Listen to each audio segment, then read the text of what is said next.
Welcome to S Tier Chatting. Everyone remembers this game show from 3 weeks ago where everyone has points and they go up or down depending on if I feel like it. So I will be adding points depending on these questions that I ask and if their answers are funny or amusing to me or not. I can also mute anyone at any time if I want. My first question is going to be, is damage weak? So first up, we have the prodigy and the youngest player in NASL, and hopefully isn't going to have to FF his match today due to remembering about hockey practice last second. Forgot, is damage weak? Um, nah, damage is not weak. Damage is very strong right now. I think Kazan is just a must ban if you don't want to play against damage. And like even the healing characters now and stuff have so much damage, so no, damage is not weak. I'm with you there. Next up, we got the reason I'm sitting here as a host instead of playing in NASL every week. Also, an egomaniac that named an entire team after himself, like crazy. Hamster Quest is damage weak. Yeah, there's more lore to that, but we won't go into that today. Damage, unfortunately, very critical part of the game, or fortunately, if you like it. It's part of the core gameplay loop. You damage people, you KO them, you get an advantage, and it's relevant. So I'm gonna have to go with relevant equals not weak. That's true. Hey, that's a good line of question. That's a good line of thought. I like that. I'm not even going to introduce this guy. Really, just kind of sucks. Gramella answered the question. Hi. No, damage is not weak. Damage is very, very strong. It's been pretty meta defining since okay, my points are low now. It's been pretty meta defining since landing. So I'm ready for a shakeup. Yeah, that is sort of how it goes. But hey, maybe one day, patch coming up soon. Maybe it'll be a little bit better. But yeah, once again, welcome to S Tier Chatting. This is pretty good to name for a pre-show segment. I think it's all right. Once again, I'm just adding points based on if the answer is like good or like has good depth to it or it's just funny. One of the two. That's what I'm looking for mainly. But moving on to the next question. So if Quest or slash when Quest Esports wins the next 4 matches, they can still theoretically place anywhere from 3rd to 9th, I believe, in the regular season. Will Quest make the Oshino core flip miracle run and make playoffs? What do we think else? What do we think? Um, who are they playing still? Who have they played? I think it's like a relatively We've easy. played boys, we've played Ra, we've played Sundubu, we've played Bozo, and Cow. So what's left is Oshi, then I think it's Bun, then Last Call, then Era's Kitten Club. Is that it? That's enough. That is That enough sounds teams. right. So you've played the best 5 teams. Uh-huh. So you got a pretty good chance here, I think. I think the run's real. I think it's very real. I agree. I think it's definitely possible for you guys to make playoffs. Be a bit hard, but it's winnable. Yeah. Knowers know we took Cow to that 3rd game. I remember reading K-Bot's notes after our Bozo game, and they're like, "Oh, is Bozo looking like? Are the stocks low? They dropped a set to Quest." And I'm like, "That's not the way to read what just happened there." That's crazy. What? Yeah, that is crazy. Actually, they dropped a set. Or a round. No, we dropped a game. A game. That's what I meant. Oh, If I said okay. set, they dropped a Yeah. game. Dropping a set would be crazy, actually. you like 6-1 a team, and they're like stocks are low. That's K-Bot lore. Mm-hmm. True. K-Bot stirs the pot.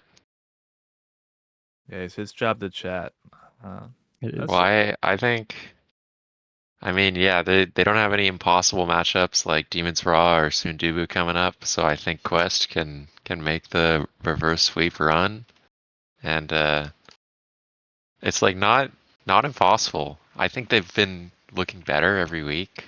I've been impressed with how Quest has been looking. I've mentioned to their players about how I enjoy watching their games because I like how they're playing. And so keeping that up, like I wasn't lying when I said that. I think it's possible, and their schedule favors that. Like, there's nothing to look at that like sticks out to me as, oh no, it's completely over for them. So I have hope. Yeah, we'll talk about their match later when I get to predictions, but I think I'll move on to the next question for now. And it is going to be, what's the best music to play before heading into or during a match? Oh, it's 100% lo-fi. 100%, no doubts on my mind. Lo-fi like is my so good to lo-fi. calm you down. Do you listen? Do you like listen to music during a match too, or just? Yeah, I've in-game music often, just blast music. Especially if I'm tilted. If I'm tilted, I'll sometimes just deafen in my VC and blast music as loud as I can. It gets you into flow state sometimes. It's Yeah, I super did that real. last week. Not necessarily a song, but it's music to my ears. Streets 112. Oh, two quick ones. You already know. I'm hitting the Yeah, perfect no is line. no. No is no. That's so based. And Mel, me do you listen to music? personally, I just put Bochy the Rock on loop Oh, when I'm in game. you trying to. This guy's might be a man after my heart and might be pandering to Yeah, points. He just just Bochy might the be. Rock on loop nonstop. I know Yeah. that I'm gonna get hit with like a negative 600 soon, so I need as many Yeah, points as I can you to really alleviate it. are. You're a smart man, Gramella, but that's cool. I'm just genuinely, that was just something I was interested in because a lot of people have different thoughts on that. Next question. Which team wins in the best of three? I've just two teams lined up here. One of them, Soren, Hook Resets, Scyther 12. Team 2, Merchant, Katsuna, Snake. Who Into. wins? Why? I feel like Soren would like try to go for a Soren angle in Grief.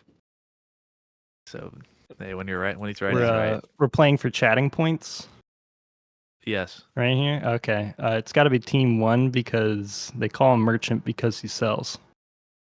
Whoa, that was Cool. insane. We're coming for Yo. you, Oshi. Oh yeah, I like that. Wow, that's crazy. My I do like nickname that. for Merchant is Dad because he's never around. Yeah, for all I know, I could be playing Daft Grass today. I Yeah, just have no idea. he's not You're even not on the Yeah, Merchant. he's roster not even on anymore. it. Yeah, I think You he's. can still be playing him Okay. today. Team. If we're playing with chatting points, definitely Team 1 because Scyther 12 just like stuns the other 5 people in the lobby for the whole game. I've seen how he is in in-houses. I'm assuming this is an in-house or just something. And Everyone's trying. Scyther 12. I saw him go against like Sad Boys in an in-house, and it was the easiest game of my life. So yeah, we'll vote Team 1 just for him. All right, I've cool. never seen Katsuna lose. Ever. Hey, I believe it. I mean, No, you don't, except Fudgy. for You've I seen don't believe Katsuna it. I was lose. gonna say I feel like I feel like you and me like both like Oh, together saw no, that Katsuna was fake. That was lose. fake. That No, was because Katsuna was fake. sick. Katsuna was sick. That was you're right. You're Yeah, right. that Katsuna was wasn't even a sick. loss. Soren was on 1000 ping. Yeah, I mean that was just a fake win all around. Yeah, that's true. You know, we gotta push the agenda, the UKC agenda somehow. Okay. All right, so I have last question. Does Gramello just kind of look like Germa? Is that just me? I feel like Gramello kind of looks like Germa. Sure. I don't know who that is, or like I do, but I don't know what he looks like. All right, Saya, you know what This to is do. so sad. This is Pull up a picture of Jerma. Yeah, what? both is side by side. Both is side by side. Here, can I answer this one? Anyone can. No No. one, All no right, one's done. Fudgy, I used to always strongly disagree with you on this one, say it was crazy, and then I looked at a picture of Jerma recently, and I got a little scared. I'll say that much. You think you're I got growing into it? You think you're yeah, growing into it a I've little grown bit? into it a little bit. I Yeah. just Same looked up who condition. Germa is and see the similarities. Yeah, I mean, right now with the hair back, it's a little. No, even then, because Germa does that sometimes too. I mean, I think it's just Gramella's just a young Germa. in my eyes. But that's all the questions. Let's move on to predictions. Right now, actually, Carmelo won. This is a sad day.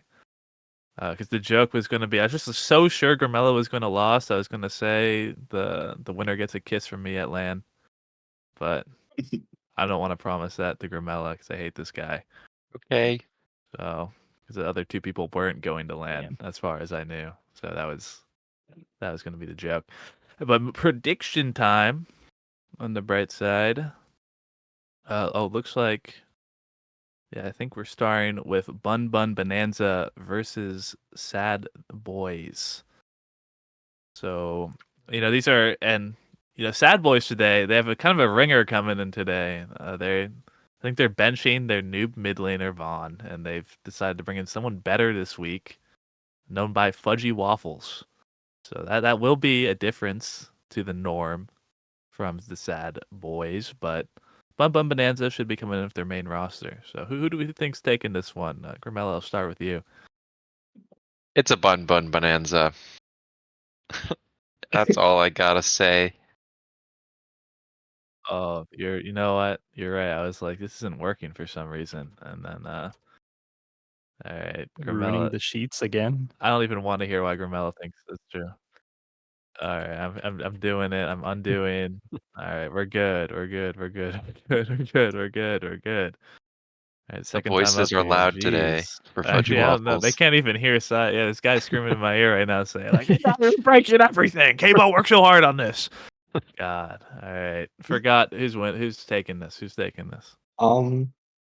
It's gonna be a Bun Bun Bonanza. I think After Fudgy everything I've done That's for you. crazy. After That's everything I've so done for you, crazy. forgot. Forgot your Maybe if- playoff hopes would be shattered right now if I didn't What do you save mean? your dog team. Whoa! No. Okay. Yeah, Well, I mean, we maybe if haven't Tiptoe showed Joe were Waffle playing, I Kelly. think it'd be a little bit closer, Oh but my there's no god. Tiptoe Joe this week, Exactly. so I'm not really They super can sold on their chances. in theory they can sub Tiptoe Joe in if they Doesn't need to. Tiptoe Joe have like the highest goals per 10 minutes in NASL? Also Yeah. assist. Or, And then never Mystic mind, has the not highest assist. assists. Yeah. Hamster Quest, who do you think's winning? I think it's going to be a tough one. I think this is going to go to a game 3. I'm going to have to give a point to my alma mater, the Sad Boys. I don't know what to call that, but hey, I think they still pull through. A good thing I brought in someone else who's biased. Mhm. It's Sad Boy Sweep. It's a 9-0.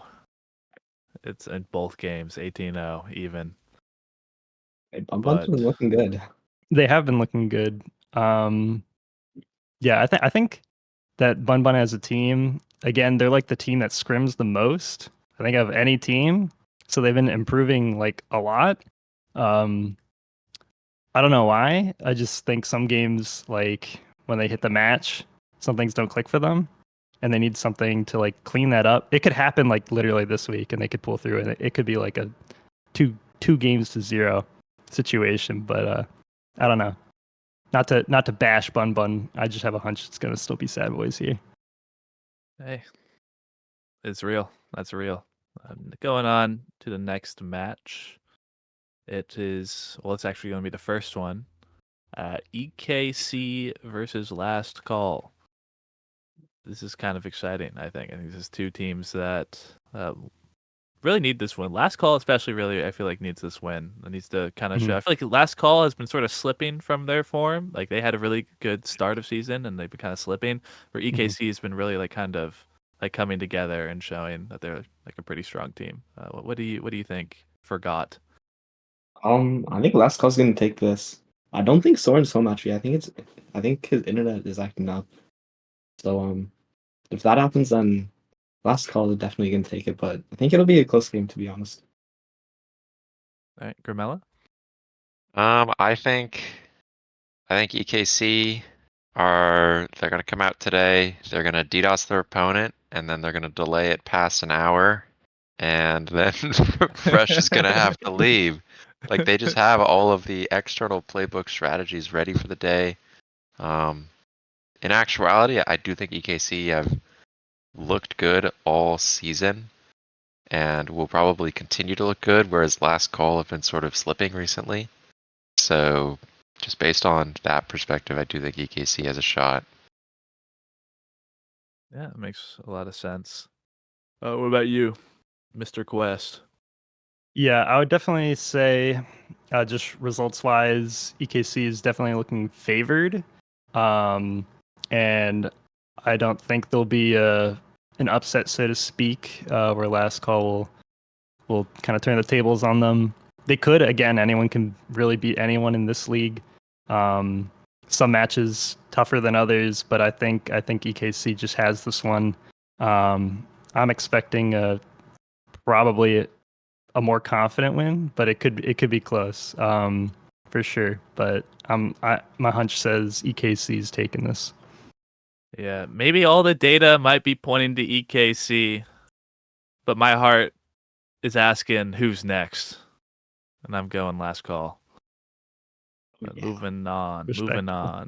to the next one. It is Demons Raw versus Bozo Bunch. So people would probably point this one as the most one-sided match of the day.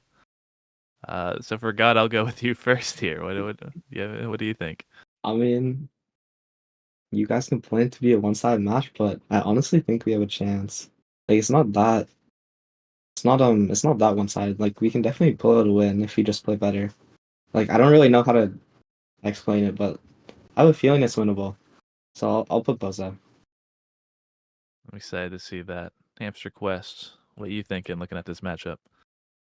Yeah, I mean, in my experience, being the underdog team in these kind of matchups is, we're looking for 1 point at a time, that one game win, that one round win. I think Boza is gonna get their at least one round, maybe a full game win, but I think Demon's Draw is just too flexible of a team at this moment. I think they're the strongest team in NASL at the moment, and if they can't, like make the adjustments in this match, maybe they didn't pull through on the day, but I have no reason to think they're not in form. So I think I'm gonna have to give it to Demon's Raw. That makes sense. Grimella? I think this is a coughing frog versus hydrogen raw matchup. Um, Okay. I definitely am in favor of Demons Raw to win this one. I'll be betting my like 30 bestie bucks I have left on this matchup in favor of Demons Raw.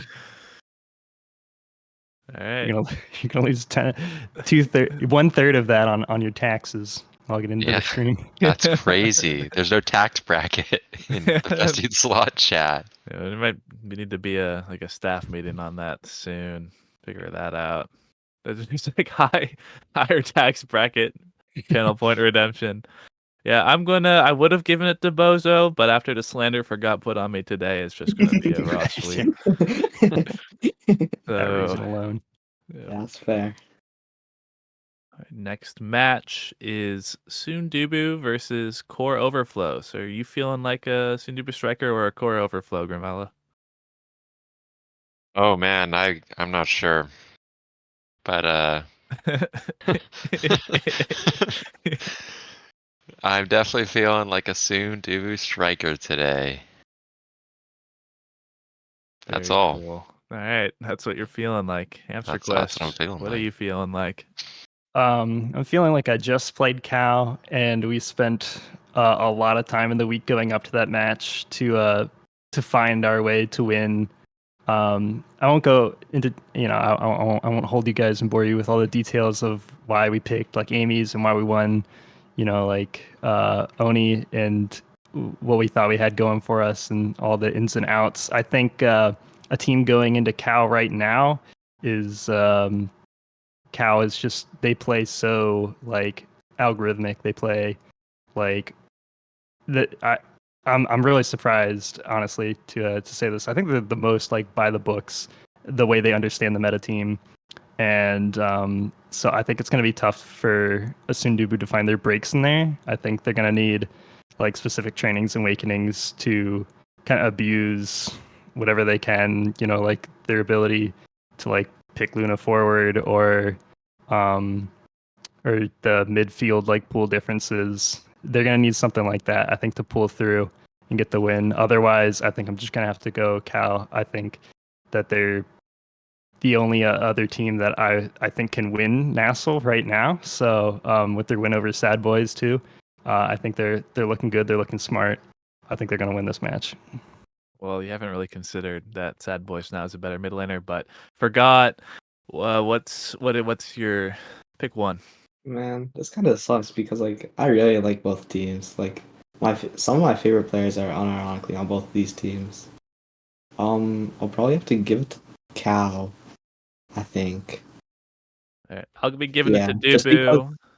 I'm Okay. sorry to cut you off. Oh yeah, we're pretty low on time. So one more. Although this is the one I kind of wanted to talk about the Throw the most. most. It's Oshi versus Quest. So I'll let Hamster Quest talk real quick, but I mostly just Yeah. kind of want quick answers. I mean, going into this one, we prepped a lot. We treat every team like they're the best team, and we have to find all their weaknesses and prepare as much as we can. We've got, the Google Sheets cooked up, the notes cooked up. We got everything ready. We're looking to make the Oshi run, and I think we're going to take down Oshi pretty quick. I think this is going to be a confident Quest win. I'm hoping for my team. It's a match I'm looking forward to the most over even my match today, so I'm excited for that. Forgot, just pick one for me, please. Quest. Quest and Gramella. I think the same. I think Quest could take this. I really trust them to be a smart team and take the win. It's a Quest sweep. The hopes of everyone on their shoulders. I believe in you, Hamster Quest. But that's going to be it from the desk for now. For today, or not for now. For now, there's still a post show and all that. But I'm going to be handing it off to Mystic and Gordo. Please take it away.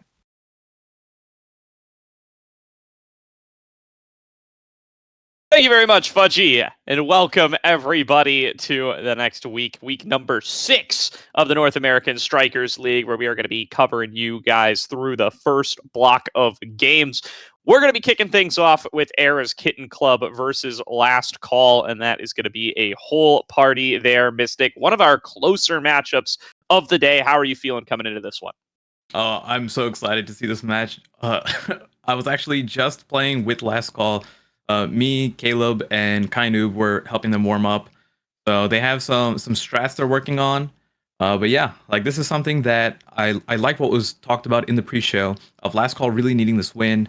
And it's tough to see Last Call not have their starting rosters so frequently in these NASL weeks. But they are here today, and I want to see the best of both teams. EKC, who have been putting on a relatively dominant performance, right? Even taking like close matches, although losing against Demon's Raw, taking over matches to Cal. Like this is a team that is towards the top, right? And Last Call needs to show that, hey, when we're all here, we should be able to beat this team or not. So it should be an exciting match, and I can't wait to see it go down. Yeah, absolutely. It's been a tough couple of weeks for Last Call, with them dropping to Oshi 2 weeks ago and then dropping down to Bun Bun Bonanza last week. So they're definitely going to be looking to turn that streak back around and get themselves back into a winning position to kind of fulfill some of that pedigree that we had for them coming on into the season. They were one of those, probably like B tier-ish teams that people were predicting to make it into those playoffs. They're going to need to rise a little bit above 2 and 3, that big mass of 2 and 3 teams in the middle of the standings, to be able to get that spot locked down for themselves right now. Is the only teams that are below 2 and 3 are Oshi and Quest, who will be playing up against each other later on today. Little sad we don't get to cover that game, but this one is going to be a close second for me on the day. Era's Kitten Club coming in off a weak loss to Demon's Raw last week as well, so they're certainly going to be looking for a turnaround here as well. But they've been performing very well throughout the season so far. They're sitting at 3-2 with sole possession of 4th place. That's exactly the kind of opponent that you're looking to take down if you're Last Call, and Last Call is exactly the kind of team you're trying to cement your position above if you're Era's Kitten Club. So this is one of the more exciting matchups for the standings of the day. Yeah, definitely agree there. So we do have, I'm pretty sure, if I can find it, the breakdown of the maps already. Yes, it was up here. So looking like it's going to be Era's Kitten Club game 1. Their choice is Night Market to kick things off. So it's going to be Night Market, which is, like you said, EKC's pick, into Imi's app for game 2, Last Call's pick, and then Last Call again, opting in for Gates of Obscura if it makes it to game number 3 here. And now we are loading into the very first match, assuming everything goes well. We should be able to see the champ select shortly. But let's talk about Night Market, as it is the first map being loaded in. Something that I know Soren has mentioned in general about how they like to deal with damage compositions. Typically, a high damage comp map is something like Demon Deus or a lot of these smaller maps. But Soren was mentioning that they like to just bring people to other maps where they know that they can still do really well with damage, but other teams are not accustomed to dealing damage back, right? Night Market is not a typical map where you see high damage come out. So that is kind of one of the strategies they like to do. Another thing is EKC brings out something new almost every single week. Last time we saw the eject button Rasmus from Soren. You don't know what you can really expect. But we do have the first set of bans out. It is Kazan and Aimi. Soren going to be opting in for the now goalie over here. Going to be cementing that his team will not falter and at least lose to Stagger in this particular game. Katsuna hovering the rune, has been playing it a lot more frequently. But no, gonna swap over to the Luna, and if NXCD locks in this Zentaro, we do end up having a pretty high damage composition once again. But the sustain is going to go over to EKC for sure. So it's gonna come down to last call if they can really execute on being precise with their damage, right? Making sure that they double down on a single person, how well can they coordinate the damage onto someone, and if they can eliminate them or not. Absolutely here. So getting things kicked on off. We do get to see that Drakkar again. We get to see Katsuna on the Luna. So some picks that maybe been a little bit less frequent, and already a really nice spell there coming on through from Frightfully Fresh, going to knock that core right back into the first barrier and going to set up pretty nicely for Borg to be able to follow on up. Brawling with NXZD in that one-on-one Zentaro mirror match. Going to be really cool to see these two go at it. You know, Borg already that big veteran brawler player, got a lot of respect in the community. NXCD been one of those big risers for me this season, has been really, really impressive on this Zentaro in particular, and going to take the second barrier here pretty early on, setting up for Katsuna to put it right in the goal. First point going on over to Aris Kitten Club. Yeah, really good start. I was actually going to mention that Katsuna on the Luna will end up having less core control than Hook Resets on the Drakkar, who's, you know, the counterpart in that midfield. But overall, really powerful start from them. Another thing that they do have as a benefit is Soren on this now, who provides a lot more a lot more buffs. But as I say that, both barriers immediately fall down for EKC, followed by a goal to Borg, making it 1-1 extremely quick. Now all members of this match are level 2, have access to their ultimates. Yeah, that was a little bit of a diminishing factor in that first round, that they weren't able to get up to those level 2s yet. Now that they are feeling a little bit better, Frightfully Fresh going to have to use the clear there to get it flipped on off, and that's a KO found for NXCD on the other side. But while that's going on, Borg setting up nicely to be able to take one barrier. How much work is Frightfully Fresh going to be able to do to stall out, though? They are going to lose a barrier for this, waiting on the respawn. Frightfully Fresh falling incredibly low, but Hook Resets now back here into the fray, going to land that Molten Blow on the NXCD, and very nearly going to be able to take him off the map for it. Borg going to look to finish the job on the other side, takes him down with the rush, and now set up very nicely here for the power play alongside Hook Resets. Frightfully Fresh going to pass it back up. Borg looking to move it into Hook Resets' hands, get that lock and load right back into the barrier. The setup not quite coming through, and NXCD now back alive and able to clear it back. Yeah, great clear from both Katsuna and Soren, right? While down 2v3, they managed to hold down that final barrier and allow NXCD to return. But as I say that, NXCD almost completely staggered away, if not for Soren's ultimate there to heal him back up. This healing from now is already putting in work, but we can see the damage coming through from Borg. That NXCD went through 2 stagger bars in a matter of seconds, being healed up back to full and then immediately down again. At least has some elusive to help dodge, but is trying to hold on and not use it until he really, really needs to. It could cost him this point, though, but a great primary from Soren, just not enough, though. Gets the first clear with the second shot over from Frightfully Fresh from the primary, sending it in so fast in overtime.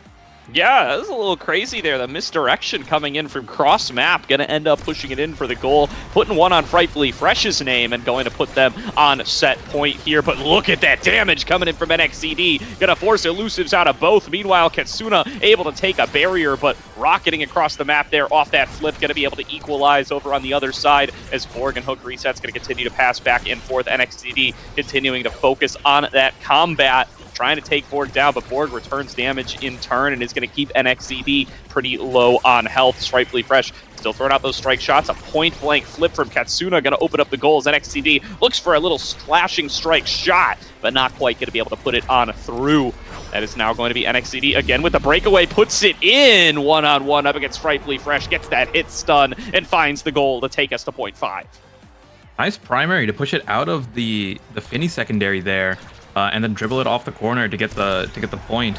You know, Gordo, I haven't even realized we didn't talk about the starting awakenings at all, or the trainings that were taken. Like, hold tab, and as both barriers are gone, it could be a point right here. Woo. But it is 6 1-2 punch for. Oh my goodness. What an immediate point from NXCD and Katsuna, getting a KO while also breaking both barriers and scoring. That was a 17-second point. But it is it is not 6 1-2 punch. I saw red. They all look the same. It is 4 1-2 punch, and then 2 prime times for both of the goalies here. NXCD getting twin drive, a really big pickup, but Frightfully Fresh as well. Deadeye is going to be a lot of damage coming through. Stagger Swagger denied away from last call. Monumentalist taken on Borg to make sure Soren doesn't get it. A complete dead training, but it's so powerful on now that it justifies the ban. Yeah, absolutely. I mean, you got to give it to Borg for being willing to tank that for the team and for the overall position, but it is certainly going to make his Zentaro feel a little bit weaker for the foreseeable future, as he's going to immediately take a boatload of damage here. Nice snag there from Frightfully Fresh with the big finish. Not going to be enough to set up for an aggressive play on the other side, but NXCD taken low, has the damage amp on top of him from the double take, or the triple take as it is now known, but not going to be enough to actually be able to come up huge with it. They are going to be able to take a barrier over on the other side. There's going to be the pass on over. NXCD going to take control with the rush, pushing in for that second barrier. Can't get it through yet. Has Katsuna for the backup. Clear out from Borg. There's that misdirection coming in from the back of Frightfully Fresh once again. Has been very good at being able to find a sneaky barrier here and there with it so far, but has not been enough to grant them that lead. Katsuna now coming in with the assist on defense. Soren with another great block, has the flip as well, gonna clear things out and gonna halt every attempt from last call to make anything happen. Finally, Borg gonna be able to push it on through as the two Zentaros both looking for KOs, neither quite able to find it yet. The lifeline gonna be a big difference maker there from Soren as they blink back over. Borg finds himself in the goal arc, still alive, still standing, but not able to help out on the defense. Takes the shot, goes down for it, and no defense can be mounted now for last call, as we are actually in a 2-on-2, members down on both sides. The moment Borg was taken down, so was NXCD on the other side of the map by hook resets, I'm pretty sure. But both are back at the same exact time. Katsuna losing pretty much does lose their entire stagger bar, but thanks to the secondary from now, able to get back up to at least an unstaggered state. The energy burst coming out from hook resets, but denied from NXCD from the primary. What a great set of events for EKC there, right? Being able to score the point and get the energy burst out from Hook is absolutely, you know, what is the word? I'm trying to think of the word where you get momentum, something with momentum, you know? Yeah, I mean, there's definitely some momentum involved there. Yeah, I'll give that one to you. But so much really explosive play there coming on through from NXCD, and now again find himself low on stagger, but still able to keep up the aggression. Finally, that Crater going to be able to send it away, but Katsuna comes in with the header right into the goal. 2-0 now for Aris Kitten Club. Oh my god, there was such good patience on that second strike from Katsuna. If you notice, Hook Resets was expecting Katsuna to strike it earlier, use the shotgun, and then had absolutely no way to react to the strike that came afterwards. Beautiful play from them, being able to score that point. 2-0 in this set, right? It is looking much different than it was in set number 1 here, going into the favor of EKC. Or I should say levels are also increasing, which now it seems like it's going to be favoring EKC more because they have higher stagger bars that Soren is able to heal up. Both barriers already being dropped, although NXCD is low, but there it is, right? The healing coming out from now is just so massive, and last call can't do anything about it. Opportunity from Borg to score with energy burst wasn't enough. Great save between Soren and Katsuna. NXCD going back up front, trying to get a position to score here. The primary able to hold it down just long enough. Soren is looking really low, though. Is taken out by hook resets coming out of the cloak, but might get traded back onto Borg 2v2 situation, but it's forwards in the net. This is not the same on both sides. Frightfully Fresh able to apply more pressure from his own net, but thankfully Soren is back alive. Mine goes down, speed boost going around, hook resets, has energy burst again. This could be an opportunity for him to score if the core comes up to him, but NXCD knows that he's a threat and is trying to get rid of his stagger entirely, forces the energy burst out, but now it's just a ping pong going back and forth with 1-2 punch, and 1-2 punch overtime is just a matter of time between a simple strike can score the point. Yeah, finally, Borg able to put it through there. It was going to be a disaster if Last Call were not able to convert on that point, put themselves in so many favorable scoring situations, but the defense from Soren and the assists from Katsuna were just so valuable, and were able to keep those opportunities alive to nearly turn it back around. But now, first point in a while here found by Last Call. They're going to try to take the momentum from that and turn it back around. Look at that damage. Going to be taking them off the top side. And no more available member for the side of Ares Kitten Club. That's Zentaro from NXCD. No longer going to be on the board. Will it be enough to turn things back around? Soren going to pop off of that lifeline. Going to return to the goal arc in time to defend that remaining barrier and still clearing things away quite nicely as Borg and NXCD find themselves locked in combat yet again. The stagger coming through. Hook resets, wants to finish the job. There's the Oni's blade nearly taken off the bottom, but NXCD will stay standing, will return that damage to Borg in turn, will be able to pick up the org and stay standing as well, as it has just been way too difficult to be able to take members off the board for Last Call. It does mean the Ares Kitten Club now going to be able to keep things at even. Staggering Borg, taking him off on the top side. Katsuna coming in for another shot. Hook resets, going to be able to snag that away, trying to turn the crater back into their favor as they knock it up towards the top side. Frightfully Fresh clears out another one as NXCD is right in his face, but already staggered without the cooldowns. Not going to be able to apply that pressure. Hook resets, finds one of the barriers now, trying to push it forward for a little bit more. He has access to the flip, not going to use it there as Katsuna knocks it back away with the boost, and NXCD finds the remaining barrier for the other side, but Borg is able to send it in one-on-one up against Katsuna, and up against Soren rather. Katsuna not able to get there in time. The monumentalist Zentaro making waves right now here, bringing it back 2-2 here. And the damage and pressure that Borg is applying, it looks like NXCD, even with all the healing coming out from his goalie, is just not able to apply the same amount of pressure that Borg is putting on. Part of it is also that siphoning one that Borg decided to take, but again, we can see NXCD brought down to half stagger, healed back up by Soren, has an opportunity here to use the energy burst, try to break that second barrier, doesn't flip, he uses it to save his own life defensively, but now is again staggered with no elusive available to him. Just a coordinated set of abilities is probably enough to take him out here. Good ultimate there to become elusive and dodge Borg's rush. But it is NXCD who's just running around trying to live, while Katsuna and Soren are mostly ping-ponging. Katsuna is close, though, to Energy Burst, and that could be what they need to break that barrier.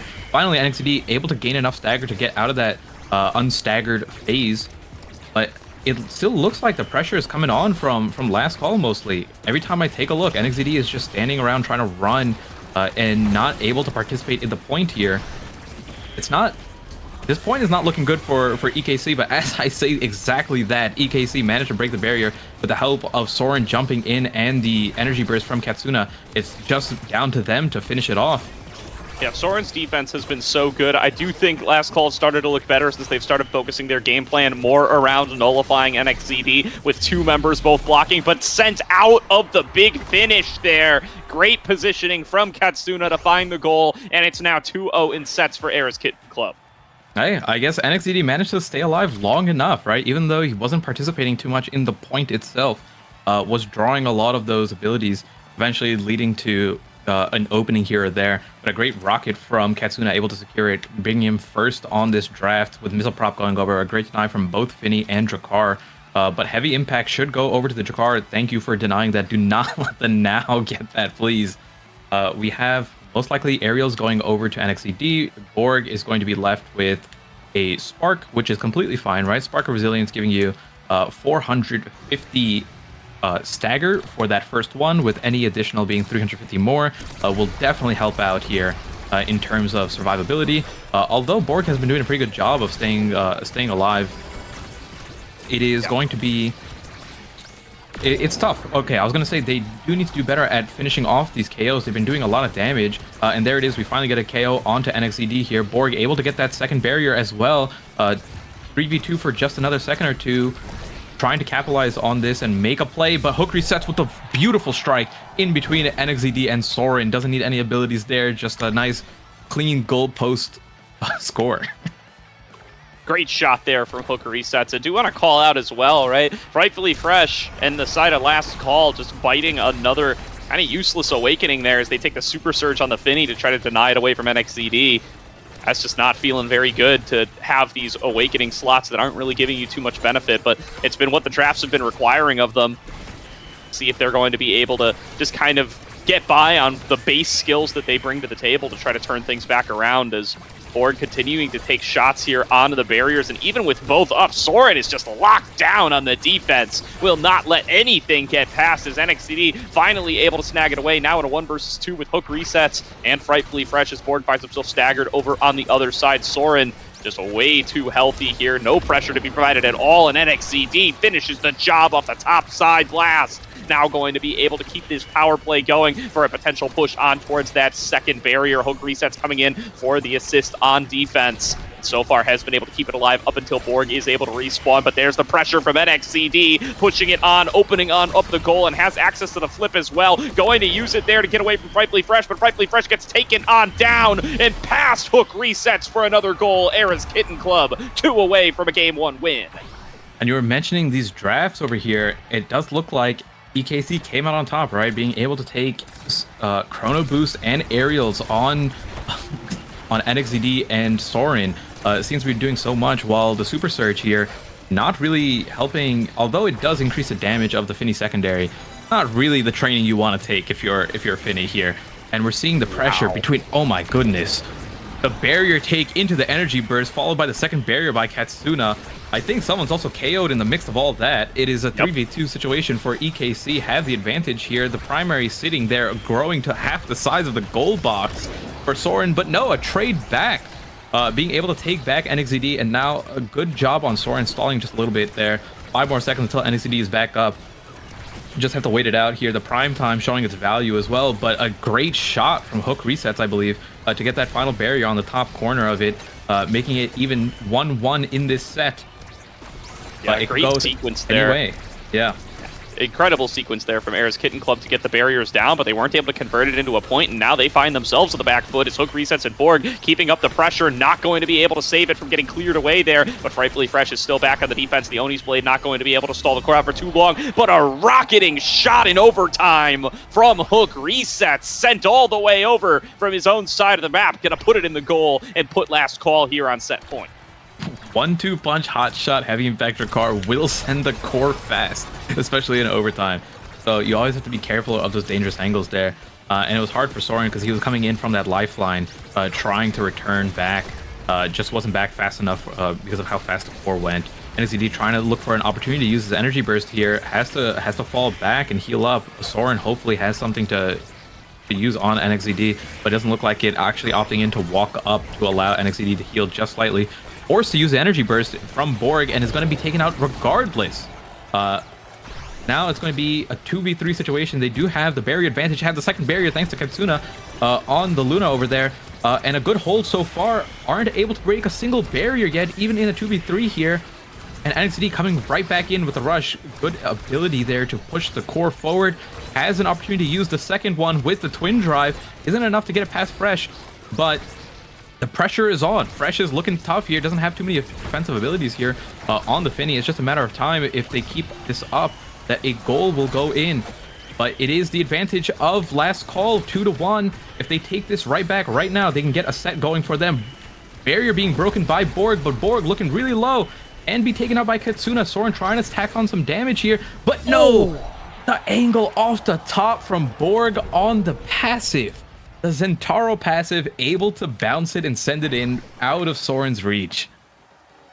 What a beautiful shot there off the top from Borg. He finds the angle and finally gets himself a draft where he gets to pick before NXCD does. Maybe going to get something a little bit more useful on the Zentaro this time around, other than the spark of resilience that he ended up with last time. maybe coming it's on the through. big fish because it's some stagger as well. But no, Yeah. opting in for the Spark of Agility to ensure that some speed plus another 350 stagger is what he wants. Doesn't care too much about the size, is doing just fine without it. Hook resets, going in for the peak performance here. Opting for some stagger and speed as well. I think Big Fish could have been a good deny as from hook resets. One thing that isn't commonly known is the Jakar shotgun scales with size as well. So having size on Jakar is always nice. It allows like the spread to be wider, I'm pretty sure. Someone can correct me on that. But as we start this off, both barriers being broken from both sides within 20 seconds of this, what could be final round if EKC takes it. But a good start from NXD, not enough to put it in, but the pressure is on. 1 or 2 hits away from getting Energy Burst here, trying to look for it. Has Energy Burst, manages to catch the core, and yes, it is enough to get it onto that top corner. Yeah, sneaking it on through NXZD, getting it past Rightfully Fresh once again. And now going to be a 1-0 lead here. Very little wiggle room left for last call, but they were able to get out of this position last set. Gonna have to do it again here as the Oni's Blade comes out of Borg, trying to pump out that damage, use the spark that he's already been able to build up for himself, but not gonna be able to find too much extra. They are going to end up losing a barrier in the fray, and now a second one getting pressured in as NXCD dives in, stealing away orbs from Frightfully Fresh at every opportunity he gets, but over on the other side, Borg is able to take down a barrier of his own, trying to get it back on over towards Hook resets. The dash in on towards Soren, keeping the damage pressure up, but there's the flip coming through from Katsuna, trying to set it up for a pass to himself off the back of that boost, but not going to be able to get it on towards the core as Hook reset stands by on defense alongside Frightfully Fresh. Katsuna sending it back on in. There's going to be that crater to keep up the pressure, but Borg finds a corner of the last remaining barrier, setting up for Hook resets to be able to follow up. He goes for the flip, he sends it to the bottom corner, and he ties it up at 1-1. 1-1 indeed. This game is going back and forth, although the set favors EKC right now. It's been pretty even between everyone in this match. Starting off strong, Katsuna using the rocket or the ultimate there to try to get something out. Forces out the elusive here. Abilities being thrown back and forth. A lot of damage coming out. Actually, no, not that much damage. Things are being dodged as I say that. But no barriers being broken. We've seen 20-second points where everything was gone already. First barrier being taken down from NXCD here, trying to get the second one. Half stagger already, but a KO onto Frightfully Fresh. Goal gates wide open. Have to play a little bit of defense here for last call. Borg does have the energy burst. Good choice for him to opt in on walking into the, I was going to say the now primary, but NXCD catching the flip with the ultimate there, and then also getting a KO right after. What a great response there from NXCD. Catches the core, takes down Borg, puts it in the net, all in one ability. A great cast of the Oni's Blade is now going to set them on game point here. One more score is all it takes for Era's Kitten Club to get themselves up to 1-0 in the series. One step closer to cementing their position up toward that top half of the league. And NXCD is just gonna send it right through. 1-0 for Era's Kitten Club. They take game number 1 of the day. Looking like a really promising start for EKC over here, but this is EKC's map, right? So it's not all over here. Amy Zamp being selected for game number 2, which is last call's map.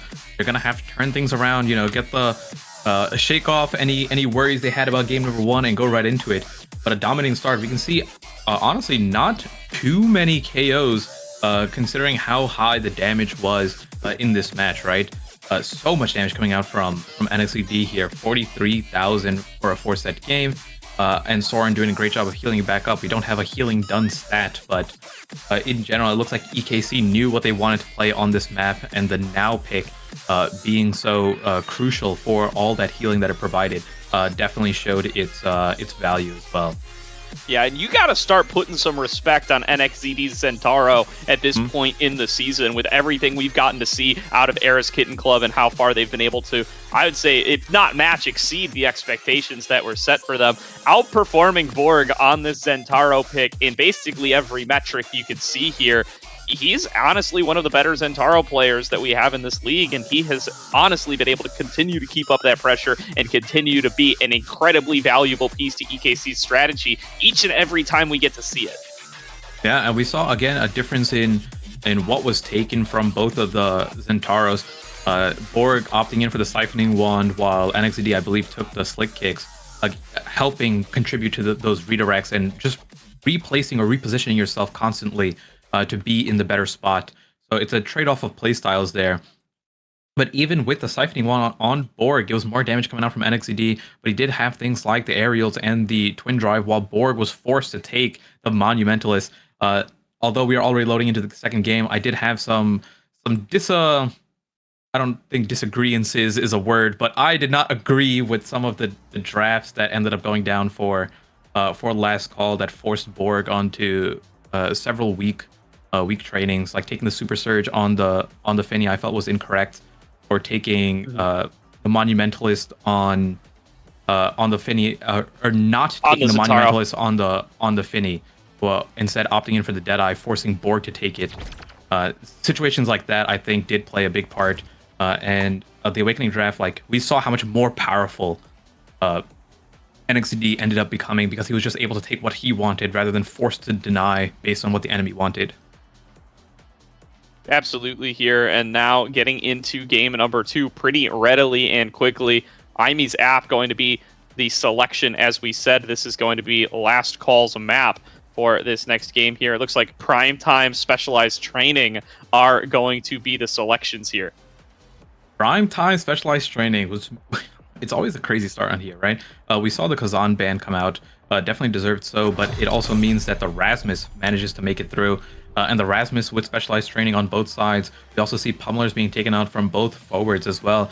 One thing that has been happening more commonly is the Drakkar being played on just maps in general, but especially on Imy's app, when you can stand in the middle, and with something like a Pummelers, it ends up becoming really difficult to not get KO'd by the Drakkar if he has a single damage awakening. The Molten Bolt into the lock and load ends up being a pretty guaranteed combo if you're just mispositioned even slightly. So watch out for hook resets, maybe being a little bit of a lizard hunter here on this game. But as we start into this game number 1, it is both barriers being taken down. First one for Last Call taking it down on EKC, but as I say that, hook resets being bounced around and taken off the map by the now primary. Advantage here for EKC, trying to get into a position to score, but not able to find it just yet. Katsuna doing a great job of stunning Frightfully Fresh and finds the angle between both the Slime and Juno, scoring point number 1 for EKC. Great start here for EKC, picking up right where they left off as they are able to convert once again. It's another mirror match between NXZD and Borg. I'll have to see if they're going to be able to turn around how that played out in the first game. A great hook for the side of Borg, though, going to end up taking down that Luna and setting up for a potential follow-up coming on through. The pressure on towards that barrier going to come up Borg's way as he's trying to pass it up towards hook resets. The Xeno Cloak getting him into position. He takes the lock and load and he puts it in the top corner. Soren not able to get there in time. 1-1 for Last Call. Hook resets is so good at getting these corner shots that just bounce off the top little part of the barrier there, and it's such a tight angle that you cannot get it unless you're just positioned differently. And that's like multiple times he has scored a point like that. We start off this round by a hook coming out from Borg, I believe, and missing just narrowly. So that is one hook down for now. NXZD using the advantage of the Specialized Training, right? Rather hook across the hole, which you see so commonly, pulling I think pulling hook resets backwards because of how strong the Specialized Training hook ends up being. It can just pull from such a far distance or such a close distance to a long distance away. And we're seeing both barriers being broken down. Borg with the pendulum swing, able to secure it onto Soren. I believe he just got the energy burst at that last second, so wasn't ready to use it there to defend. 2-1 advantage already for Last Call on this Amy's app map. Yeah, very good. It's been a solid performance from the forwards so far. Coming on in, using that midfield advantage that the Drakkar provides and able to get into position time and time again, but that's a very early KO. I think it was Soren who actually ended up finding that one onto Borg, and now in the power play, Katsuna and NXZD keep up the pressure, refuse to let that clear come on through, and they tie it up at 2-2. A great KO from Soren. He does a really good job of knowing that people underestimate Now's knockback, but both abilities, the primary and the secondary, have quite a large amount of knockback. So using, I believe, the secondary or the primary, and then immediately flipping to get a KO onto the middle there. And I think I looked around for 1 second, and I don't see the goalie of Last Call anymore. Fresh is gone off the map. Barrier being broken finally makes it back. NXZD one-man army play there, gets the bounce off the top, tries to get it with the pendulum swing, but a strike right after is able to find it as Borg sends it right back into NXZD.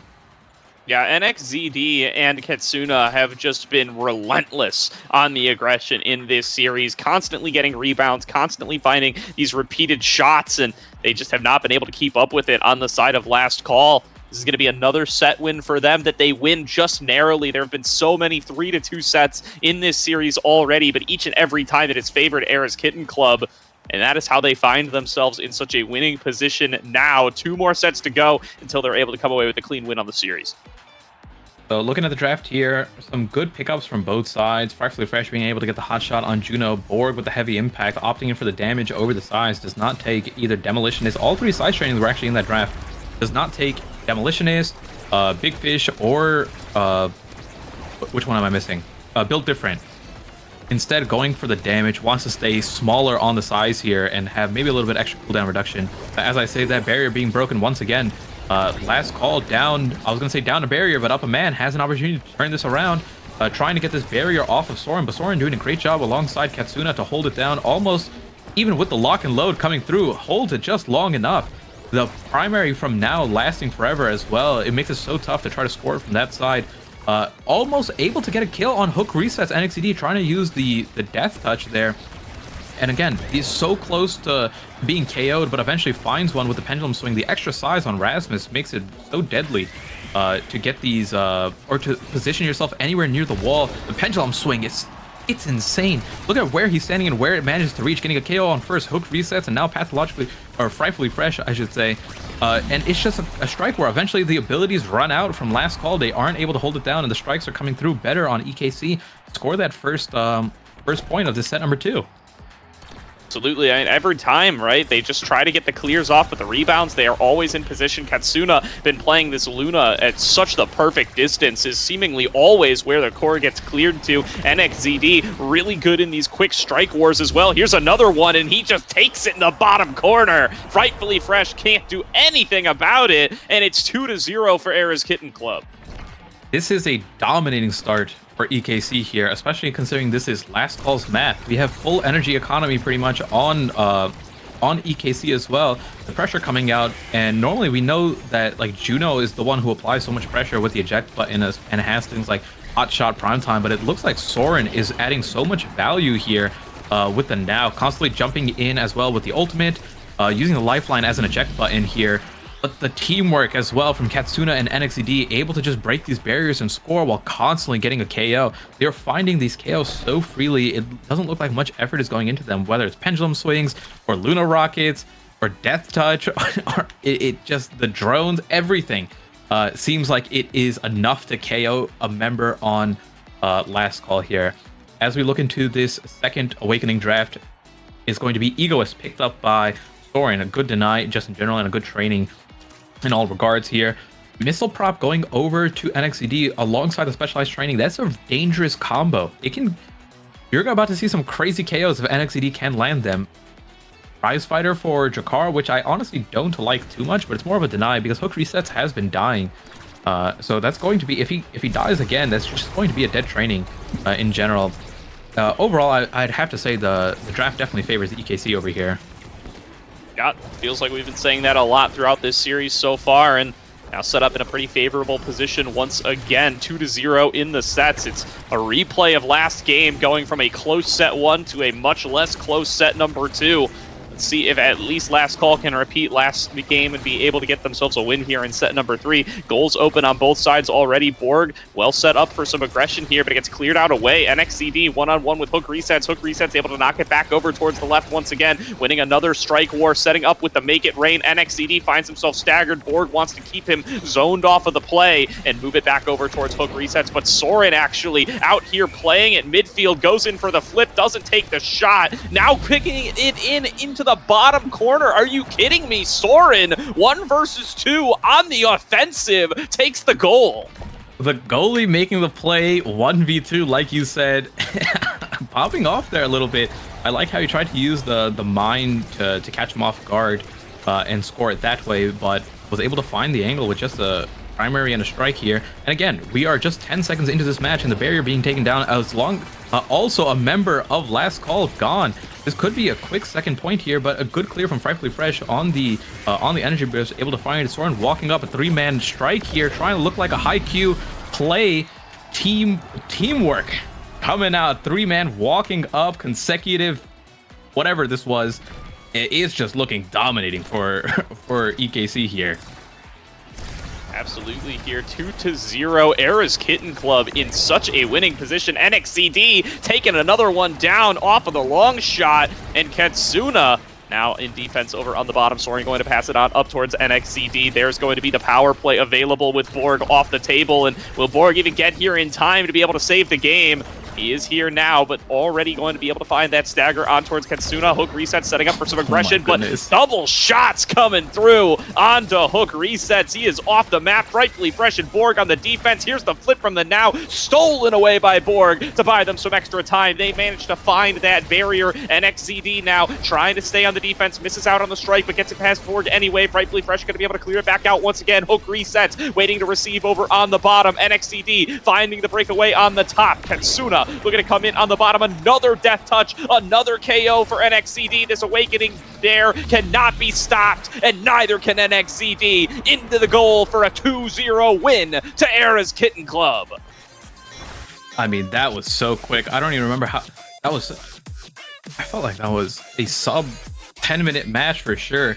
A dominating pick, 3-0 on Amy's application, going over to EKC, securing their spot once again. I'm not even sure what their record is, but they are high up on the leaderboard now, right? They are 4-2 now.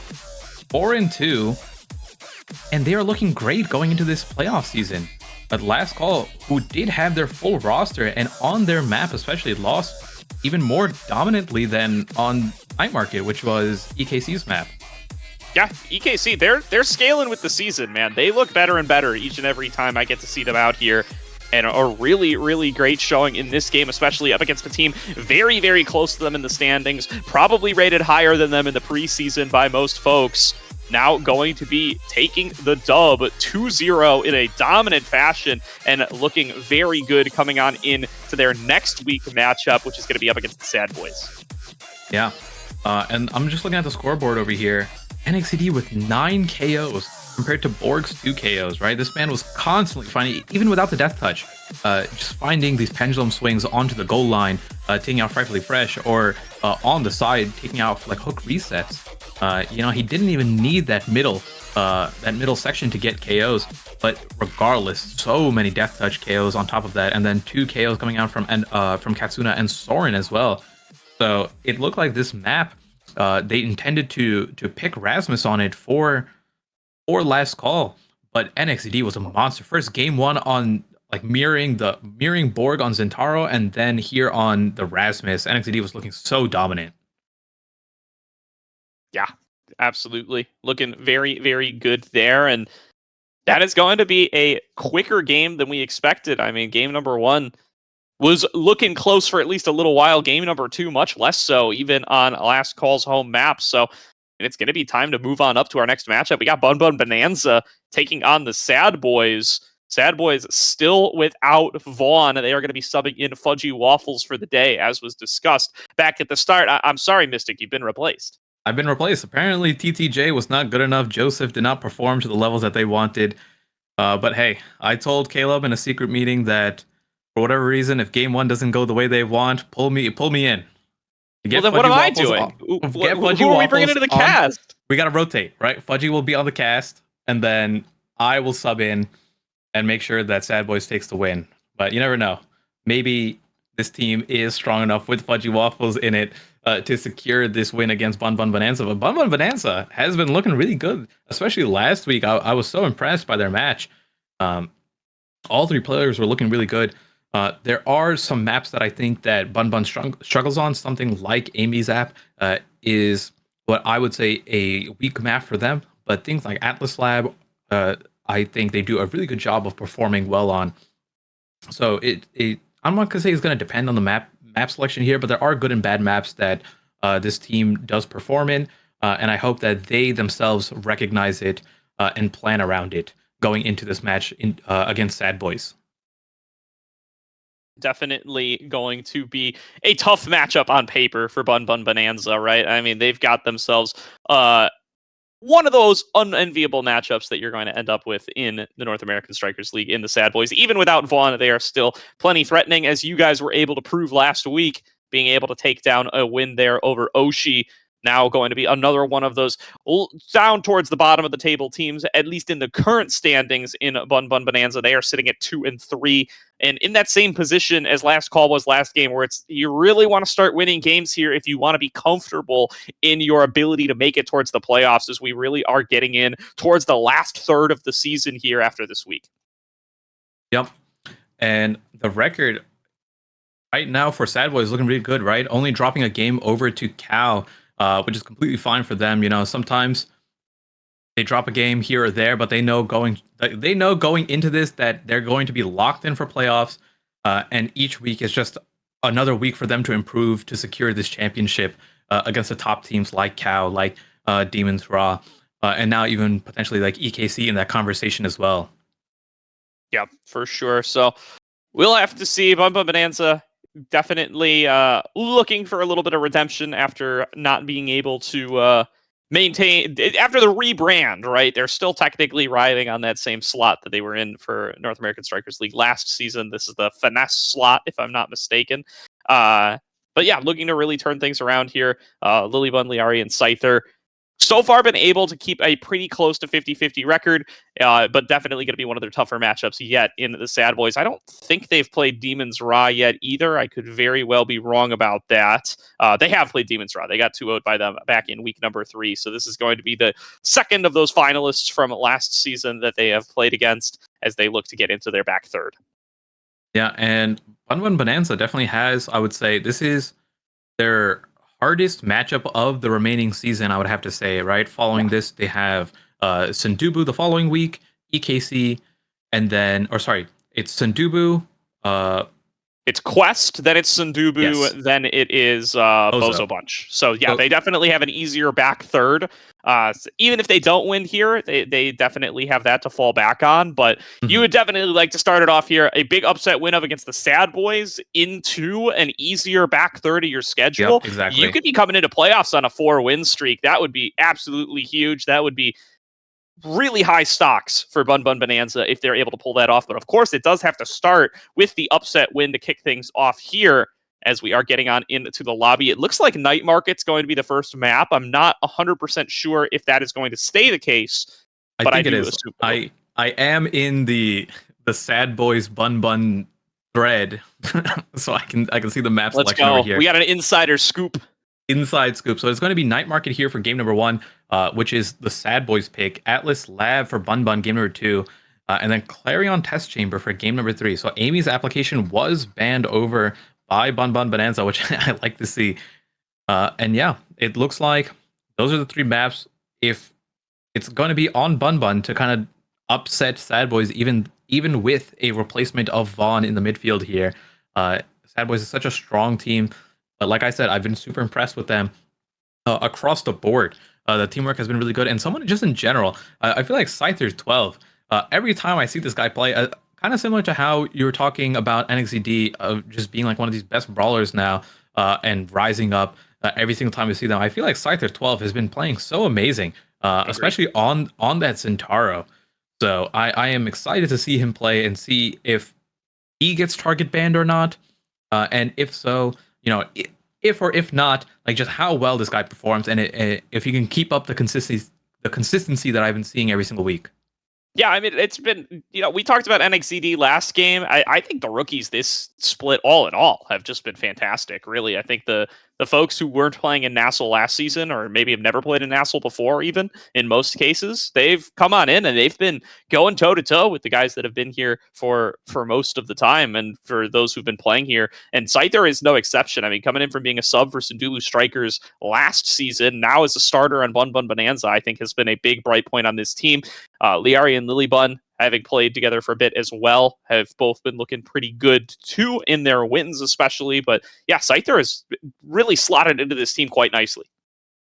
Yeah, and like you said, these players who are like rookies to the scene, or at least to the league, have been playing so well. Yeah. And even if the record on their team doesn't indicate it, there's so many well-performing individual players that have been showing up that NASL season 4, like it's so interesting to see like the talent rise up and what it could end up turning into for a following season. Every single season we've had so far has just been more and more competitive, with season 3 of NASL being the most competitive and just insane talent across the board season that we've gotten so far. Definitely. Yeah. It's, it's really looking ahead to look into season 4, but I agree season 4 is going to be absolutely nuts.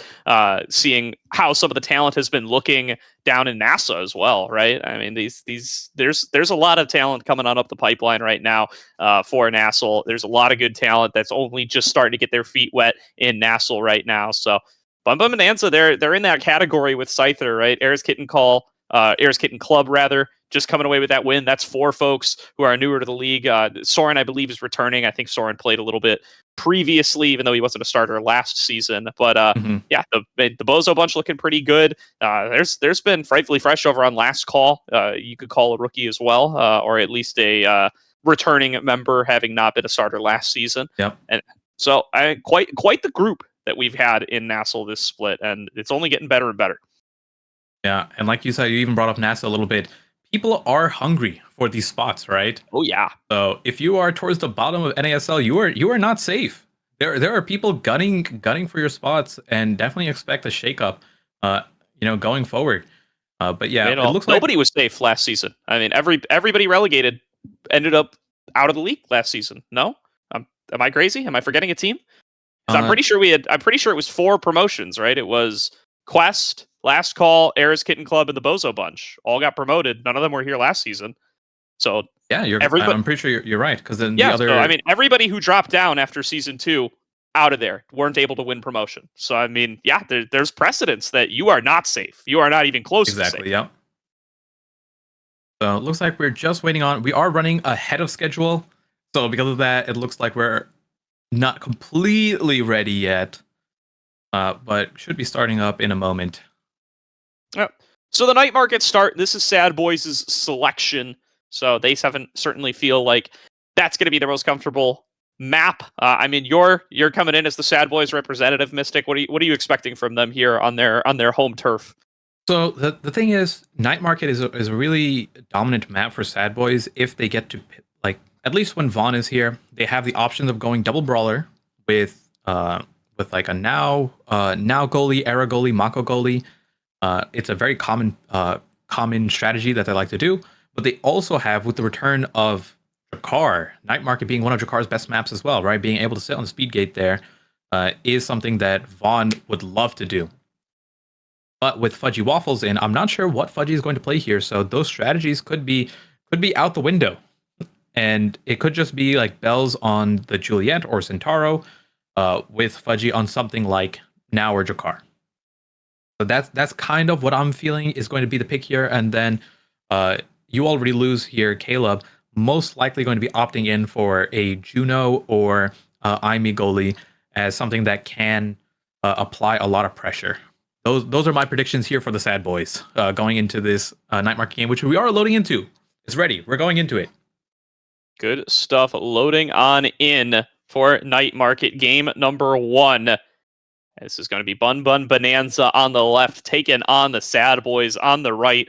Fudgy Waffles in for Vaughn. Let's see how they are going to be able to be performing with their new roster in 3 weeks. I mean, they're making there's some turnover over in the Sad Boys lately. They're still keeping up the dubs, but well, I guess not actually. I guess they lost in week number 4. No, so coming in off that loss to Core Overflow, they've been making little substitutions here and there, not because of the loss, more because of some travel from Vaughn. But enjoy Japan.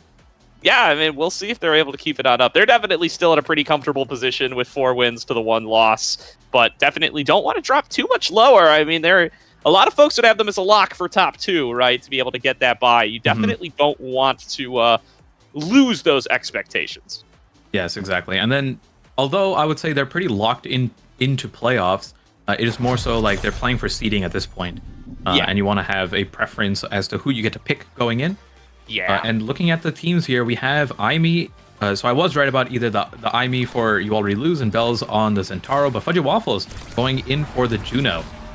Already starting off with one barrier being broken here. Bells already down to pretty much no stagger. Scyther 12 looking to break the second barrier, isn't able to find it. Bells going in with the help of his team is able to get one barrier here, trading it right back. Second barrier almost being taken out, but it is Bells. No, Bells gonna live. Being bounced around a little bit, but he is alive and well. You Already Lose going in with the IME that Cyber Swipe able to apply a lot of pressure as well with the Glitch Pop bounce paired on top of it here. But Bells finally being taken out. Liari is low. They do trade Bells' life for the barrier, which I'm going to say is a pretty good trade here. If Fudgy Waffles and You Already Lose are able to keep up the pressure and just keep the core on the other side here, Bells able to make it back with no barrier being lost, and You Already Lose has that energy burst. Forced to use it. Forced to use it defensively here, but the pressure is on. Sad Boys is looking pretty good so far. Definitely, Lilybun able to keep up the defense there with that glitch pop. Going to be able to move things back on away, but Bells looking for the breakaway. Gets it flipped in his face. Going to lose access to it. Still level 1, so doesn't have access to that Oni's Blade, but he doesn't need it. Fudgy Waffles off the Blabo. Going to send it right in, right past Lilybun, and go up 1-0 to start things off for the Sad Boys. Fudgy Waffles with the Juno. That looked like an AI hit. So sometimes you gotta have them with the mix-up, right? Either the manual redirect or or you just let the slime fly. And that's the funniest part. This Juno character can do either or, but as I say that, Scyther 12 with a great start here, being able to get the KO, both barriers gone. Liari with the assist, or sorry, assisting Scyther 12 there and getting the goal on the bottom part, returning that first point in kind, 10-second point for Bun Bun Bonanza. Really nice stuff. A great kill there from Scyther. Sets up for Liari. She puts it in the goal. Really good stuff coming on through there from Bun Bun Bonanza to be able to find themselves in a nice position there. To be able to tie things up at 1-1. Look at that damage coming through onto Bells. Bells gonna find himself staggered already, but it's still stuck on Bun Bun's side of the map, and Bells is not letting up, keeping and trying to force it through on towards that barrier. Not quite going to be able to do it as Lilybun holds down the defense. You Already Lose, going to lose a barrier there as it just slowly drifts on past him, and now Scyther returning the aggression, trying to bounce it off that center barrier and trying to send in Bells into the death zone. Getting a power play here over to Bun Bun. They're going to look to push even further. There's going to be the flip coming on through from You Already Lose, trying to keep up that defense. There's going to be Scyther pressuring it in on towards the top. And again, it's that sentry turret that's been making all the difference. Bells now back on the map, trying to clear it back over and turn things back into their favor. But Lilybun going to layer down a nice sentry to be able to keep things on this side. Scyther, though, nearly staggered again. Bells looking to take him off the map. But meanwhile, Liari has been able to find a barrier over on the other side. And Lilybun keeps up the defense, finds a nice flip, puts it in Liari's hands for what Liari can do with it. But there's going to be Fudgy taking it back over on towards the aggressive side, and now passed over to Bells. Bells takes a shot, blocked away by Lily. Lily sends it on the other side. KO found onto Bells, and now it's a power play for Bun Bun Bonanza. Is that going to be enough for them to turn it around as Bells is still trying to find the shots? There's crisscrossing sentry turrets here, and neither one is going to end up making any difference as to where the core goes. It's still Bells and Scyther fighting for it on the top side. Bells and Scyther fighting away on the Zentaros here, but Bells only a hit or two from getting the energy burst fully loaded up. Try to find the KO onto Liari, isn't able to get it. Use the energy burst. Liari still fully alive, one hit away themselves to getting their own core flip here, but might get taken out. Oh, the core being able to allow Liari. Oh my goodness, what a series of plays there. Great slime for Fudgy Waffles, but funny enough, the core is what allowed Liari to elusive there. Normally when you are staggered, you cannot elusive out of those abilities unless something else is taking away some of the hits to give you time to elusive. So bailed out from that, but the point goes over to Sad Boys from Fudgy Slime. And we're starting off strong here with Liari almost being taken out. One barrier gone, second barrier falling, and Fudgy Waffles finding the angle on the opening goal gates. Really good stuff there from Fudgy Waffles. I mean, you dream of hitting those kind of shots as the goal gates start to open up, and really going to be finding a nice one there. So difficult to defend up against when you weren't ready for that barrier to fall in the first place. 3-1, Sad Boys take the first set. Starting off strong here, let's see what everyone opts in for these Awakening Drafts. 3 sparks being put in, so kind of unfortunate if you're towards the end as a brawler. Always like picking up that 1 spark. Twin Drive going to You Already Lose with the extra special for Lilybun trading off. Team Player going to Fudgy Waffles there, so neither goalie taking Team Player, but going to the midfield. Spark of Rezel for Liari, and then Big Fish plus Demo going to each of the Centauros.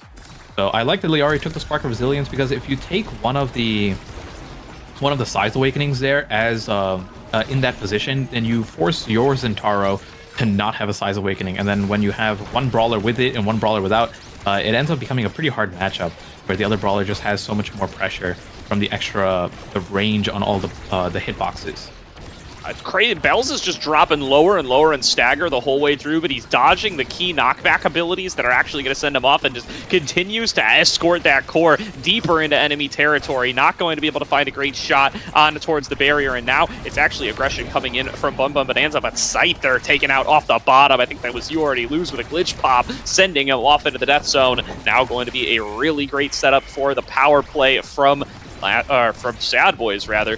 They are going to look to move this forward. They are going to be able to keep up the defense, though. Liari with the Blabo positioning, going to be able to prevent anything from coming on through, going to be able to clear things back out, and going to be able to buy time for the respawn of Scyther to be able to keep up that aggression.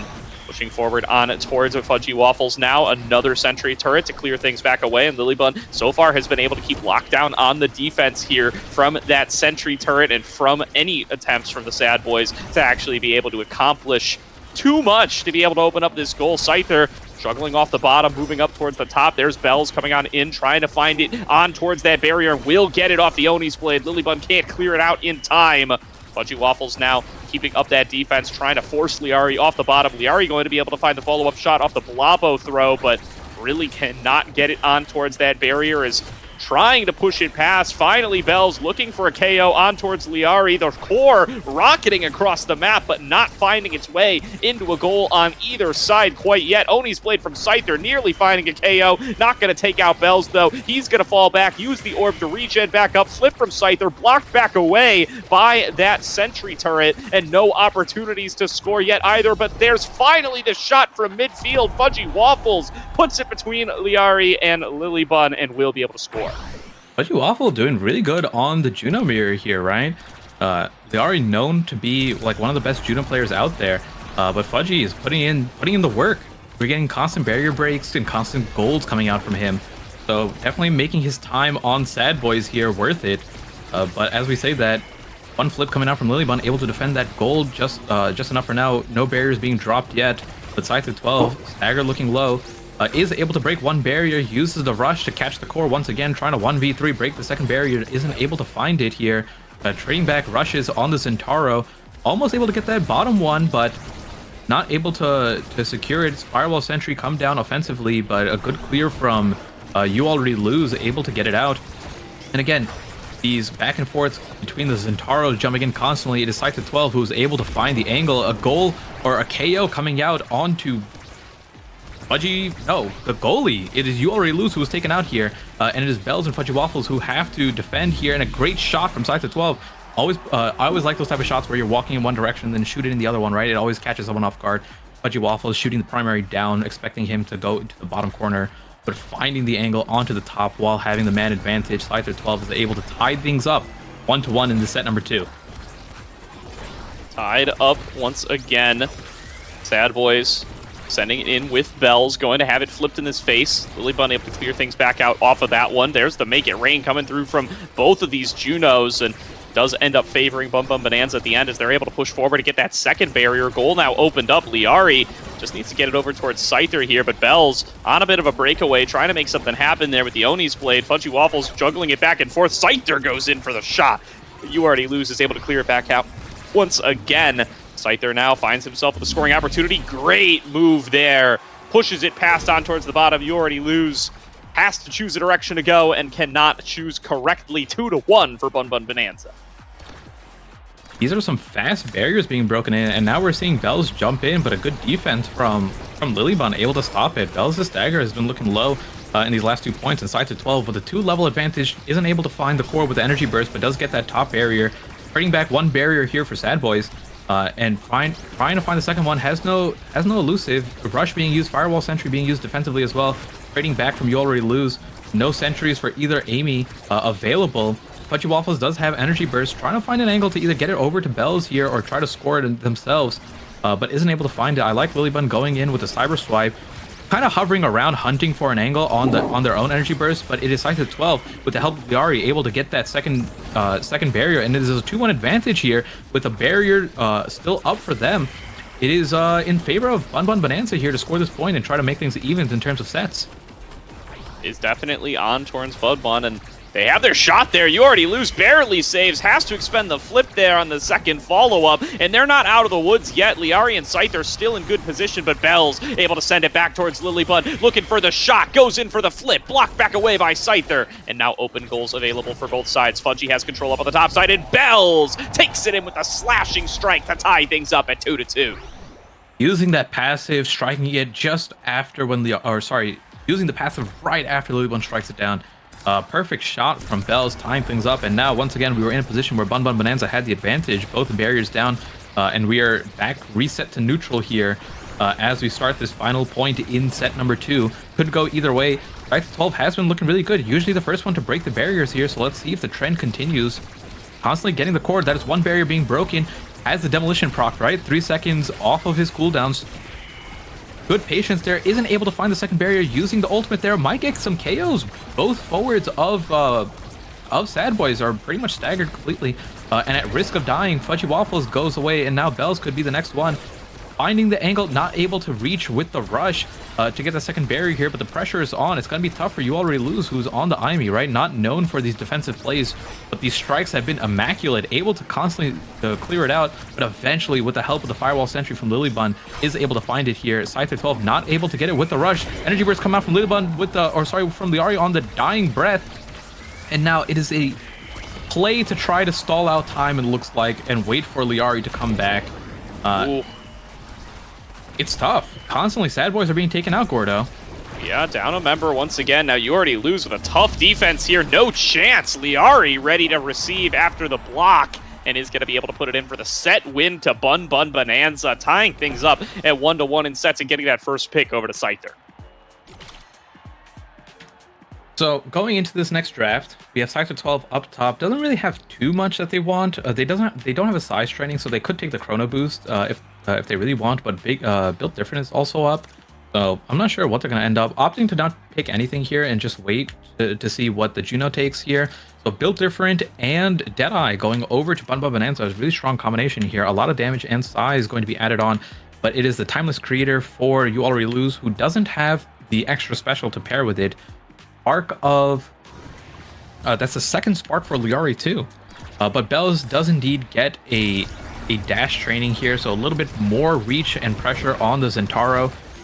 Regardless, I think Bun have a little bit of a better draft, or came out a little bit victorious due to their positioning, winning that previous set. Yeah, look at Bells. Bells is 1 versus 2 right now up against Lily and Liari, and he is just sending it through over and over and over again. Every ability positioning is so on point, and he's going to look to turn it into a score. Lilybun able to keep up that defense. Now Scyther going to be able to send it back towards the other side, but the aggression does not end there. Fudgy Waffles continues to place down the Blobos, continues to get it to Bells, and Bells sends it into the goal.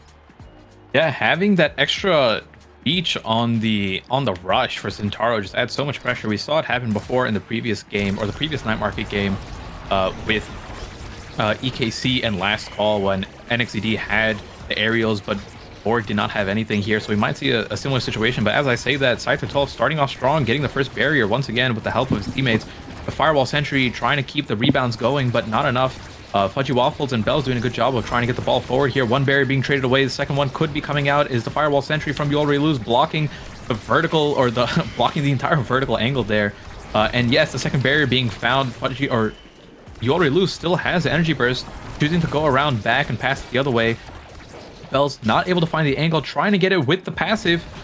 And a good pass from Fudgy Waffles, but just barely off. I think Bells was slightly mispositioned for that, but ends up securing it anyways with the rush.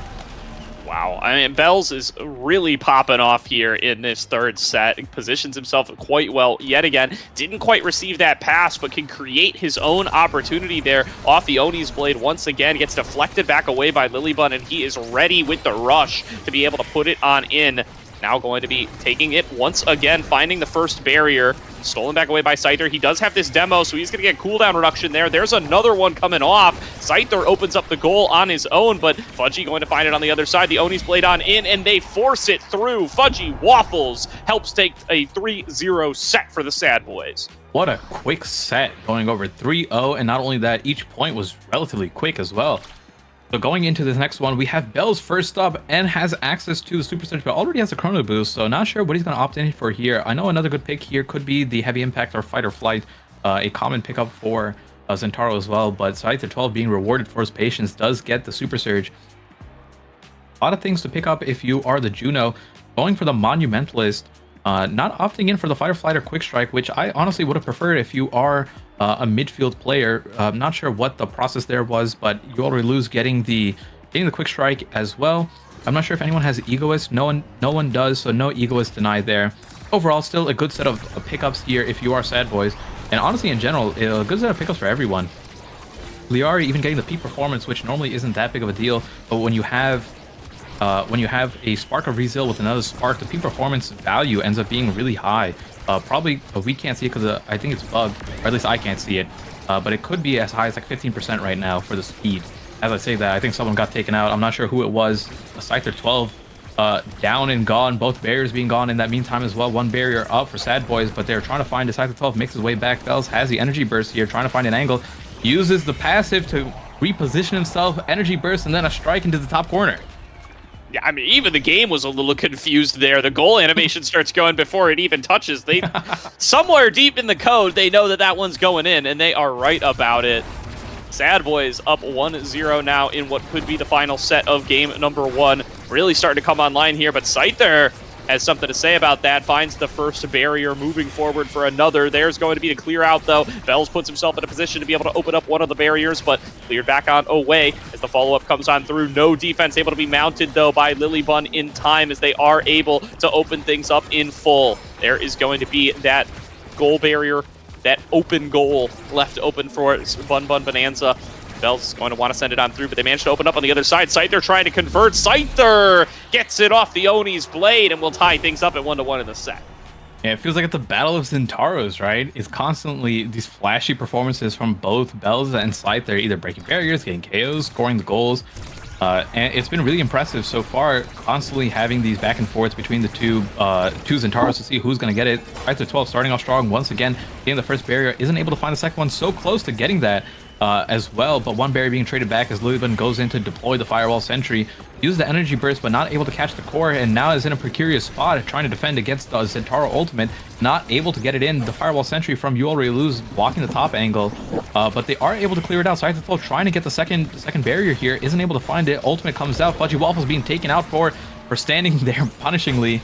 And now Bells going in on the rush, not able to find the point here, but Scyther 12 indeed does get that barrier, and it is Liari and Scyther 12 who are shooting it back and forth. A little bit of ping pong as they find the angle, or try to find the angle to score it here. It is always this constant back and forth happening, 10 seconds away from overtime. Core is about to go super fast. Liari has the Energy Burst, and so does Bells. And no, not able to find a good defense here on the Firewall Sentry. And it is just, here comes the overtime. The speed of the core is going to start picking up here, and now it could be anyone's game as the core moving too fast can send it in anywhere, and you never know where. Oh, I thought that was going to go in for a second, Gordo. Well, it's going to go in, but on the other side, Scyther comes in with the rush to be able to send it through. 2-1 now for Bun Bun Bonanza as they try to keep a comeback alive in this game number 1. They've been putting up a pretty good fight here so far, able to really get things converted once they do find some time on offense, but it really does feel like Fudgy Waffles and Bells have been very, very strong once they've been able to get it over towards the left, and it has been tough for Lilybun to be able to keep up. You Already Lose, sending it on over off that glitch pop. Once again, all 3 members pinned on the top side by that addition of the sentry turret. There's the flip from You Already Lose, blocked away. Scyther sends it through, uses the flip, not going to find it, but going to take Fudgy Waffles up the top instead. And now off this power play, going to try to convert, going to try to win themselves a set and send us all the way to set number 5. Bells and You Already Lose trying to keep up the defense. Scyther nearly puts it through with another shot. You Already Lose can't defend in time. Another shot, another save, and Bells keeps up the defense alongside You Already Lose. You Already Lose blocks multiple shots at the last possible second, but now it's going to be a KO, it's going to be a power play, and it's going to be Liari pushing it through on the top. She takes it 3-1, and Bun Bun Bonanza take us to set number 5. We are going to set 5 indeed. Good work on the comeback on the side of Bun Bun Bonanza there, right? Like a 3-0 set number 4, and then immediately returning the favor with a 3-1, 3-0 on set number 3, favoring Sad Boys, and then a 3-1 return here for Bun Bun Bonanza. We have Rapid Fire on top of that's Rapid Fire Prime Time Deadeye for Lily Bun is going to be really, really hard to deal with. Egoist going over to You Already Lose, who already has the quick strikes there. So you're about to see a speedy Aimee on the side of Sad Boys here. 1-2 punch for Scyther 12. A lot of damage. I mean, this is going crazy. It is Fudgy Waffles who does get Stagger Swagger, so I know he's been one of the people who's been targeted quite a bit here from the damage. So that should help out with a little bit of speed as well as survivability. Overall, I mean, everyone got something good. Can't say who it's favored for. It's just going to come down to who's going to play this out better on the set number 5. Yeah, Core really starting to rocket away now as Scyther takes the pressure towards the bottom, going to be able to find the first barrier. Bell's already got one on the other off of that kickoff. Now going to send both of these sentry turrets across each other. Seen a lot of crisscrossing sentries today. As Bell's once again looking for this barrier, not going to be able to get it past Lily Bun this time. And now finally going to be able to send it on through. Nice angle. Going to be able to take that without being blocked on away. Scyther now turning it back around. Good defense. Assist from Fudgy Waffles. KO off the bottom. Bells using that knife's edge and is going to be able to turn it into a score for the Sad Boys. KO plus the score. Love to see that. But it is Scyther 12 who has the energy burst here, and I know he's going to look for an aggressive play here right off kickoff. Doesn't have the rush though, but does find one. Use the energy burst. Might be able to find the second one. No, but a lot of stagger coming through. Fudgy Waffles already stagger broken. Does have the stagger swagger, but isn't able to survive long enough to get that healing back. And Lily Bun, aggressive use of the energy burst there while forward, and is able to take advantage of it, breaking the second barrier. And now it is a 3v2 situation with goal wide open here, trying to find an opportunity to score onto You Already Lose, but the pressure is coming right back. And Scyther 12 in position here, trying to get the angle. Doesn't find it with the ultimate. Really has their work cut out for them here, keeping up that defense. Bells bought so much time off that 3v2, and they turn it into the goal. The Sad Boys surviving far longer than expected against the power play, thanks to Bells' time saving. Turn it into a 2-0 there, 1 goal away from the win. 1 goal away indeed, a quick set 5 if this ends up going Sad Boys' way. But Bells brought down the half stagger once again, but both barriers immediately. Bells with the rush and the passive. I was able to secure it with the crossing sentry beams once again. Bells, even if he falls for his troubles, managed to get both barriers. Love to see that. Scyther 12 trying to return the favor, but isn't able to find any barrier at all. Bells being bounced around from all these core flips. Scyther 12 finds one, looking for the other one, but it's tough here. Bells elusiving, able to dodge Scyther 12's rush. Not able to get that second barrier. Good cyber swipe from You Already Lose, returning back to his goal, able to secure that defense. And now it is a constant amount of pressure coming out from the Zentaro here. Bells is just living for so long, even though he's staggered. And again, isn't able to get taken out here, but the barrier finally falls here. And now Bun Bun Bonanza have an opportunity to score. If Bells is able to secure this, though, they will lose it all. And no, it is just a constant back and forth here. It could be anyone's.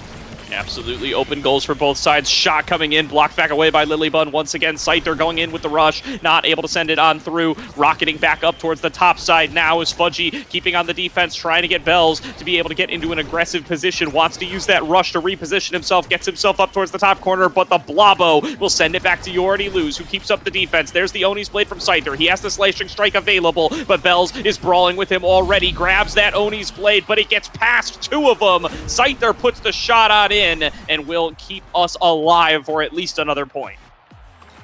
1 more point indeed. If they can get another one on top of this, that'll be 0.5 set 5 here for Bun Bun Bonanza, which even without Vaughn would be a great showing to their improvement as a team.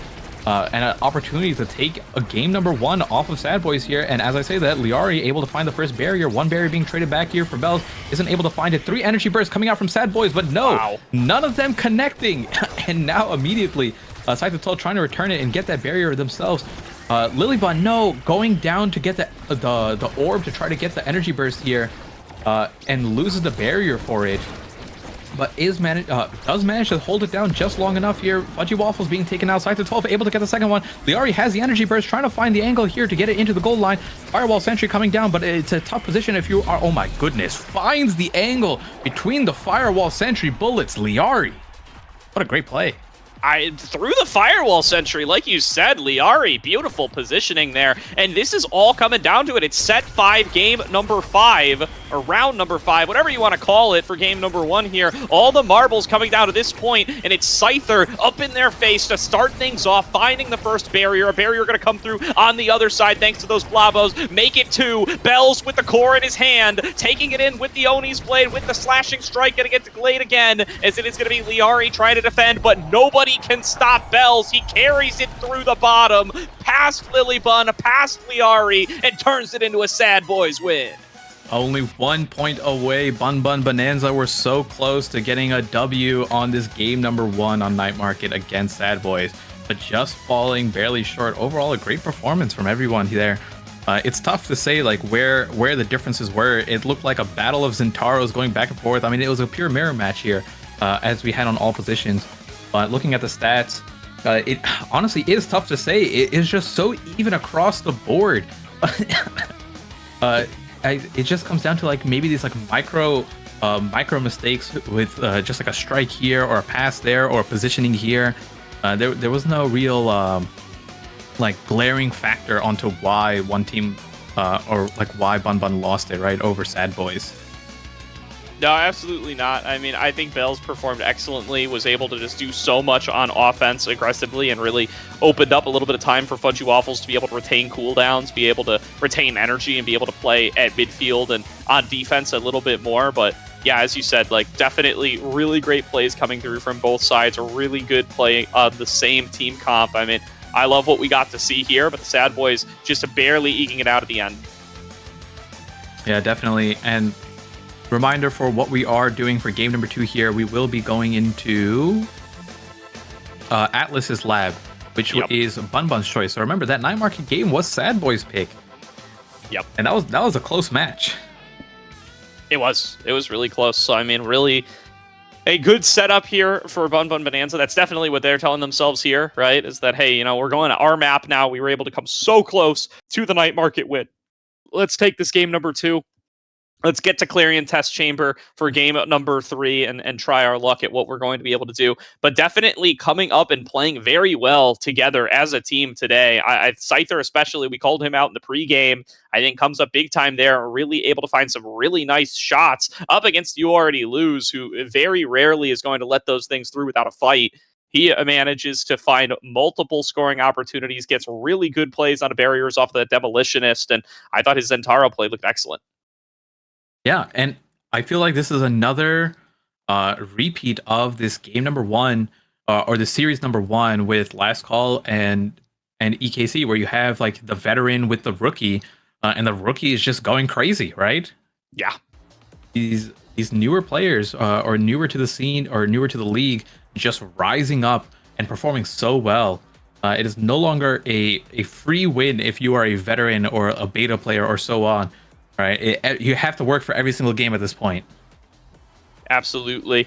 So now we are getting onto the map for Atlas's lab, looking at these bans and potentially a Zentaro ban coming on through. Yeah, it's a Zentaro and Juno ban, so definitely going to see some very different team comps from what we saw last time. Surprised to see Scyther choosing to ban away that Zentaro, but I mean, it is so dangerous in the hands of Bells. You can't blame them too much. Let's see what the selection is going to be instead.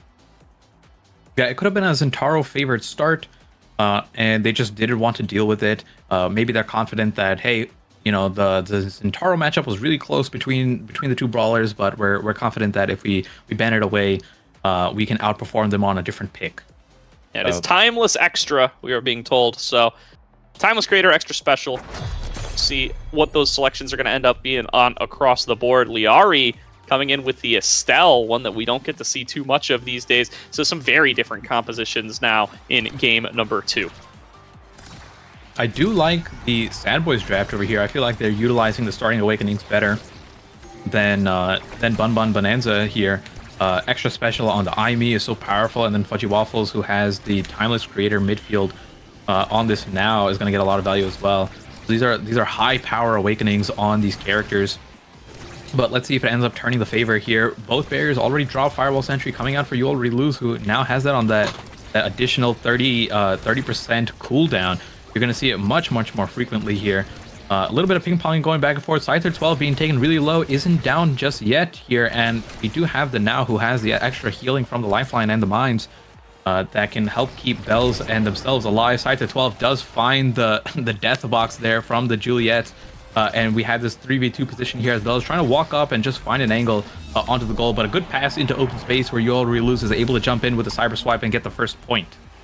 Yeah, really good stuff there. Some old school picks, I feel like, coming out of the side of Bun Bun Bonanza here. Feels like it's been a long time since we've got to see a lot of Atlas picks, a long time since we've got to see a lot of Estelle picks, and so far I definitely feeling like that draft has been favoring Sad Boys, at least in these first early volleys. Another KO found by Fudgy Waffles off the energy burst on the bottom, and You Already Lose on point with these glitch pops to be able to keep things cleared on away. And once again, Scyther finds himself in that death chamber, not going to be able to help on out, but clear away from Liari with the Crystal Thorns will buy time for Scyther to be able to get back and get involved. So I have to see if they're going to be able to find that second barrier with it.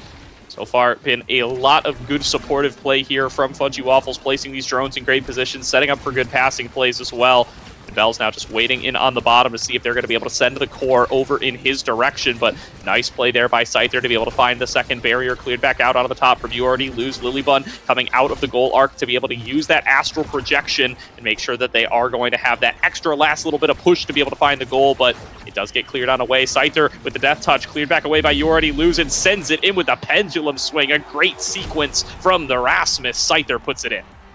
It's always so entertaining to watch Erasmus to use their abilities so well, right? Being able to use the death touch to pull someone, either to pull the goalie or to pull the core back, and then using the pendulum swing to finish it off. Able to find the goal onto You Already Lose there with a nice sequence there. One barrier being dropped down. You Already Lose forced to use the Firewall Sentry already defensively. And with an energy burst, core being brought back to them, core flips being exchanged as Bell's trying to find the first barrier. First barrier is found. Second barrier might be picked up as well.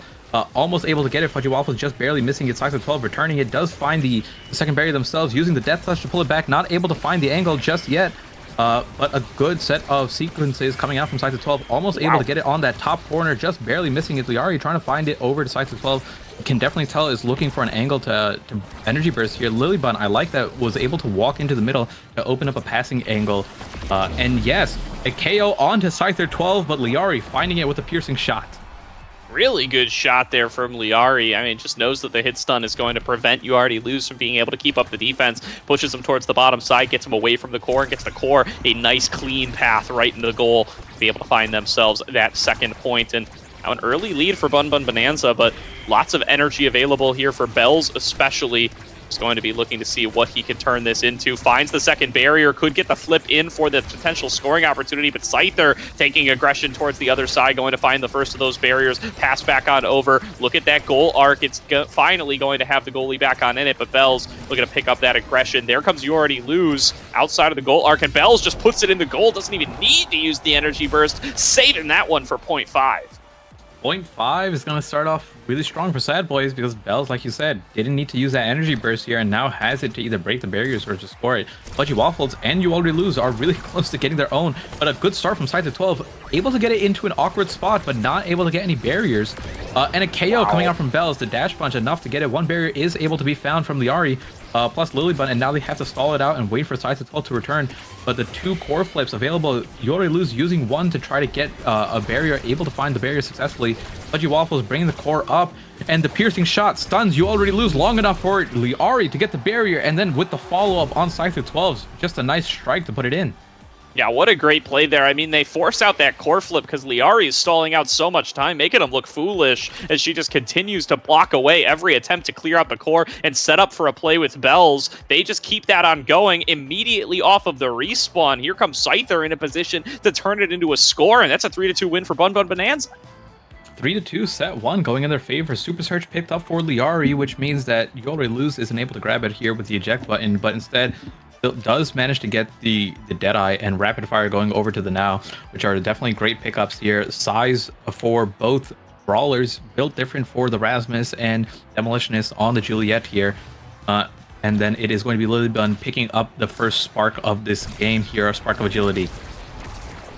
Definitely here, and really do like to see that demo on Bells. He's the kind of player that can really make some explosive sequences happen off of that one. And that's what you need, especially up against the Atlas, who, when those cooldowns are up, it's so hard to actually get past the barriers on this map.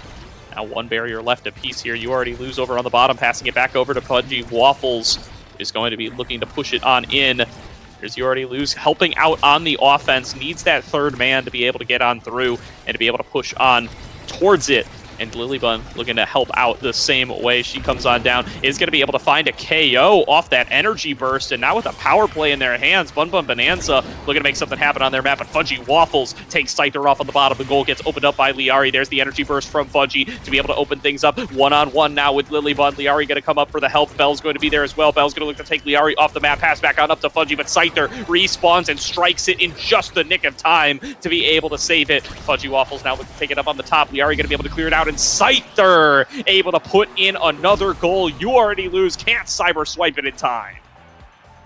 I mean, a great start. It looked like it was going to be favored for Sad Boys there, who did manage to get like a good barrier break off Fudgy Waffles' core flip, besides the 12 who returned from the death, from the grave box, from the afterlife, able to quickly make his presence known, finding these, what we would say is hard to find goals on You Already Lose, but making it look easy on this Rasmus. Absolutely, he's doing a really good job here, being able to convert there. Scyther finding goal after goal, finding two barriers there on that sequence, and yeah, just being able to find the one spot that You Already Lose can't get to, that they can't cover with the enemy cooldowns, and able to turn it into another great one. That's a great dash punch out of Bells right into the special. Gonna find the KO, gets the core flip. Not gonna be able to find the core with it, but will find the KO off this power play. Will they be able to turn it? They will. Finally, Fudgy Waffles passes it on up, and they're able to convert a goal for the Sad Boys. That was a really, really impressive death touch from Scyther 12 to pull it out of Bells' grasp there in the goal line, but just a tad bit short on defending it all the way, 1-1 in this set number 2. Starting off pretty even, but Liari is getting taken down low. Bells not able to find it with the dash punch onto Liari. Does get one barrier, not able to get the second one. Fudgy Waffles in position to use the energy burst, and so is Scyther 12. Most likely gets one barrier here. No, actually a good defense from You Already Lose, but a good rebound as well from Liari, able to bring it up to Scyther 12, who is getting bullied out a little bit and trying to use his energy burst in a way to break the barrier without getting forced out from Stagger. Able to find it, but trades Liari's life for that, and now if they can stall long enough for Liari to break it back, but a great firewall sentry from You Already Lose helps break that final barrier, opening up the map completely for both teams. Liari is able to make it back, uses a piercing shot to bring the core forward. A good pendulum swing here from Scyther 12, takes out Fudgy Waffles, and the core into the top corner right where You Already Lose isn't able to reach. Yeah, I mean, a miscast there from You Already Lose too. Starts cyber swiping down towards the bottom, has to blink back, but by then it's already too late. The core is past where they were, and it's another score for Scyther. Bun Bun Bonanza looking great on their home map here in game number 2, looking to take a 2-0 set lead off another point, as all three members of the Sad Boys are forced on defense here, as Scyther keeps up the pressure and is able to only find one barrier for it, but looking for another one, another pendulum swing, another piercing shot, as the pressure is mounting for You Already Lose. Able to keep up on the defense so far, though. Going to cyber swipe back away to try to clear it out, but here comes the aggression once again. Finds a KO off on the top towards Liari, but the goal is open, and Scyther finds his shot. 3-1, 2-0 in sets for Bun Bun Bonanza in game number 2. Liari sacrificing her life to break that final barrier, and then Scyther 12 with the schmovement. 1v3 gets it between everyone. You Already Lose had the energy burst up and didn't use it there.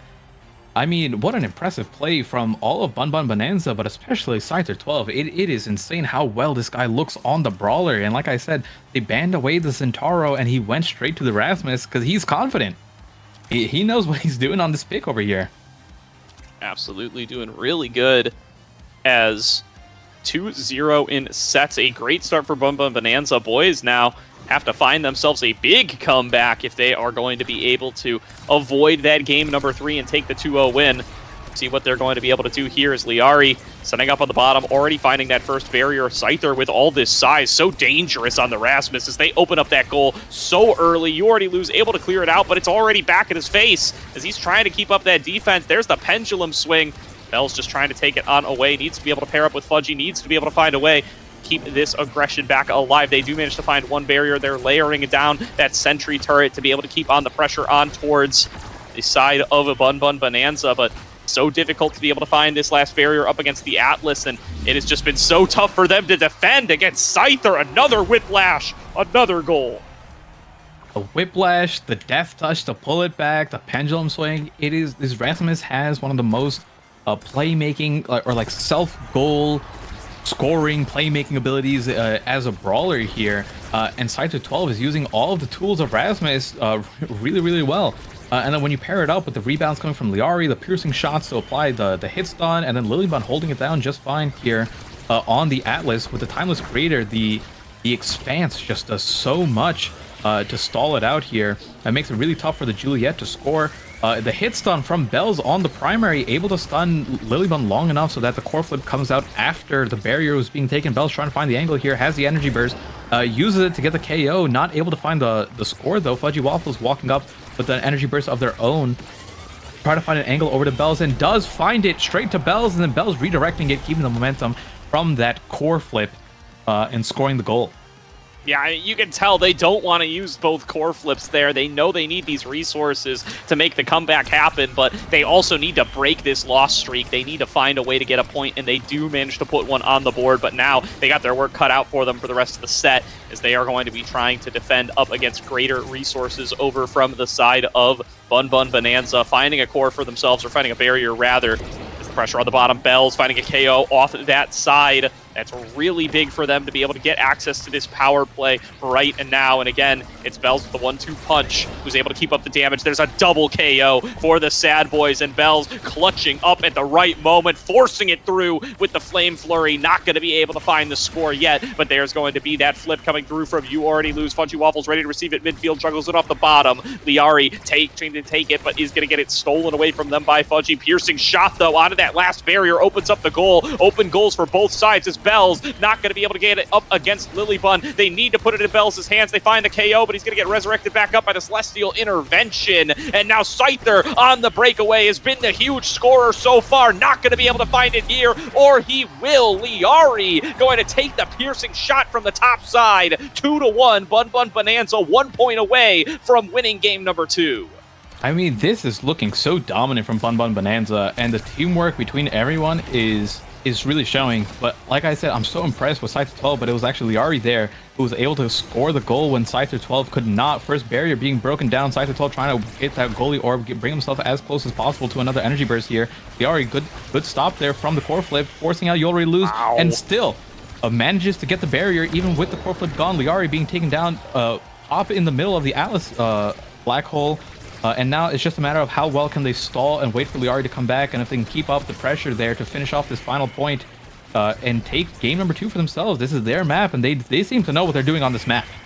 Yeah, Bells used Burst there, and it just wasn't enough. There's the Crystal Thorns. There's Scyther looking to push it through on the bottom, but Bells able to clear it out once again, but it's back in Scyther's hands, and Scyther has been able to find score after score after score on this map, and this will be no exception. 3-1 in set number 3. Bun Bun Bonanza are taking us to game number 3. We're going to game number 3, and just think about it, Gordo.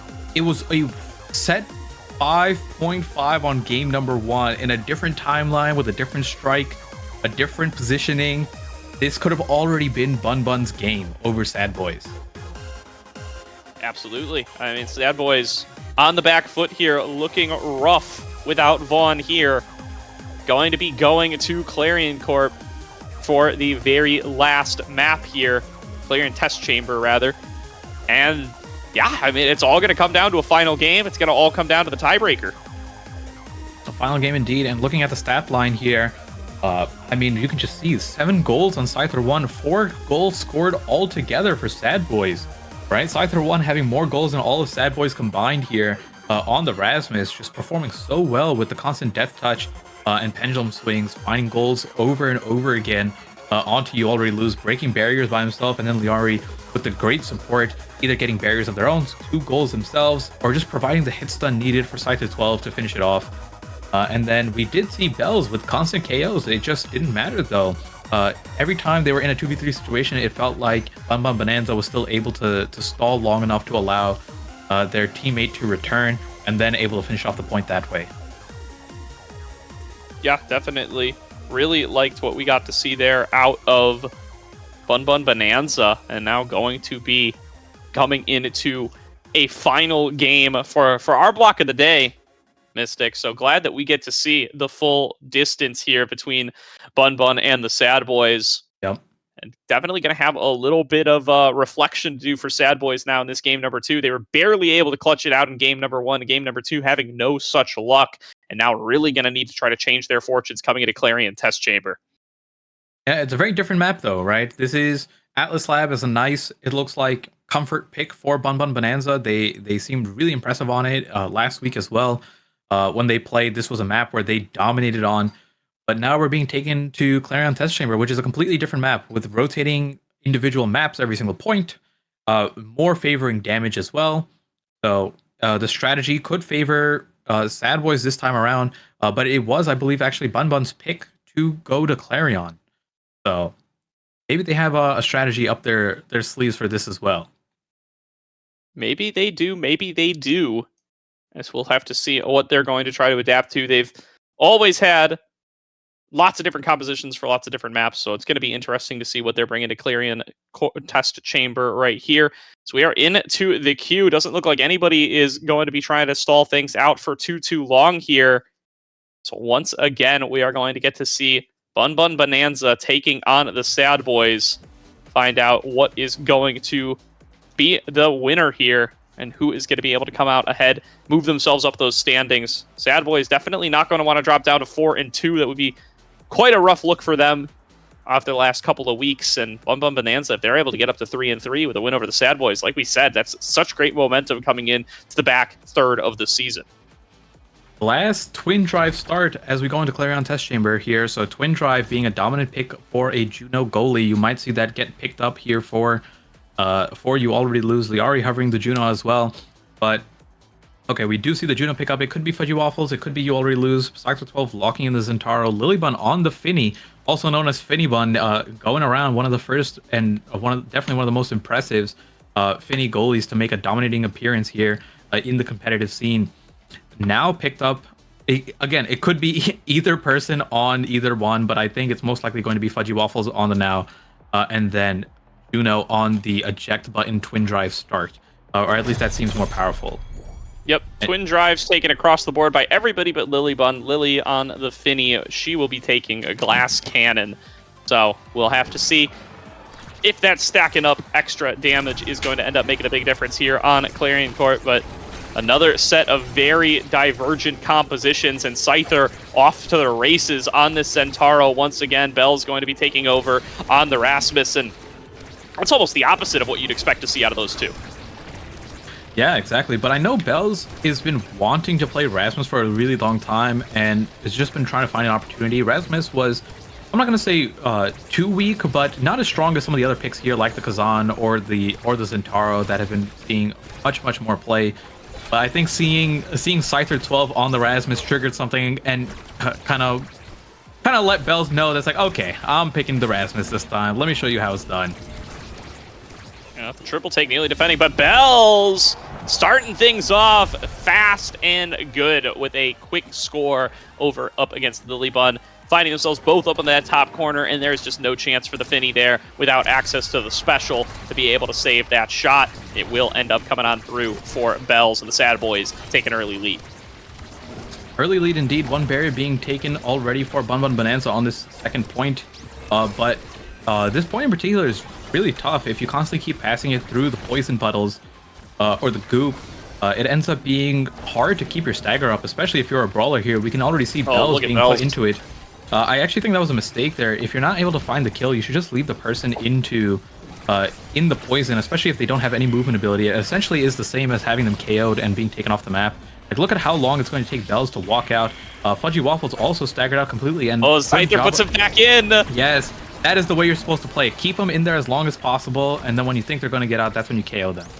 So a good play, and I love the primary stall on the Zentaro from Scyther 12, using the Zentaro primary to stall on that initial hit, and then forcing out the eject button from You Already Lose, giving them the opportunity that they need to score that point. This guy's going crazy. I mean, what a great performance out of Scyther 12 on the day. Coming back up again, looking for a win up against Bells and the Sad Boys. What a great look for a rookie brawler player at this stage of their career. Omega Strikers doing so much work here, finding a way to open up the goal once again. It's going to get stuck at the big finish. It goes down to Scyther, and he scores it again. 2-1 for Bun Bun Bonanza. Great use of the ultimate there from Lilybun as well, directing it with Liari's help over to Scyther 12, getting enough hits done to make sure there was no counterplay that could have came through. Scyther 12 starting off strong, trying to look for the first barrier here, is able to find it using the rush to go downward. Instead of trying to force it through, You Already Lose, and now is in a position to get the second barrier. Piercing shot comes out from Liari, isn't able to find it. The Rose Warp as well, using the energy burst, using every single ability, not able to find the KO. But it is all right. Scyther 12 trying to find the angle on the top side. The triple take comes out, no longer there, but it is, I believe, the piercing shot that was the one that got the kill from Liari. And it is Scyther 12 who does get that second barrier. Goal gates wide open, 2-1 start here for Bun Bun Bonanza. Have an opportunity to take this set as well and give them a lead into this final game, which could be a Bun Bun sweep if they get it. Absolutely could be. Scyther looking comfortable, Lilybun and Liari looking comfortable, playing out this composition, playing out these characters that they are so practiced on this deciding map. They have been doing so well so far in this first set. A nice landing on towards that barrier, but Scyther will take it 1 versus 2 again. Puts it in the bottom corner. 3-1 set win for Bun Bun Bonanza in game number 3. This is starting off similar to game number 2, but I will say it does feel closer individually. Regardless, Bun Bun Bonanza starting off strong, keeping the momentum from game number 2, and not letting that game number 1 get to them. So it looks like Scyther 12 is going to opt in for the quick strike here. Doesn't have slick kicks though. I think he just wants to deny it because it's going to be a strong pickup if it ends up going over to Sad Boys. The team player for You Already Lose tends to be a game warping pickup. Just be on the lookout for that, how fast the core gets sent out from the Juno here, especially if they get something like 1-2 punch or Hanshan to pair with it. The ultimate reduction going over to Lilybun on the Happy Star, and then Liari taking the size to make sure Bells doesn't get it picked up. Definitely now going to be a nice early start here. Juggles back and forth, each one going to end up losing a barrier. Nice snag by Bells with the Death Touch to be able to open things up and start things off here. Now it's going to be the aggression coming through from Scyther. There's going to be Fudgy Waffles stuck in the goop, no way to play, but it doesn't matter. Bell's going to find the score all on his own and put the Sad Boys on the board early. Starting off strong, both barriers being dropped down within, I think it was like a 20-second point going over to Sad Boys here. But the Bouncy House, last time favored Bun Bun Bonanza. Let's see if they can repeat it from before. Piercing shot, able to find the first one. Good misdirection from Lilybun, trying to keep the rebounds going here. Bell's not able to find it with the Death Touch there. Strike shot coming out from Lilybun as well, keeping the core forward as long as possible. Liari trying to find the angle onto Scyther 12, does find it. Scyther 12 using that bottom bounce with the assist of the Zentaro passive to get that second barrier. And again, we have goal gates wide open. Scyther 12 with the energy burst, trying to use that core flip when they can, and finds the angle. Typically, you expect to shoot it up, but Scyther 12 so confident there, finding the smallest angle between You Already Lose and the bottom pocket of the goal. He's feeling himself, man. That's the only thing to be saying about it. He knows what shots he can make, knows what shots he can't, knows that he's in a winning position, knows that he's going to be able to pull off these plays, and is playing like it. Doing such a great job here in this early game at number 3. Doing such a great job in this entire series.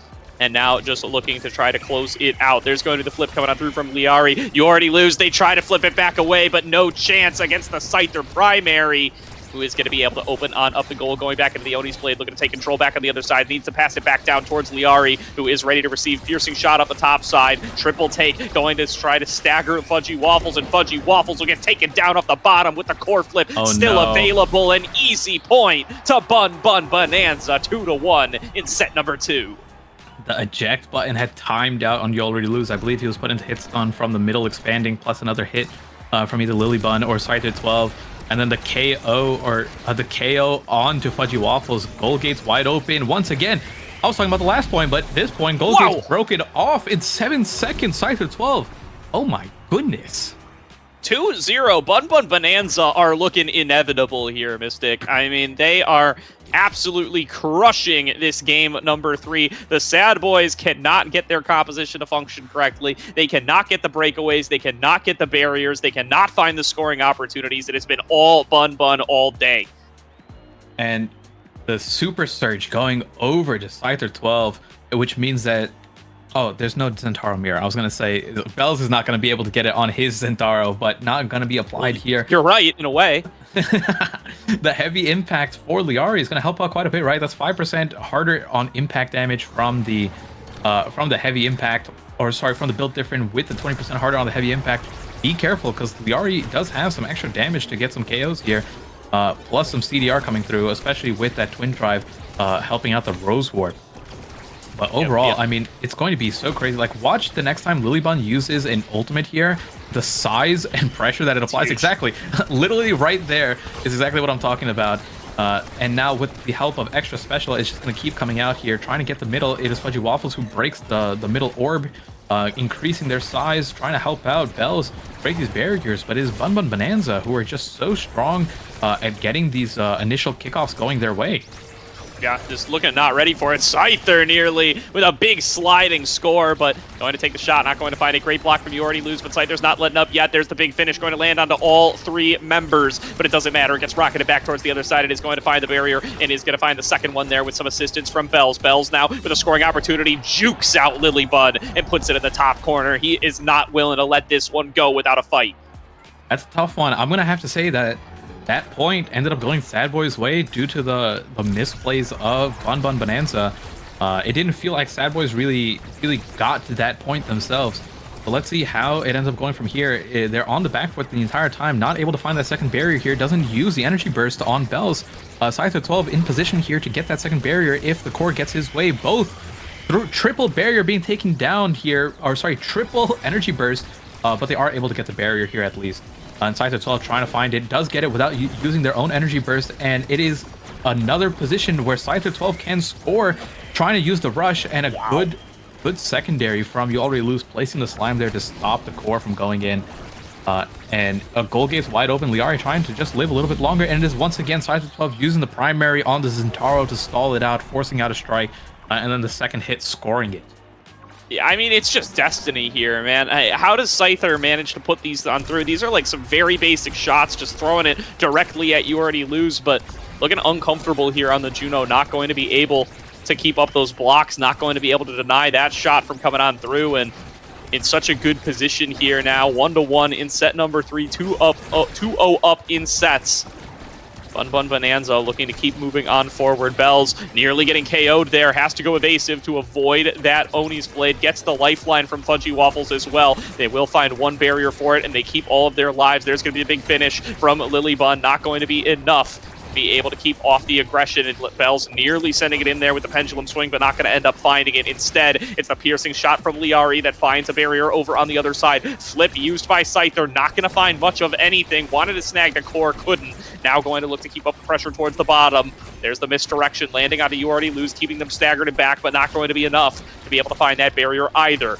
Liari trying to juggle it back on down, passed over to Lily. Now Scyther, the one in control, passed off the center, but gets past Lilybun to be able to open up the goal. Bells sees a scoring opportunity in his eyes. They just need to be able to move it past Scyther, who has the slashing strike available. There is the core flip. There is the strike, but the big finish from Lilybun will keep up the defense. Has access to the core flip as well. Not even going to need to use it quite yet as they juggle for it back and forth. And finally, it is going to be Scyther going on in with the swipe, and they are not going to be able to block it for Liari. 2-1 in favor of the Sad Boys now as they put through a point on the top side.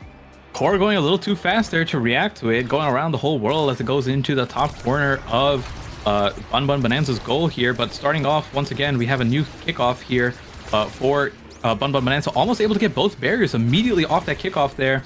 Not able to find the second one. One barrier being traded back here for Sad Boys as everyone kind of walks a little bit forward. Liari trying to push it forward with the piercing shot, gets it over to Scyther 12, who is able to secure it with the primary.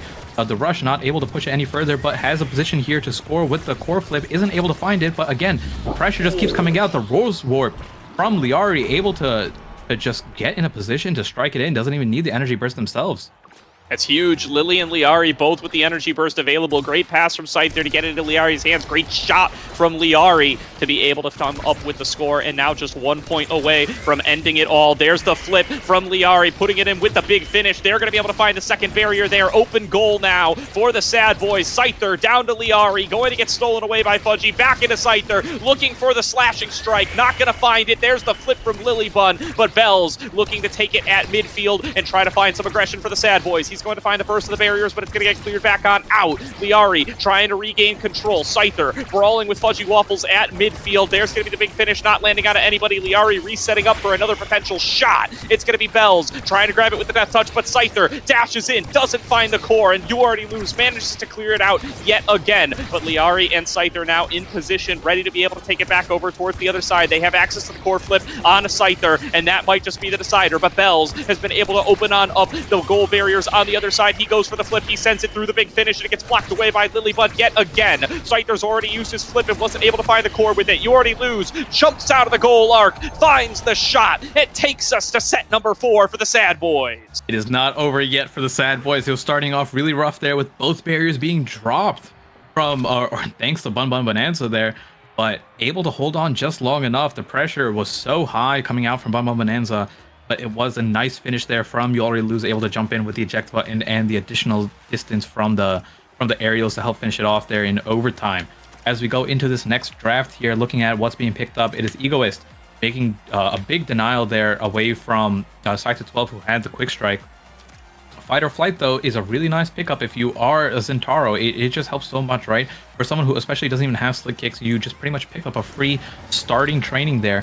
And now also 1-2 punch on Lilybun. More of a denial than anything else, but gonna be good on them regardless. And Liari opting in for a little bit more movement speed and a little bit of size reduction here on the Among Titans. Little bit of size reduction here and there. And there is going to be the push in on towards Lilybun. That has a tough defense there, even with the big finish, and they are not going to be able to keep that defense alive for that barrier. But now Scyther trying to take it up on the top side.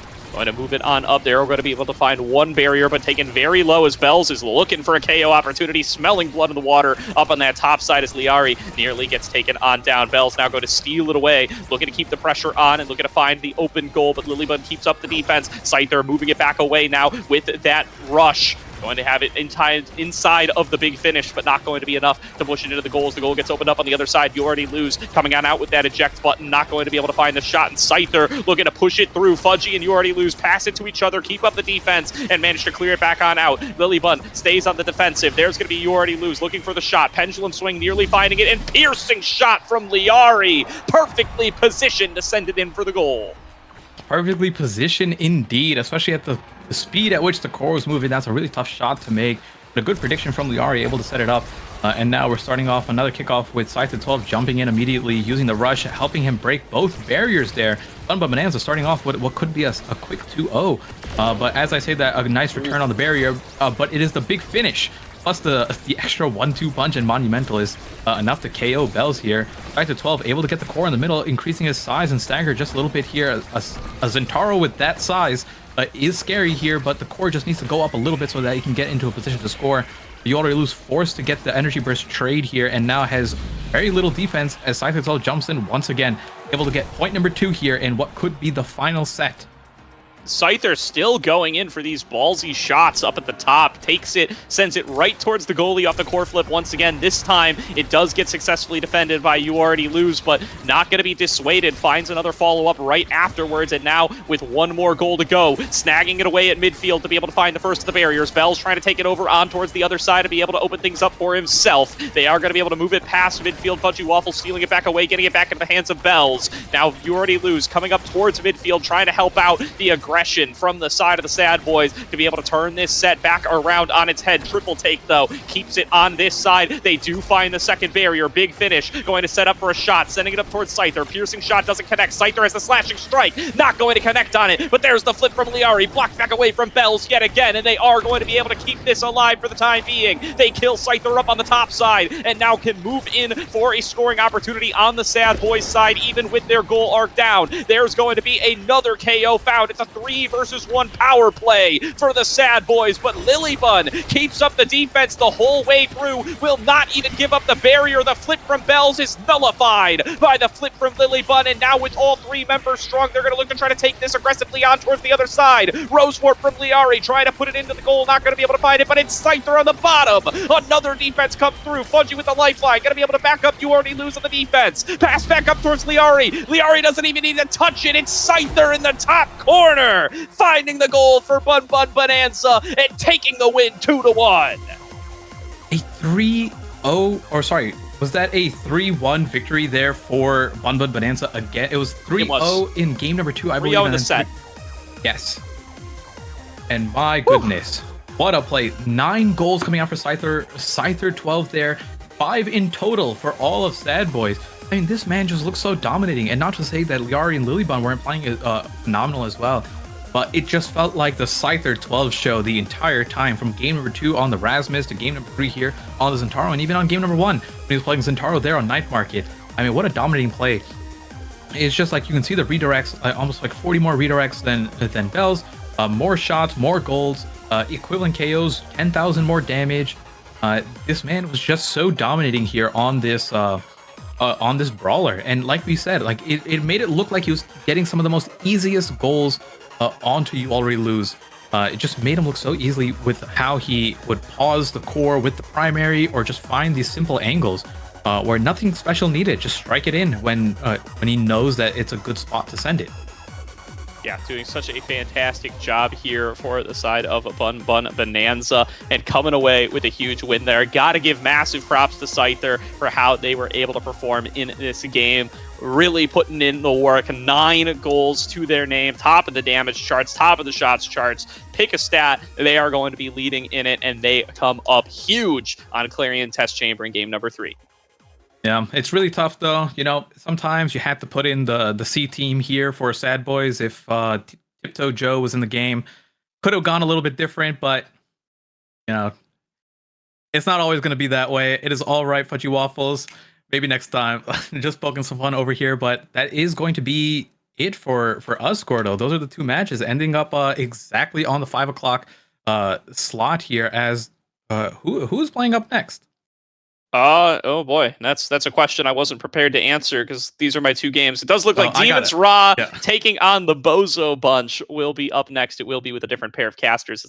As you said, Mystic is going to do it for our block. But thank you guys for hanging out with us. We are going to throw it to a quick break while we make that transition happen. But keep on tuned in. There's 3 more NASL games this week, and yeah, stay tuned.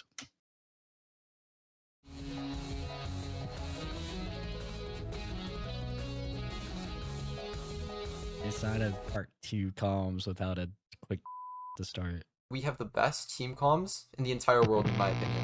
Bomba! My heart rate is like 7,000. Bomba!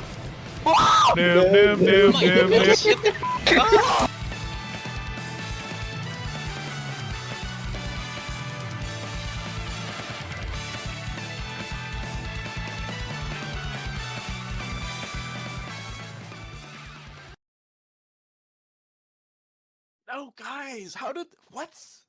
They banned my Julie. Oh, what the heck? No. So baiting his cooldowns is really effective. Carry me, guys. Carry me. Nice. There we go. Guys, carry me. It is not looking good. Right. Good for set. Not bad for set. Snipe. Oh yeah. We are Just rewarded. It's missile prop. I'm gonna take prime. What if you save some missile prop for the Drek? That would go crazy. There is no way. That would go so crazy. Like, though. cause you're just gonna take it. I mean, he thinks I won't. Oh. Yeah, like Yeah, there's. hot shot. Yep. I mean, right? Yeah. His hooks are gonna kill you from really far Yeah. now. Oh, I'm gonna myself. Yeah, I think his hooks might kill from really far. By the way. Good sequence. Great sequence. Besides the flip, ignore the flip didn't happen. I was just being. Yeah. Oh, owl. That was a delta formation flip. Sorry. Oh my god, guys, we need to call the formations. What the hell? Killius is all this talk about formations and he hasn't called a single one. What a noob. I mean, I just want to hit it back up. Bang. Bang. Bang. I saved you. I can't freaking second strike glitch pop. Oh. I hook. Oh, big. Whoa, core control. Oh, Whoa. Yeah. Tony's application. Tony's application. I should be ready. Tony's MF application. I'm gonna take extra special here and myself, by the way. Yep. It's okay. Wait, can I take 1-2 and let you get Monu? I think that might be better. Yeah, I honestly he has best either way. Like he has something good either way, so. Yeah. Or Oh he just my gives me extra god. special. This guy is griefing! It's so chill. Oh, I got his son. GG. Dang, easy save. I'm needing that orb! You're fine. Just you're fine. You're fine. You're fine. Hey, comms. I mean, GG. No Dang it. comms. I literally. I'm you. I mean, no comms. I mean, Level 5, by the way. I tried. Level 5, by the way. Level I'm 5, playing by the way. Mako. Level I'm 5, playing level 5, Mako. level 5. You didn't call the orb. You didn't call for it. Level 5. I mean, call for the orb, noob. I mean, I'll Open you. your eyes. Open your I eyes. mean, party 2 is in shambles.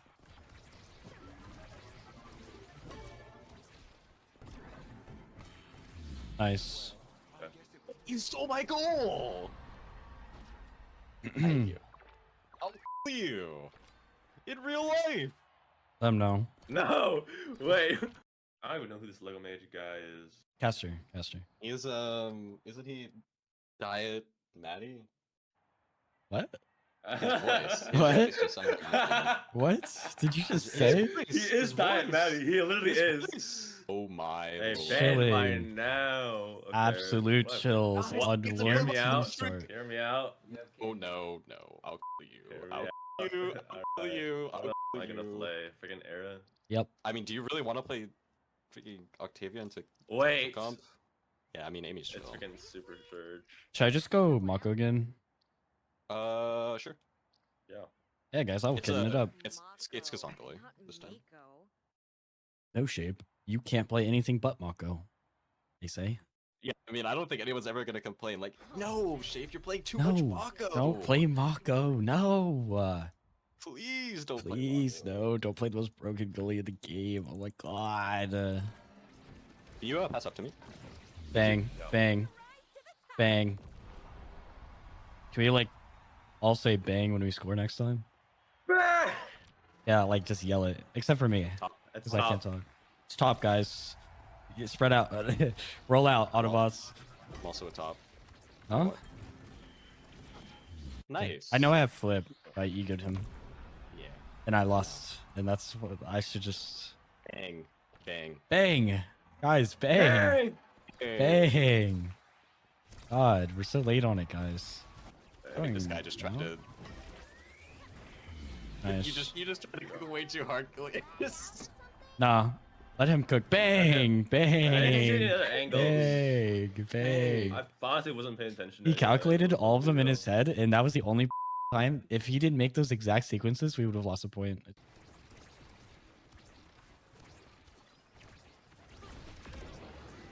Bang. Bang. Bang. I mean, I'm so carried. Thanks, guys. I'm on my deathbed. I'm not making the greatest showing. You should cough a little more. No. Oh, he could have killed me. Dude, freaking this one is so broken. Where did my health bar go? Oh. Hey. Snooze, you lose. I mean, unlucky. Like a bit of a snoozer. Yeah. Thank you. Okay, no hook. I have dash punch. Bang. Bang. There we go. Bang. I mean, come on, Kilius. Where's your bang? Hey, I know that. Put that freaking turret down. Okay, yeah, Oh, so why aren't you saying bang? Like, you know it's happening, you know? Whoa! Whoa! Whoa! Ooh, I must have US 1 strike. Egoista.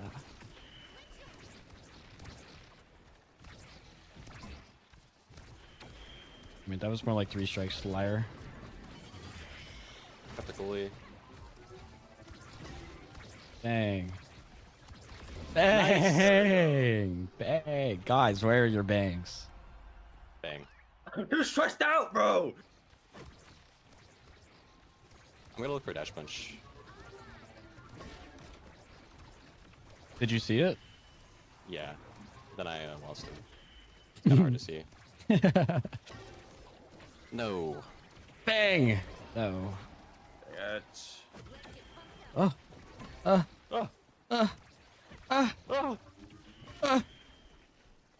It's like, you know what I mean? You know what I I know mean? what you- It's like, you know what I mean? Oh, yeah, you know what I mean. Oh, no. I mean, Party 2 comms will be going crazy this week. Oh, bang. Yes! Bang. Oh my god. Bang.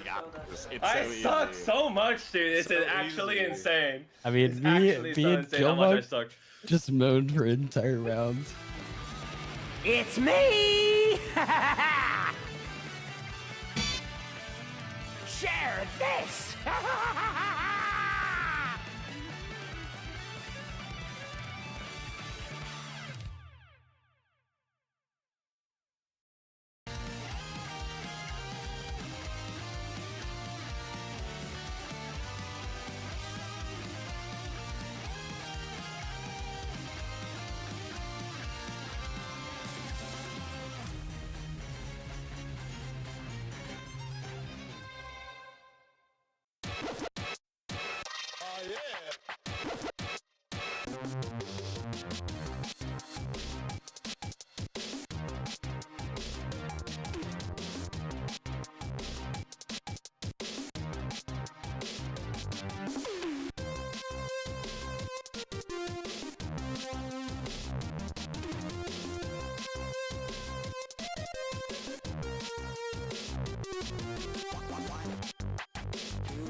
What's up, Strikers? Welcome back to the North American Striker League. We're here today getting ready for Demons Raw versus Bozo Bunch. And the only thing I've noticed so far is that there are 1 million Bestie Bucks on the line put on Demons Raw.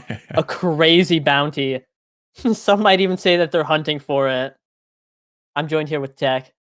Tech, how do you feel right now? I feel like $1 million, $1 million Bestie Bucks. I mean, that's awesome. Week 6, people have had some time to collect all their points, and now they're putting them down on these 2 crazy teams. This is going to be a hype match if I know anything about these players. Of course, Snake, Kainu, Megumi, Forgot I, Drop Wedo. I mean, what else can you ask for? This is just going to be an absolute banger. Right, a complete heater, a duel of the greats. Demons Raw currently undefeated in the season right now. I imagine they're going to be trying to keep that up. Bozo Bunch been going steady so far, but I think they have a really rough matchup into Demons Raw, who is known for having a really strong damage presence, and Bozo Bunch just trying to, play the Omega Strikers game, hit core, have fun, and stay alive. But I think they've been doing a lot of work trying to improve against the damage. So hey, maybe they can prevail. Maybe they can show up 101 million. Nope. Sorry, I got that number wrong. 1.1 million Bestie Bucks. That's crazy. 1.1 million on a single team, by the way. In total, like 1.2 million. That is a lot of bucks. How do you guys even get that many? Certainly not by Where are betting they with coming me. from? That's for sure.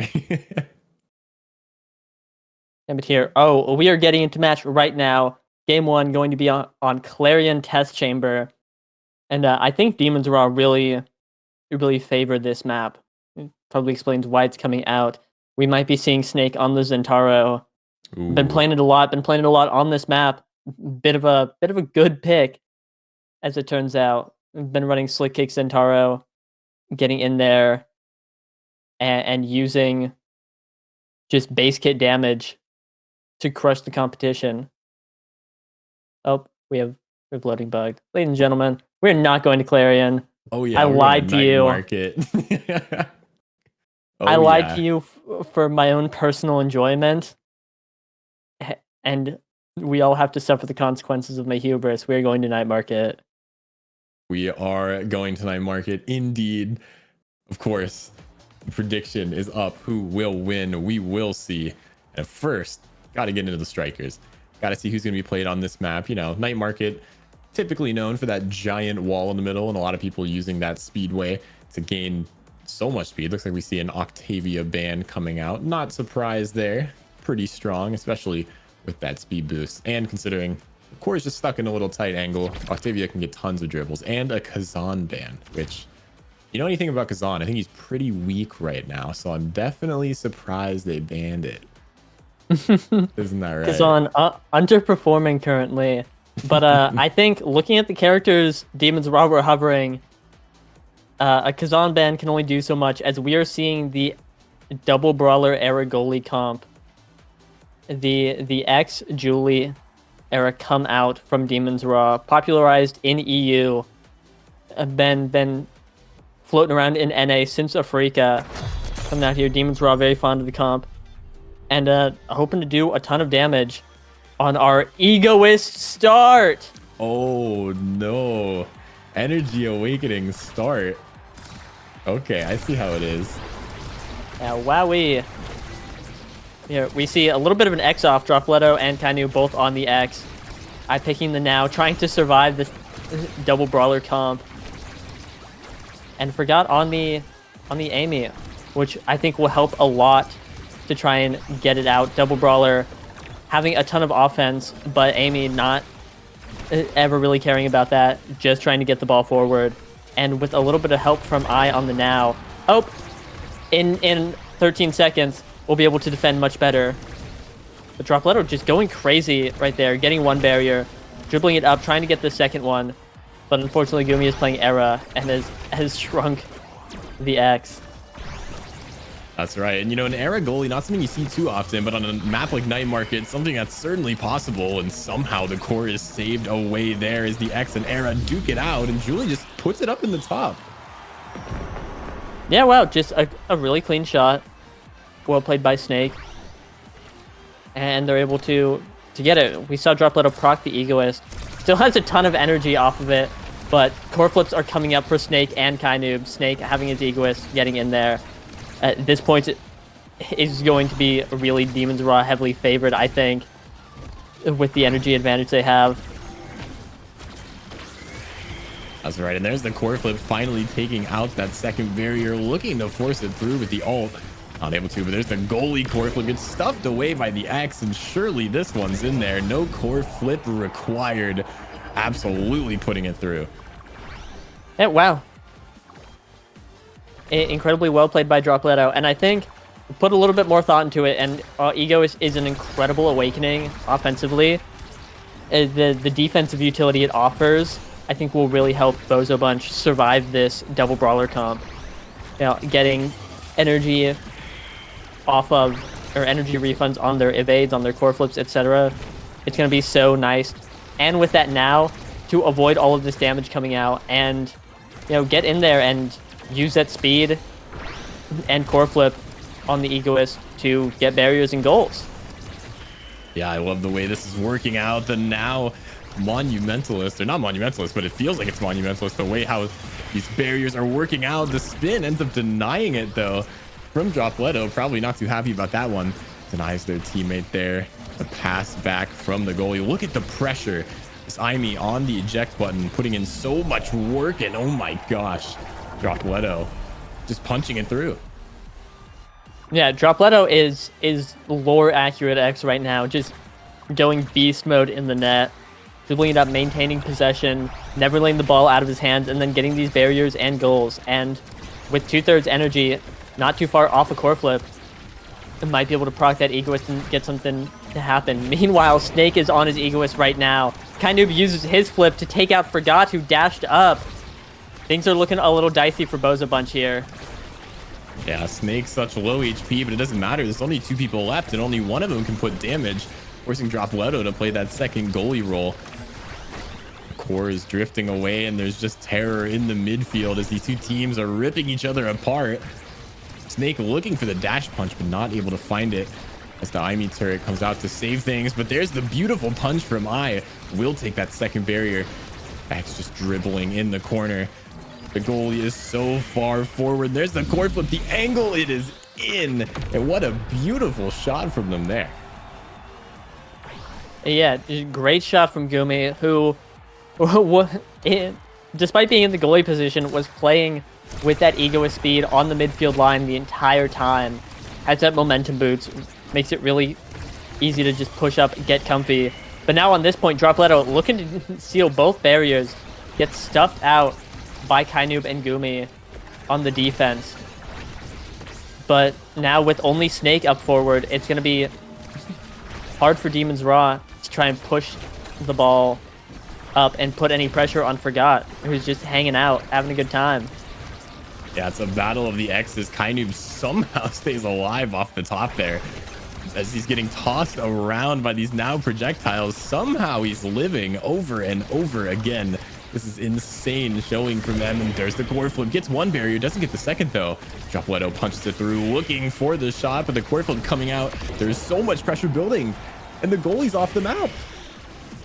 Yeah, Forgot running up with the core flip speed, but it doesn't matter because I, with the Egoist, running back, flipping the core, getting it to Dropletto, saving the barrier, and Dropletto puts it in. Meaning Bozo Bunch will be taking the first set. Despite the odds stacked against them, despite what people were expecting coming into this match. Yeah, I mean, Forgot gets taken off the bottom of the map, and somehow the goal isn't scored on them. Like, the goalie pushed so far up, and somehow Dropletto was able to make it work. He's been finding these situations over and over again where things just work out. And here we go. Fight or flight on Gumi is going to be huge, actually. I mean, look at the speed coming out from them. Timeless creator on the now. I think we're going to see a lot more KOs this half for sure. Yeah, absolutely. Dropletto electing to pick up that big fish, get a little bit of extra stagger, but also just be bigger. And X with size, especially on this map, is so useful for doing things like that. For just being bigger than your opponent and using your big hitboxes to just get barriers really well. Now all barriers down. I couldn't tell you where they went. And Bozo Bunch is pushing up Dropletto. The one-man army puts it in against Gumi with a dash into Bell Ringer, getting it in on a crazy angle. He's just too big. I mean, you can win every strike war when they strike the core behind you and you're large enough to make it work. Dropletto large and in charge, and is going to be someone to look out for as he takes a barrier right away again. Immediately taken off the map, though. No abilities for them, as here comes the core flip. A scary spot burns Gumi's core flip, punches it through with the timing. The Bell Ringer can't get it through the gate quick enough, but that core flip has to come out defensively from Snake. Is looking for anything they can to take these barriers and to change the set in their favor. But look at how much damage is on Kainoob, and look where the core is. It's just in Gumi's net. Yeah, a beautiful blink from Forgot gets it straight to Dropletto, who has the freest shot you've ever seen on the top of the net. And Bozo Bunch are running away with this game right now. That they are, and if you can keep taking barriers like this, surely the Bell Ringer coming out there, making things work, and the core flip somehow saved by Kainoob there, acting as that second goalie. But look at Dropletto. He is punching it through two people because he's the size of two people. The fishing comes out, nothing working out yet. This eject button by Forgot is putting on so much pressure, and Demon's Rod just can't intercept it. Look at the clears. There's no projectiles on the side to help out whatsoever, aside from Gumi's Maelstrom, which is stuck in the net. Yeah, oh my god, but some great dribbles from Dropletto are able to push the ball forward. Kainoob and Snake had an opportunity there, pushing up, but Dropletto with the core flip, able to get it through Kainoob and Gumi on the defense, and that is a 3-0 set by Bozo Bunch. Gumi, you gotta lock in.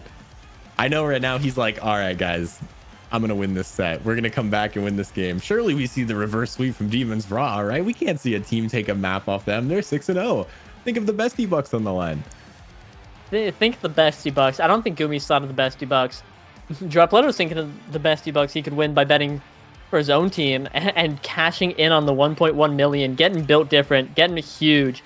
Snake picking up Super Surge, go a little bit farther on that dash and a little bit harder.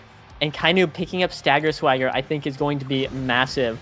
Then getting out-brawled by Dropletto just a little bit here, taking a lot of damage, getting staggered, etc.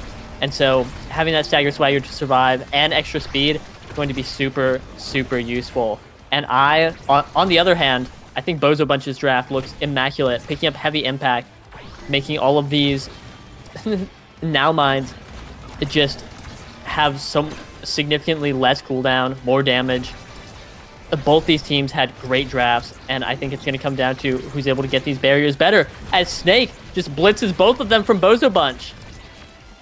Yeah, we've seen Snake do this so often, but look at Dropletto. He's up there. He's in charge. He's just punching it through. You can't down clear it against Dropletto. He is too big, and another goal for him.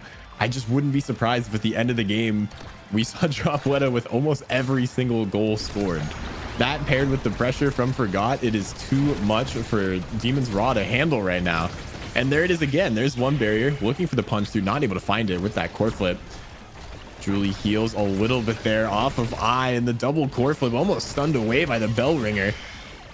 Forgot with a nice flip to save it, but the double barrier comes out from Snake, looking to stuff it through. The dash punch puts it in the net. Finally, Demon's Raw securing another goal, and this might be all they need to start the comeback. Yeah, Snake super surging, super sliding that core straight into the net, getting it in there. And oh my god, Kainoob is taking out Dropletto in the first few seconds of this match. I think you might be right. I think Demon's Raw are online. They're saying, yeah, I'm ready to win this game. No more messing around. It's time to get in there. But despite all that, and Forgot able to hold that barrier, or able to hold the net, keep it away from Snake, who's letting it in, and now Dropletto is just going crazy on the barriers. Oh my gosh, Bozo Bunch has almost won every single strike war in the last 15 seconds. This is what they need if they want to win out. The core flip comes out, but counter core flip by Kainoob ends up taking out the person in the net and just shoots it right through. Yeah, wow, reverse core flip technique. KO and win the point off of it. Incredibly well done by Kainoob getting it. And now, despite just using a core flip, has 2 bars of energy. Looking really, really good. And now Snake with his Egoist is going to try and get the ball up, make something happen with it. Yeah, Dropletto is huge right now. But Kainoob is just faster, making sure to use that center speed boost to make things work. There's the double barrier take from Dropletto, or from Snake rather, and he just shoots it in. Look at this. Don't call it a comeback yet. Your Bestie Bucks may be safe. Demons Raw takes their first set in this potential reverse sweep. Yeah, first set on lock, and now Kainoob free to pick whatever he wants, electing for the quick strike, which that's quick strike Egoist. That is the energy Exodia that exists in the game right now. And so Kainoob will be striking all the time, will be proccing Egoist constantly. And I think that's the kind of draft that Demons Raw needs to get back into the game. Meanwhile, Snake took Chrono Boost. That is now 2 Dash Awakenings on this Juliet. And big. Big, big, big. It's what we like to see. That is indeed what we like to see. Super Surge and Chrono Boost. I mean, I know we've seen like Superman X, but Superman Julie, is that something we see too often in NASL? I don't think so. And look at that from downtown. Snake immediately taking Eye off the map, looking to punch it through, but somehow the turret keeps the barrier alive. Looking for the punch. It almost gets past Gumi, but he's too quick. There's one barrier, looking for the second. Not able to find it yet, but here comes the counter attack. The blink up from Forgot, doing such a good job at helping out their forwards. Looking for the punch, and the glitch pop ends up sending it back to the net. There's the core flip pass, denied away by Eye though. Gumi has the flip. Might have to use it to clear things out. Just waits it out entirely. And now it's a 1v1 Gumi and Dropletto. The evade not quick enough, as instead he just shoots it right through him. Yeah, good foresight by Gumi to evade.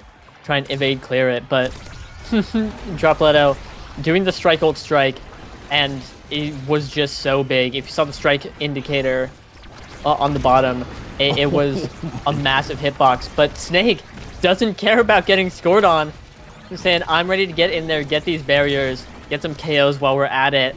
And speaking of KOs, Dropletto's looking incredibly low. Demons Raw might have scaled in the damage department and be getting what they need to start putting on the offense. Oh my god, taking out members so fast. But he's taken away entirely. And a shot dead right then and there, but Snake almost puts it in with a great dribble into punch. The ball in Boza Bunch's possession. Are they able to get this last barrier? Oh, they have to. The dash punch from so far away, almost making it work. Kainoob has to get the pass out. The shot down. It's not good enough. Forgot's able to save it away.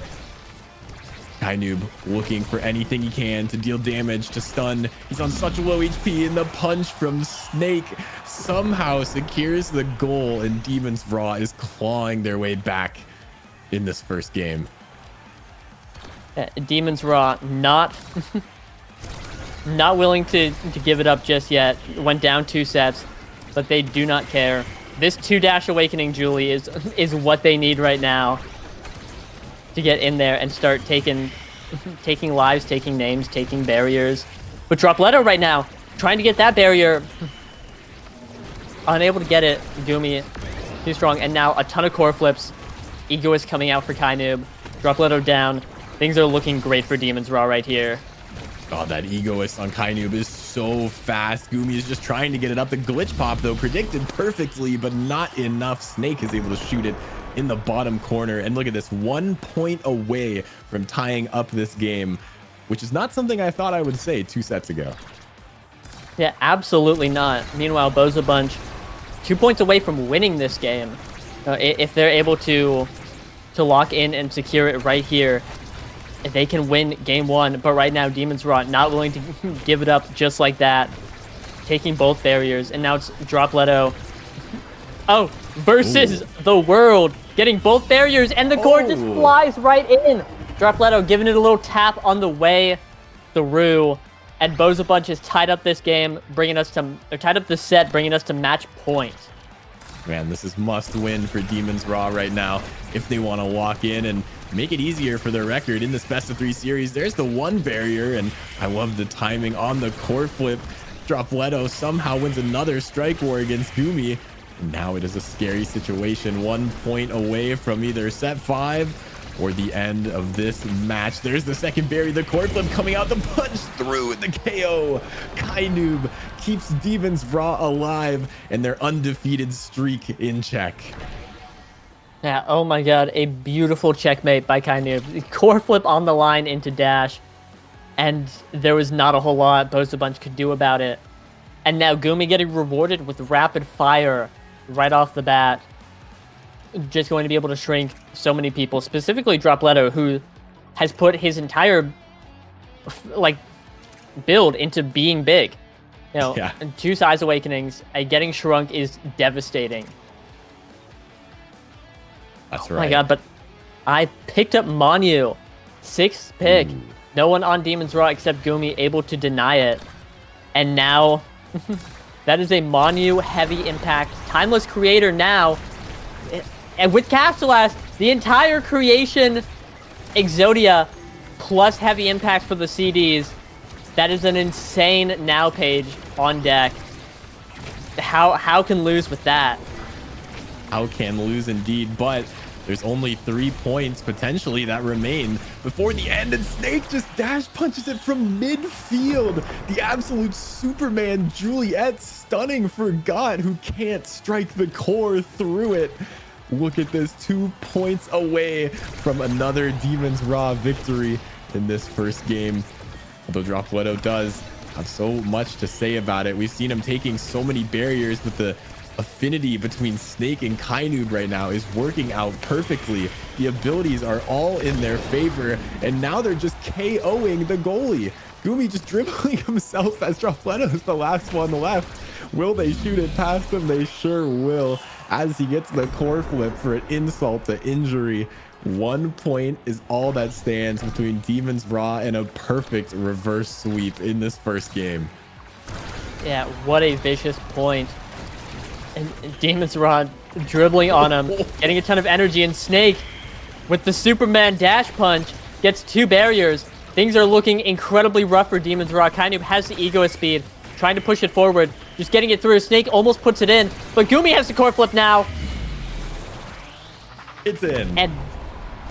And just locks it right in. Oh my gosh, what a comeback from Demons Raw. They straight up just said, nah, I'd win, and won the entire rest of the game after the first 2 sets. They locked in. And if that's any showing of what's going to happen in this series, I feel like Demons Raw are going to go 7-0 again. Yeah, this might just be another series for Demons Raw to pick up. And, you know, that's what they do. They pick Double Dash Awakening Julie, you know, get in there, make it work, and things like that. They just are playing incredibly. It's hard to say that they're not. It's obvious they're one of the best teams in the world, like uncontestably. They're good. I'm lost. I'm lost in my own head. Good team, great team. Yeah, they are winning. I can't believe they're human. I actually have had the honor to meet Gumi in person. I can confirm he is a real person. He's not an AI like me or Yoshi. He is real in the flesh. And it's just incredible. I mean, we see, like, obviously, you know, Nightmark is a map where you can kind of mix up who you play as a goalie. You know, you can kind of play these midfielders, you can play other people. An era goalie, you know, not something you see all the time, but definitely something that works out if you're one of the best goalies in the world.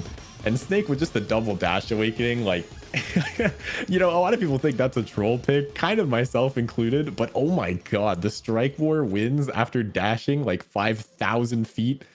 Insane. So, you know, we'll see if Bozo Bunch is able to come back on Clarion's test chamber, if they're able to lock in and secure that 3rd set, or will Demons Raw take their 7th straight win in a row? Yeah, here we see same Kazan ban coming out from Bozo Bunch. And meanwhile, Demons Raw banning out the X, forcing Dropletto onto a pick. he's less comfortable on. And Dropletto on the X was, a miracle maker that last game. And now we're seeing a pretty standard... Oh, whoa, jump scare. He will pick a character, so I know what to talk about. I promise. Snake locking in his Zentaro. A very popular pick on this map. We are all good.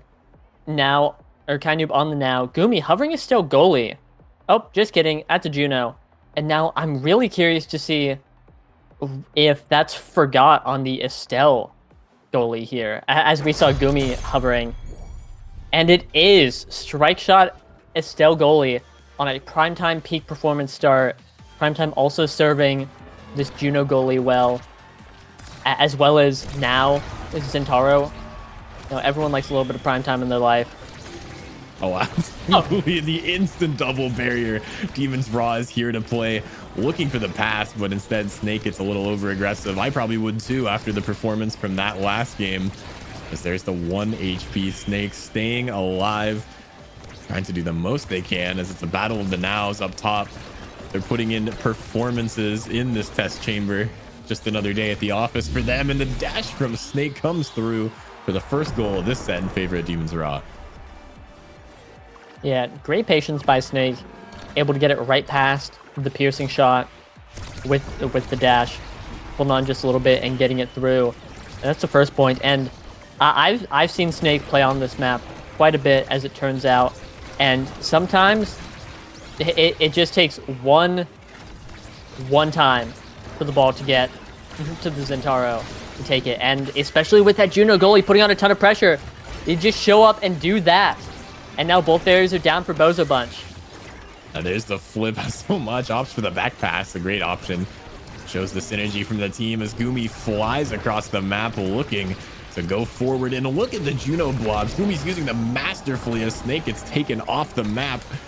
Has to run back. There's one barrier and the core flip, saving them for a little bit, but now they're in a tricky situation in the corner. Gumi wins the strike war, but Dropletto wins the battle, looking to pass it up. Gumi is now a forward and shoots it in. This is like the hybrid offense they were talking about in the beta.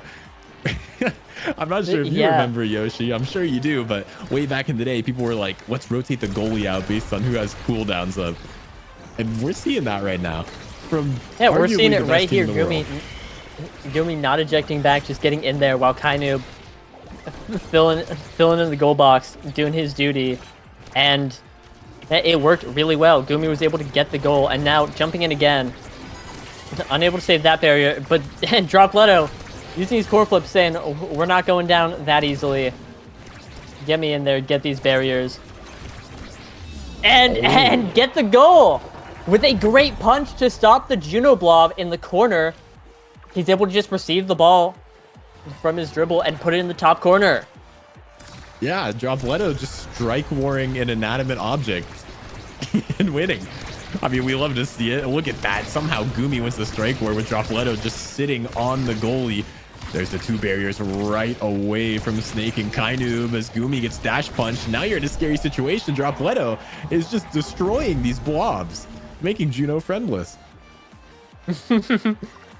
Dropletto is the friend slayer, just taking out all these blobs, winning every strike war against them, and just completely crushing these barriers too, going crazy on it. And with support from I on this corner offense, they're almost able to get this second barrier, but Gumi and Kainoob have enough cooldowns, and Snake with the size orb is trying to get in there and get this last barrier. Looking a little big today. A little bit large and a little bit in charge. Was a little bit jealous of Kainoob and Dropletto that last game. Wanted to get some size of their own. And we just see the core ping-ponging in that top corner. Of course, Bozo Bunch does not want it on the bottom where their last barrier is. And I is just dribbling forward. But instead, the little explosive just strikes it into the net. Bozo Bunch steals this first set away from Demon's Raw. Yeah, just a great mine pops it. And I was about to say, are we going to see Manu? And there it is. Monumentalist being rewarded to I. And in the mirror, having Manu against the enemy now is super strong. And then Gumi takes Timeless, which is what Kainu was hovering. Takes the last cannon instead. Now we see the double size now coming out from or double creation size now. And then no bonus creation size from Kainu. I think the midfield matchup is about to become so much more difficult, and Bozopunch really has the upper hand here. Oh, 100%. But those blobs, you can see Gumi's friends are just living for so long with that Timeless Creator pickup.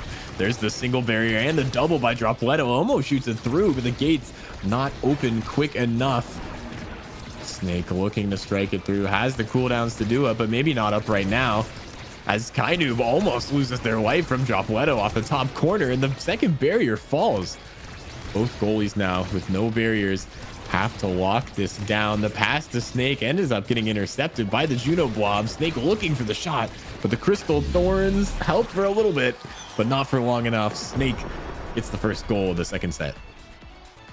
Yeah, Snake able to shoot it right in between and Forgot. Getting a great shot and securing this first point. But as we saw last round, Demons Raw took the first 2 points, but it eventually lost the set. So, don't count out Bozopunch just yet, especially again with the awakenings that they were able to pick up in that last draft. I think Bozopunch is still sitting comfortably, and with all 3 of them having core flip and not having to use them to get the barriers, oh my god! Oh my. I almost gets the goal. Oh, surely the core flip comes out from Dropletto, but instead it's burned. Gumi takes the top barrier, and now things are scary for Bozopunch. Snake with the core flip looking off the speaker, shoots at bottom, blocked away. The core flip burned though. All you have to do is put it into the bottom, and Snake finds it. 2-0 now for Demons Raw, and they're sitting pretty in this set. Yeah, a comfortable 2-0 lead in this set, and no energy for the side of Bozopunch. Meanwhile, Kainoob getting his core flip prepped and ready to go. Suddenly things are turning around, and Demons Raw, in classic Demons Raw fashion, are looking incredible. Bringing it forward. But, as I said it, hey, both barriers go down. Dropletto, get ready to make a miracle happen. That's just what he does. That man spits out miracles like it is nothing. But another miracle is going to be needed by Bozopunch if they want to stay alive. Both the barriers dropping immediately. We see world-class pressure coming out, and Gumi doesn't even have to do anything. Just throws the ult all the way forward and sends out the little XDD. He's clearly happy about that one. Another set, this time perfect by Demons Raw. Yeah. And just Gumi putting up the slime time and getting rewarded with a dash awakening. Now going to be able to jump in from so much farther away and be relevant.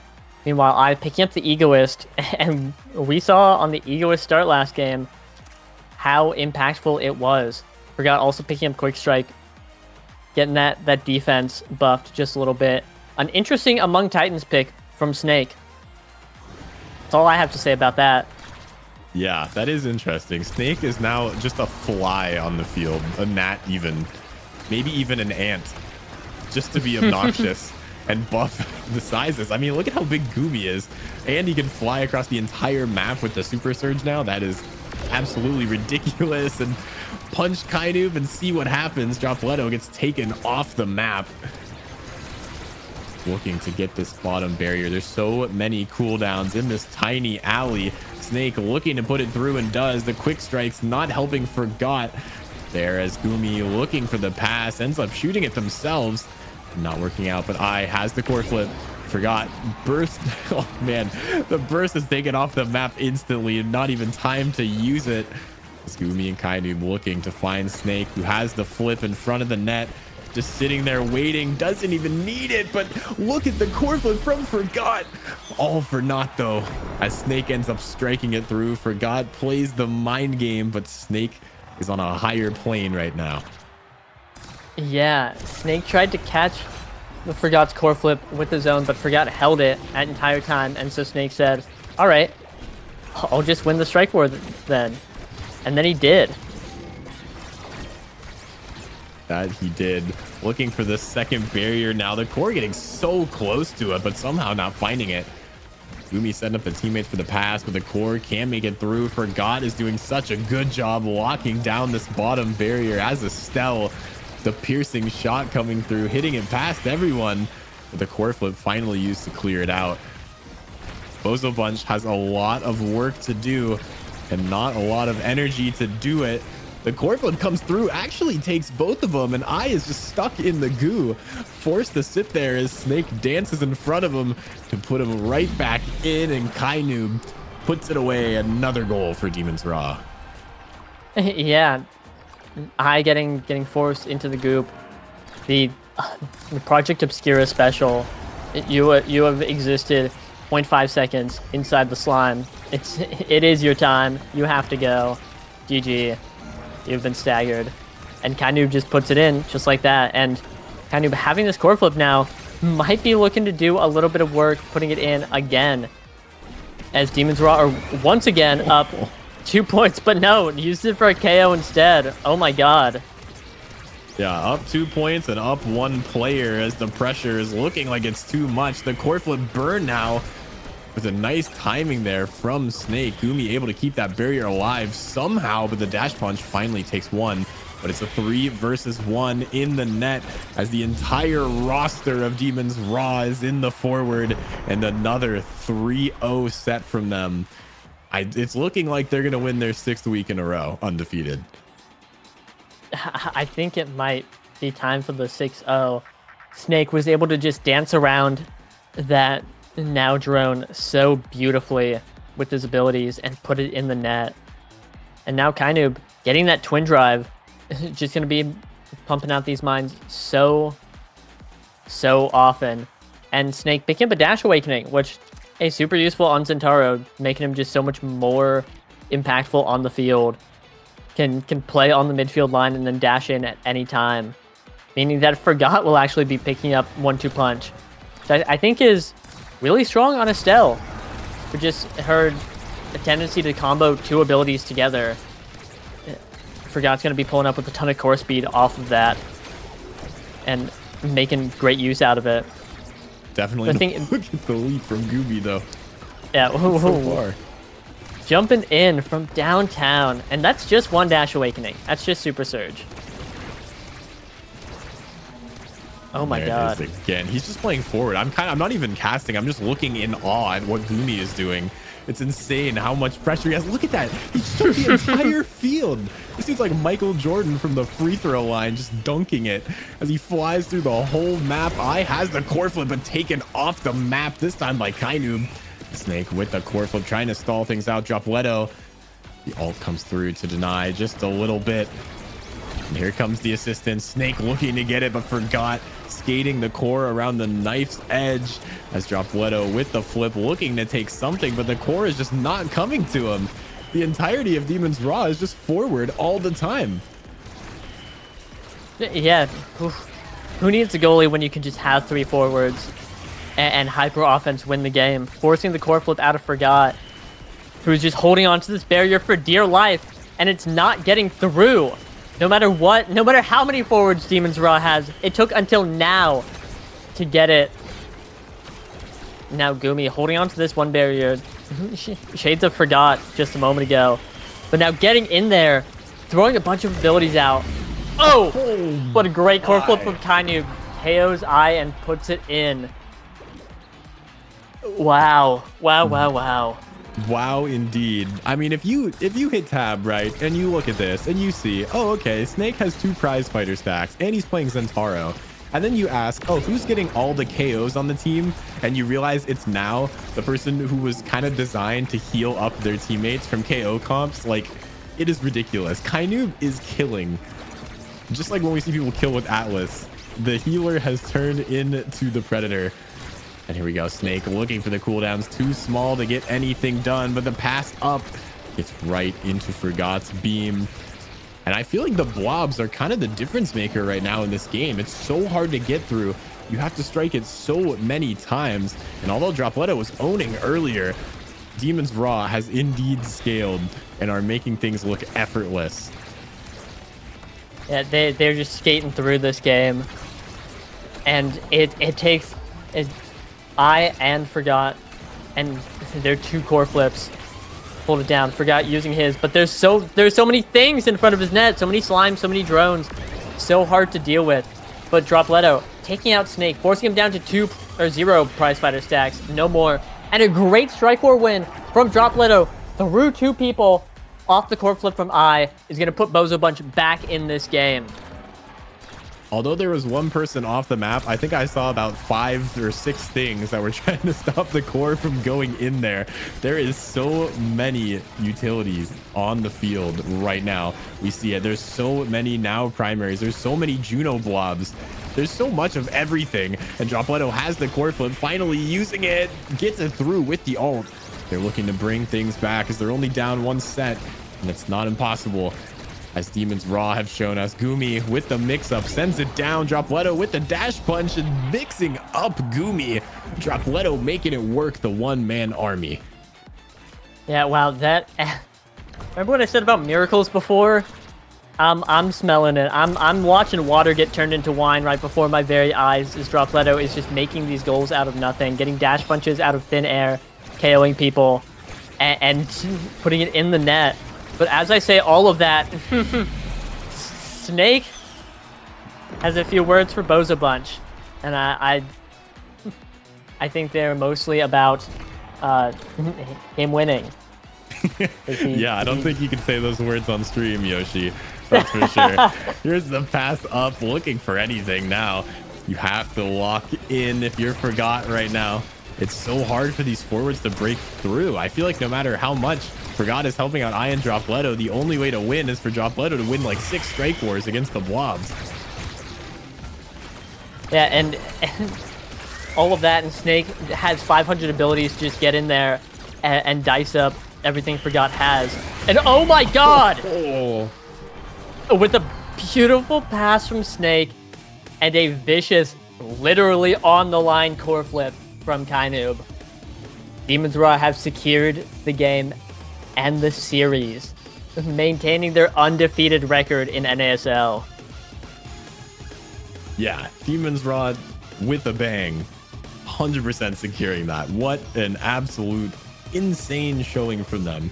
You know, they let Bozo Bunch take a couple sets in the first game, and then just came back and won everything else.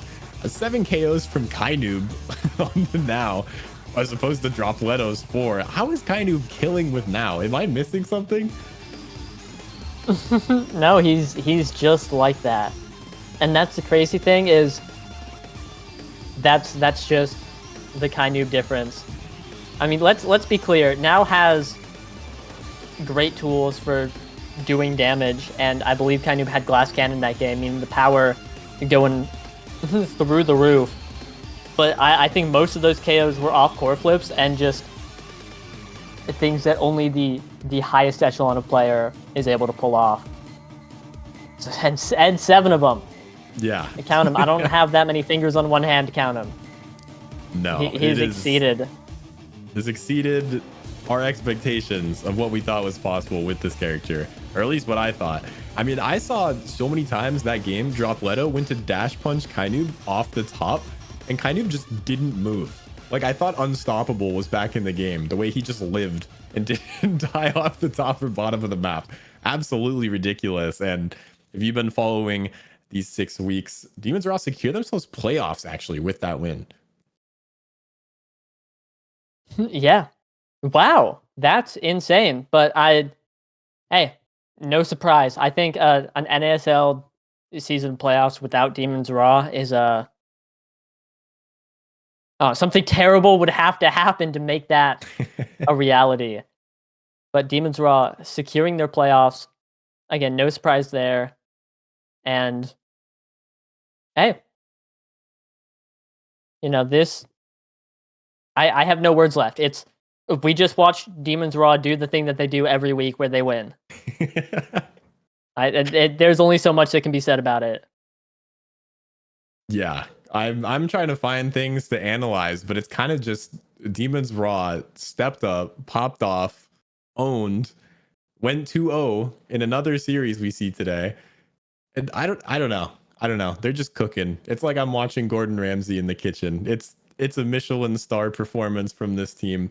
So I'm not sure. I think we might be able to hop into a quick break before the next one, which is going to be Sundubu Strikers versus Core Overflow, which is another map you don't want to miss. So we're going to hop into a quick break unless you have anything else to say, Yoshi. Do you? Oh yeah, soon Debu Strikers. Don't go anywhere. We'll be right back with a phenomenal match to be sure. See you then. Yeah, I'll be right back. it's not a part 2 comms without a quick to start. We have the best team comms in the entire world, in my opinion. Bomba! My heart rate is like Oh my god, what we 7,000. both? Bomba! Noob.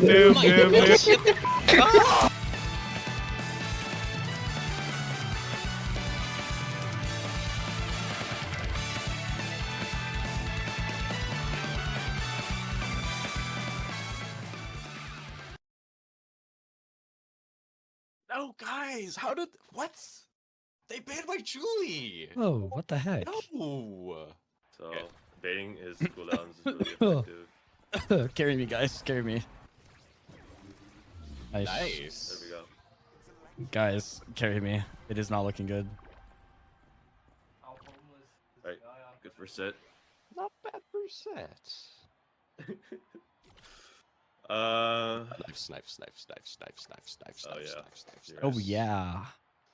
We are Just rewarded. It's missile prop. I'm gonna take prime. What if he saves missile prop for the Drek? That would go crazy. There is no way. That would go so crazy Like, though. cause you're just gonna take it. I mean, he thinks I won't. Oh. Yeah, like there's hot shot. Yep. I mean, right? Yeah. His hooks are gonna kill you from really far now. Oh. I'm gonna myself. Yeah, I think his hooks might kill from really far. By the way. Good sequence. Great sequence. Besides the flip, ignore the flip didn't happen. I was just being honest. Yeah. Oh, owl. That was a delta formation flip. Sorry. Oh my god, guys, we need to call the them. formations. What the hell? Killius is all this talk about formations and he hasn't called a single one. What a noob. I mean, I just want to hit it back up. Bang. Bang. Bang. I saved you. I can't freaking second strike with pop. Oh. I hook.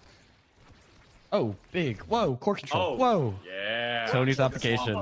Tony's application. I should be ready. Core control is on. Tony's MF application. I'm gonna take extra special here and myself, by the way. Yep. It's okay. Wait, can I take 1-2 and let you get Monu? I think that might be better. Yeah, I honestly he has best either way. Like he has something good either way, so. Yeah. Or Oh he just my gives me god. extra special. This guy is griefing. It's so chill. Oh, I got his son. GG. Dang, easy save. I'm hitting that orb. You're fine. Just you're fine. You're fine. You're fine. Hey, comms. I mean, GG. No Dang it. comms. I literally. I'm you. I mean, no comms. I mean, Level 5, by the way. I tried. Level 5, by the way. Level I'm 5, playing by the way. Bako. I'm playing Level 5, Bako. level 5. You didn't call the orb. You didn't call for it. Level 5. I mean, call for the orb, noob. I mean, I'll Open you. your eyes. Open your I eyes. mean, party 2 is in shambles.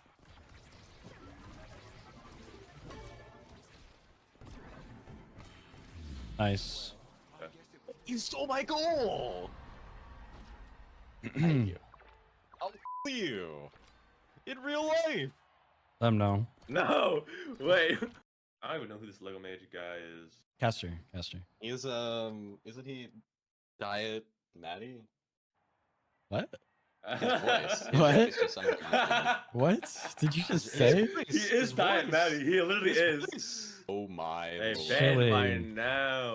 Okay. Absolute What? chills What? on It's a Hear one me real out. start. Hear me out. Oh no, I'll kill you. Hear me I'll out. kill you. I'll kill Alright. you. What I'll am I kill gonna you. play? Freaking era. Yep. I mean, do you really want to play freaking Octavia into Wait. comp? Yeah, I mean Amy's chill. It's freaking super surge. Should I just go Mako again? Sure. Yeah. Yeah, guys, I'll kitten it up. It's Kazankoli this time. No shape. You can't play anything but Mako. They say. Yeah, I mean, I don't think anyone's ever gonna complain. Like, no, Shape, you're playing too No, much Mako. don't play Mako. No. Please don't. Please, no. Don't play the most broken goalie in the game. Oh my god. Can you pass up to me? Bang, bang, bang. Can we like all say bang when we score next time? Yeah, like just yell it. Except for me, because I can't talk. It's top, guys. You spread out. Roll out, Autobots. I'm also a top. Huh? Nice. I know I have flip. I egoed him. Yeah. And I lost. And that's what I should just. Bang, bang, bang, guys, bang, bang. God, we're so late on it, guys. I think this guy just tried to. Nice. You just tried to go way too hard.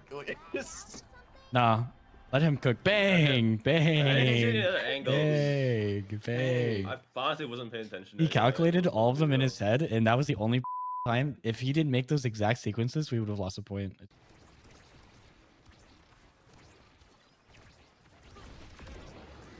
Bang. Bang. Yeah. Bang. I mean, I'm so carried. Thanks, guys. I'm on my deathbed. I'm not making the greatest showing. You should cough a little more. No. Oh, he could have killed me. Dude, freaking this one is so broken. Where did my health bar go? Oh. Hey. Snooze, you lose.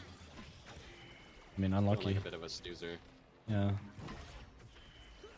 Thank you. Okay, no hook. I have dash punch. Bang. Bang. There we go. Bang. I mean, come on, Kilius. Where's your bang? Hey, I want to put the freaking turret down. Okay, yeah, Oh, so why aren't you saying bang? Like, you know it's happening, you know? Whoa! Whoa! Whoa! Ooh, I must have US. One strike. Egoista.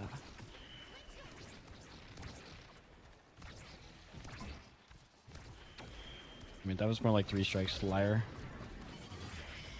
Got the goalie. Bang. Bang! Nice. Bang! Guys, where are your bangs? Bang. I'm too stressed out, bro! I'm gonna look for a dash punch. Did you see it? Yeah. Then I lost it. It's kind of hard to see. No. Bang! No. Oh.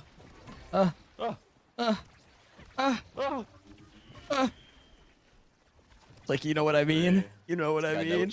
It's like, you know what I mean? Oh, yeah, you know what I mean. Oh, no. I mean, Party 2 comms will be going crazy this week. Oh, bang. Yes! Bang. Oh my god. Bang. I suck so much, dude. It's actually insane. I mean, It's me actually and insane how much I Gilmog suck. just moaned for an entire round. It's me! Share this!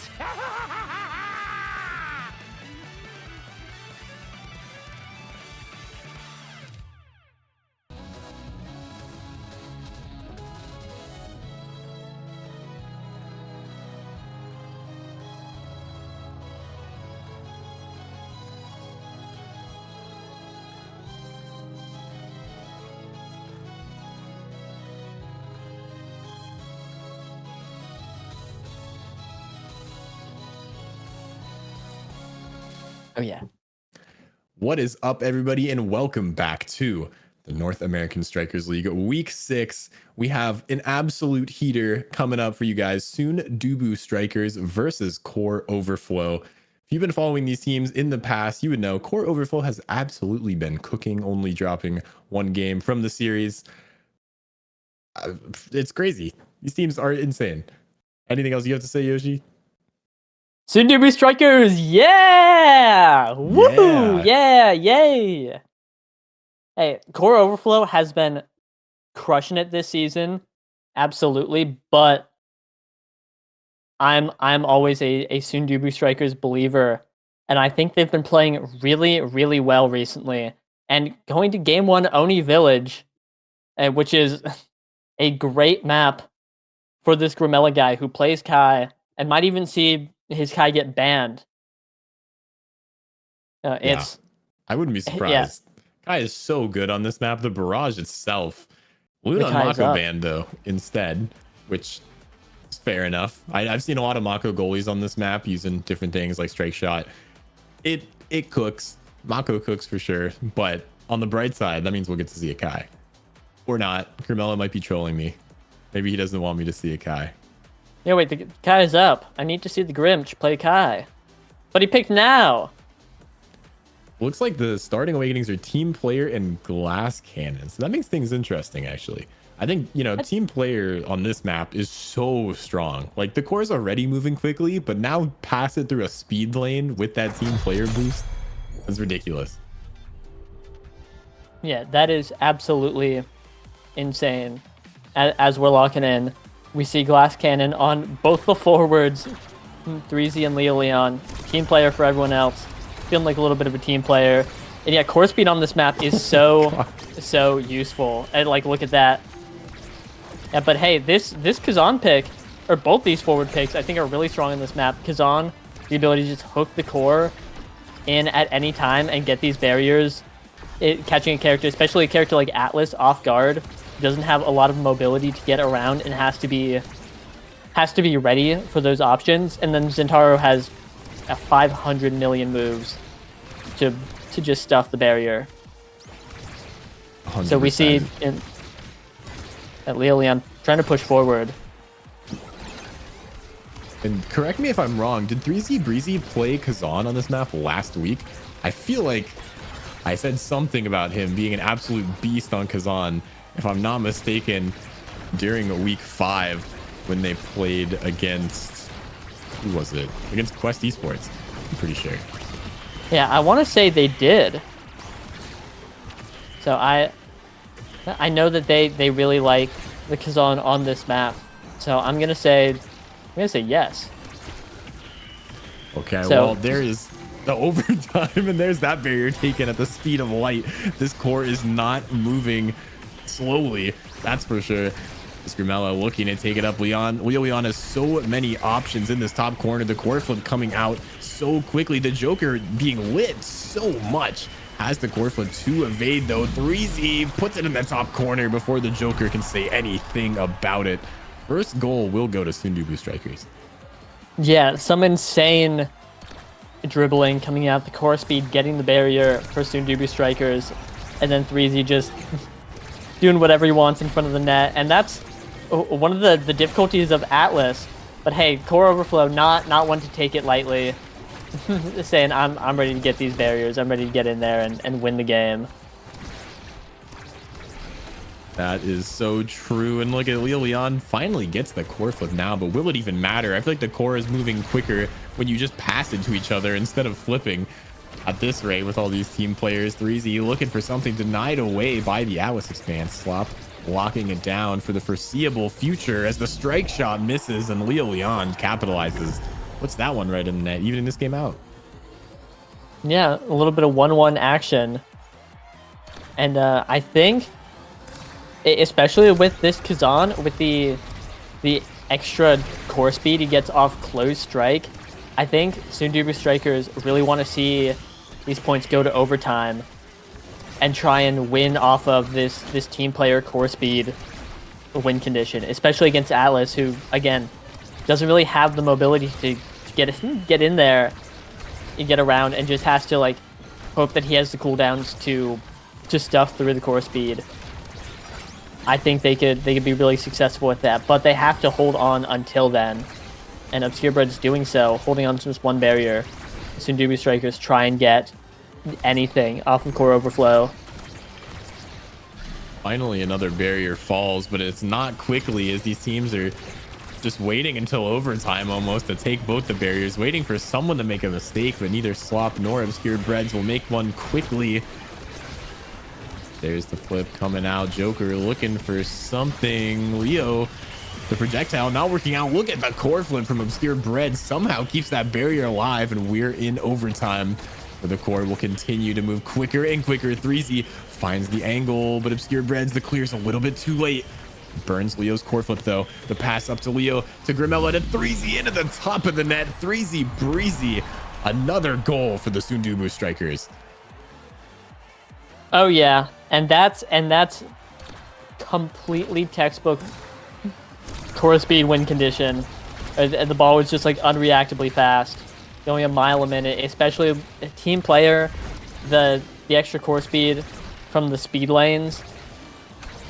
This map is so vicious, and with Kazan having a stronger strike, looking incredibly strong on this map, and like something Core Overflow is going to have to really work around. But I think if Leo Leon can just keep getting barriers like that, they won't have to worry too much.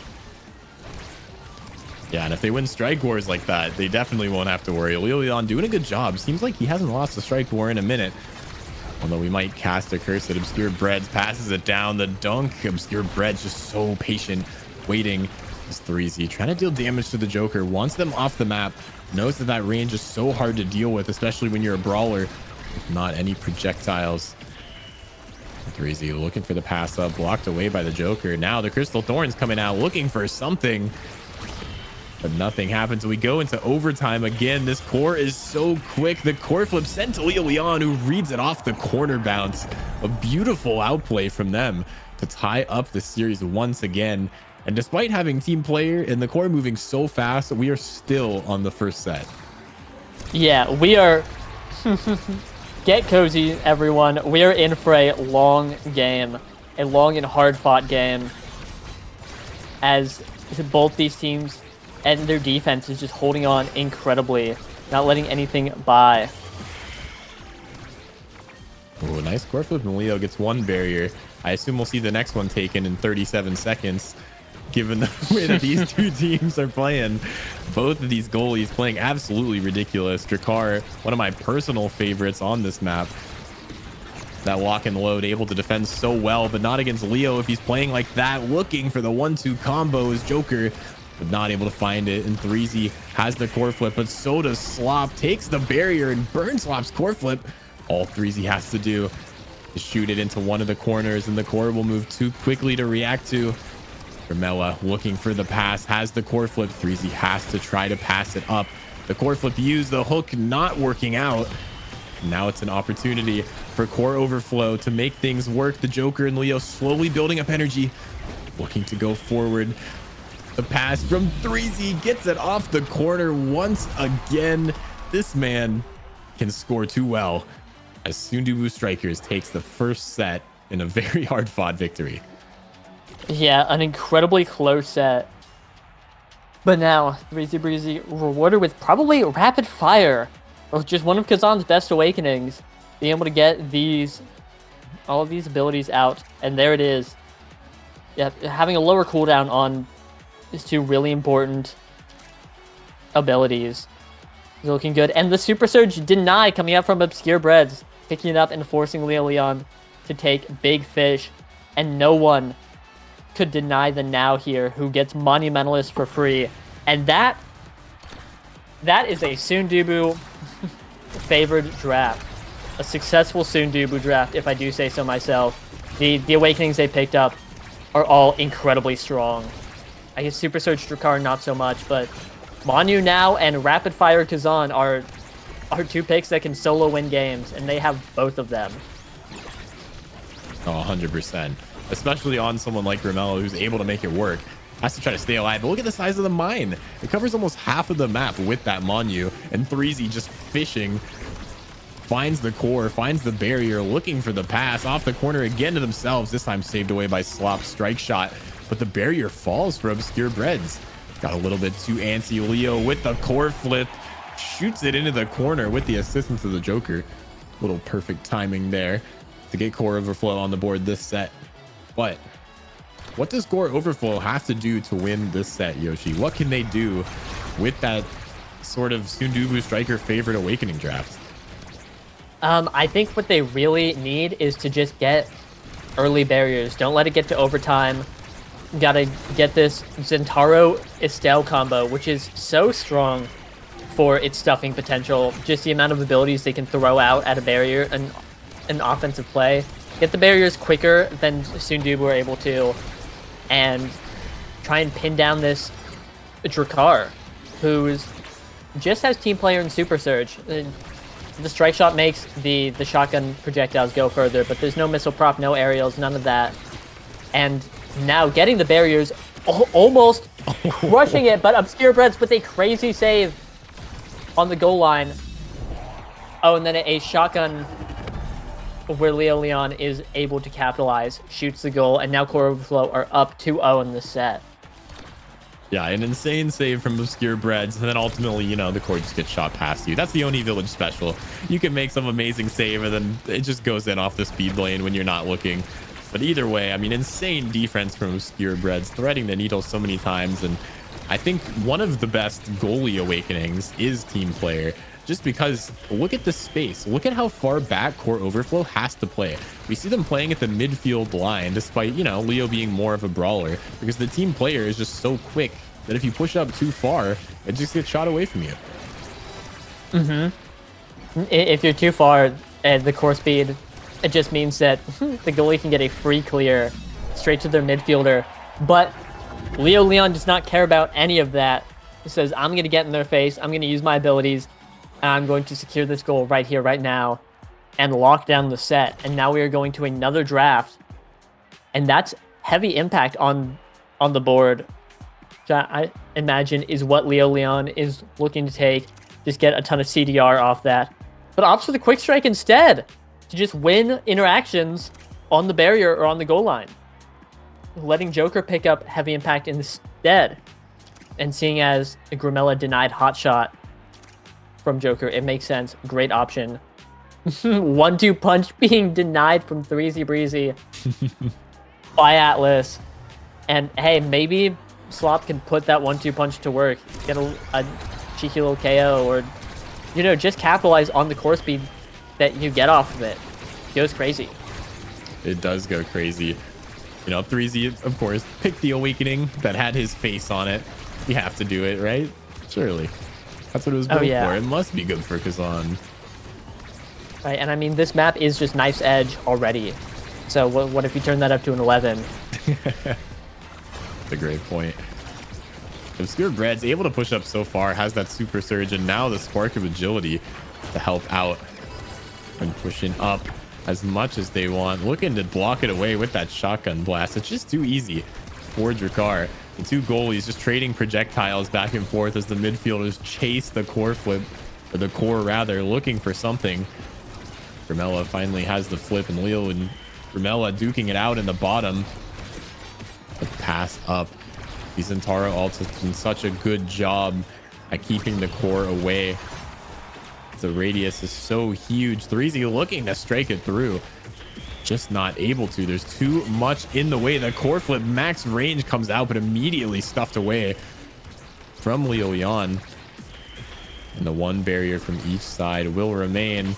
It is overtime though, so the core is moving insanely fast. Yeah, overtime might start to favor Core Overflow as Slop has this team player 1-2 punch combo. And you just... you want to talk about core speed? That's core speed. On the other side though, Grimella has Hotshot. Team player Hotshot is also an insane combo.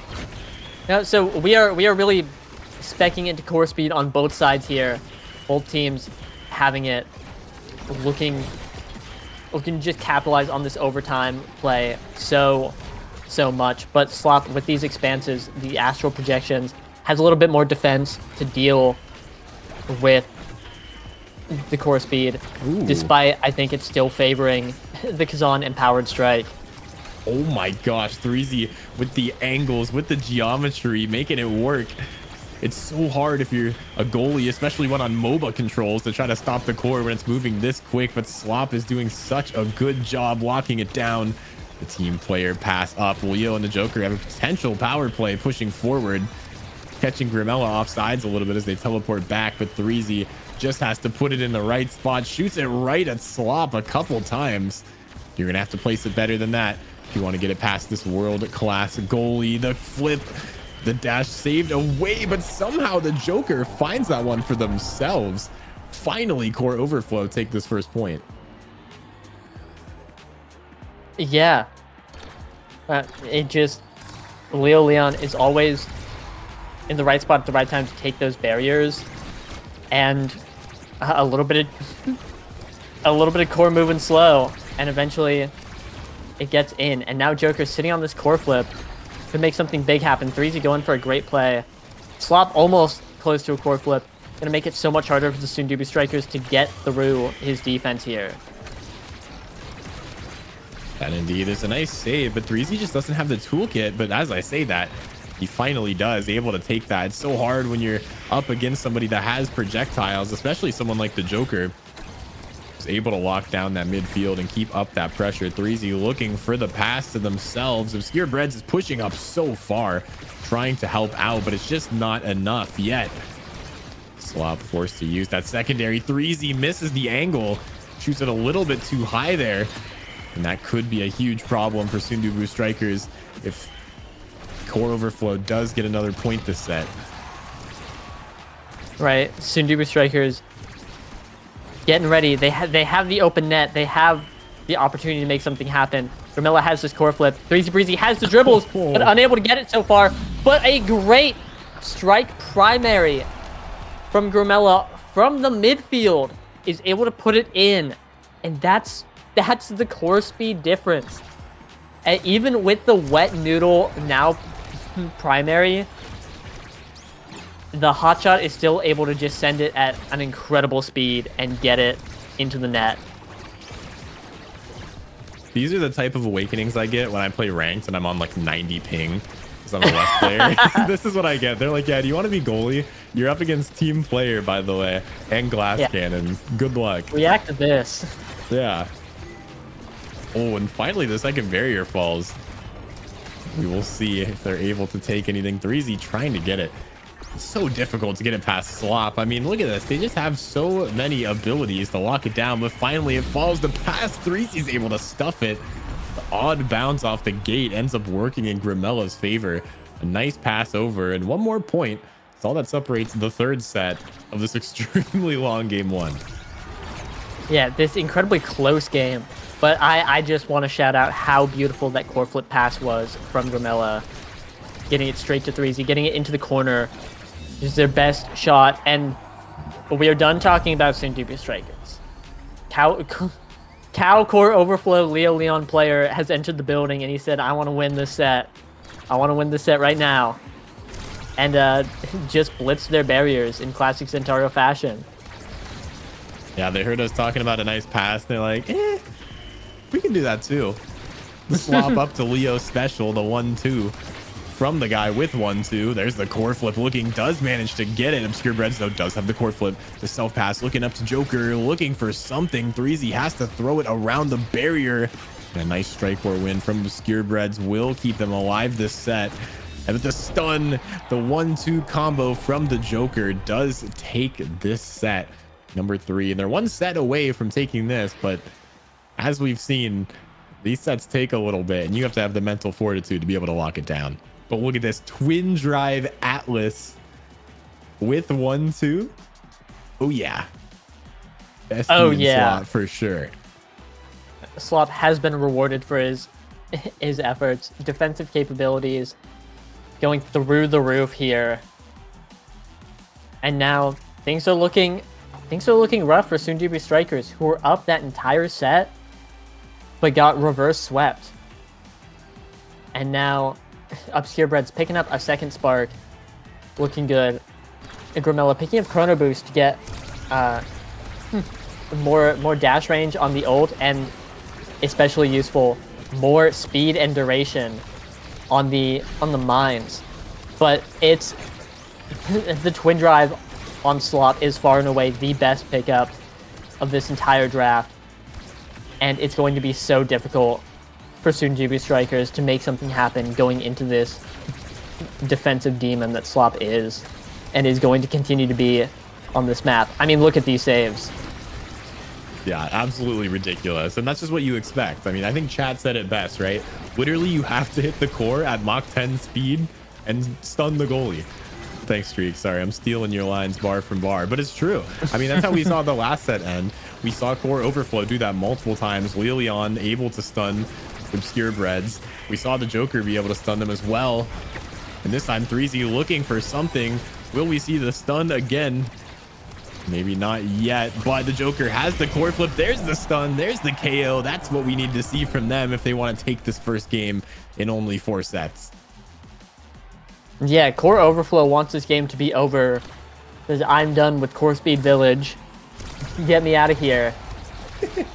and again, Sunjibu Strikers has to find something, make an adaptation, get around this. Because right now, Core Overflow just has so much offense and defense. They have it all. And just able to get through what Sunjibu Strikers are putting up and not let them through. Oh, indeed. And we see the double stun. Core Overflow knows. They've been reading chat, too. They're looking for any opportunity they can get to stun Obscure Breads. The Joker trying to lock it down in the corner. Leo shoots it high, but Obscure Breads has the strike shot to work with. Here comes the 4 core flip. But look at Slop just locks down the entire barrier, and he still has one more sitting in his pocket. But finally, the second barrier falls. The Joker, though, in a scary opportunity, able to shoot it, and finally 3Z, the hook into self pass, able to get past all the cooldowns and shoot that core up to the top. Yep. The Kazan bread and butter. Hook, strike, get it done. And Sunjibu Strikers have finally claimed a point to themselves. You know, getting themselves back into this game. And as we've been seeing today, sometimes it's just 1 point. That's all you need to get yourself back in and ready to win. Sometimes you just need that little bit of assurance to say, yep, okay, we're still in this, we're still good, it's not over yet. Time to win. And I would never be biased in favor of Sunjibu Strikers, but I think they're ready to win. Hey, I want to see what they've got. Ready to win. I want to see what they got too. It seems like Core Overflow is doing the cooking. I think the team comp is helping them out a lot right now, especially just with that Estelle. When the core is moving this quickly, you need someone to stun it. But look at that. The second barrier finally falls for Core Overflow. The core flip pass not working out. 3Z is building up his energy, but Slop does have the flip, forced to use it to pass to the Joker. Obscure Bread's been sitting on that blue core flip till it turns green. That old money. Sitting there looking for something. Grimella trying to pass it up. 3Z now trying to stun the goalie. Figure out something to work. The core is so fast, and the pass to Grimella not read quick enough by Slop. As how could you with this core speed? Look at Sunjibu Strikers up 2-1 finally in this game. Yeah, Sunjibu Strikers ahead in the points and 1 point away from tying up this game. All they need is these 2 barriers and 1 more goal. And with a crazy open primary from 3Z Breezy to KO Joker, now they're in a power play situation, which is so big on Oni Village, especially when the midfielder goes down. Things get rough, and both barriers have gone for Core Overflow. They sure have. Grimella stuffing out all those Crystal Thorns. 3Z with the core flip, with the self pass, stuffed away immediately. Obscure Breads has to try to pass it forward. Grimella, this time the one with the core flip, with the pass to 3Z, looking for the hook. The pass again denied by Leo Leon, who's been such a problem in this defensive half, able to help out so much. 3Z with the shot up high, the strike shot blocked away, but Slop not able to get the second touch.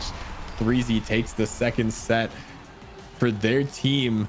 And look at this set, the final set 5, going on for this best of 3, and we're only on map 1. Yeah, hey, it appears that Core Overflow has forgot that Kazan has 2 forms, and when he's not hook striking it into your barrier, he is dashing in and cutting your clear. And now Grimella picking up Egoist, which again just far and away one of the best awakenings in the game. We saw that Egoist start game earlier. Just incredible. Fight or flight going to 3Z Breezy, who's just going to get a ton of really useful speed off of every hit, and not just strikes, which is insane. Leon finally picking up a dash awakening, which is incredibly potent for Core Overflow. That's the kind of thing that will change a game, especially on Oni Village. Dash awakening Zentaro. And Obscure Bread's picked up a third spark. Feeling a little bit secretaried up and ready to defend against this against this Zentaro with the dash awakening. Yeah, we'll see. If there's one thing that's going to make this game spiral, as you mentioned, it's definitely going to be that Zentaro dash. We've seen Leon cut off passes and snipe the core over and over again from passes with Slop. And so if we can see them do this again, it's going to be huge. Look at how far they go. That is not what you want to see if you're Obscure Breads and forced to lock down that net with nothing but a shotgun and some scales. As Leon burns the core flip right away, Grimella losing a lot of health, and 3Z seems to be targeting Leo now. Looking for anything they can to get a power play, try to cut down the potential scoring opportunities, but Leo finally with that dash, putting things to good use, finds the shot off the bottom corner. Leo catching that clear with his dash in the speed lane, just rushing through and getting it right by. And again, that is the dash awakening Zentaro difference. 100% of there. We see two of them looking for the fish, not able to find it. 3Z has to try to beat out the core flip. That time not working out for the side of Core Overflow. But there we go. The nice stuff. Sundubu Strikers have an opportunity to score here, and they have to do it quick before the Joker gets the core flip. Grimella and Obscure Breads both have flip. Might see the potential pass coming out. One flip, two flips burned, and Obscure Breads hits it into his own barrier. Oh, that could be a huge mistake. Grimella looking for the pass. The 3Z finds it with the hook. Finds it in the top corner, and a beautiful shot and an even more beautiful pass. Yeah, just a great checkmate from 3Z. Hooking it in, striking it into the top corner, and then covering any of Slop's options by dashing in with the closed dash. But that being said, Core Overflow has just blitzed these barriers, and Slop saved his own. Unable to get that one, but still up one barrier, and both barriers down within the first 20 seconds of an Oni Village match is exactly where you want to be. Hey, but that being said, Sundubu Strikers willing to get a little bit of their own play right in there. Oh my gosh, looking incredible this set. From Grimella are just immaculate. As you were about to say, look at that. Grimella taking so much damage, but look at the Egoist. It's so fast, gets the core flip. Unfortunately, the expanse is too much. The snipe Grimella falls all the way back to the entrance. Not able to get their strike cooldown back as the Joker with the stun and done gets it through. Yep, Grimella getting staggered and just eating a ton of hit stun off that piercing shot. Unable to save it, even despite getting launched with the core. And now, as we're hitting match or game point for Core Overflow here, they are looking to seal it out right now with that core flip from Leon, putting it in with the dash.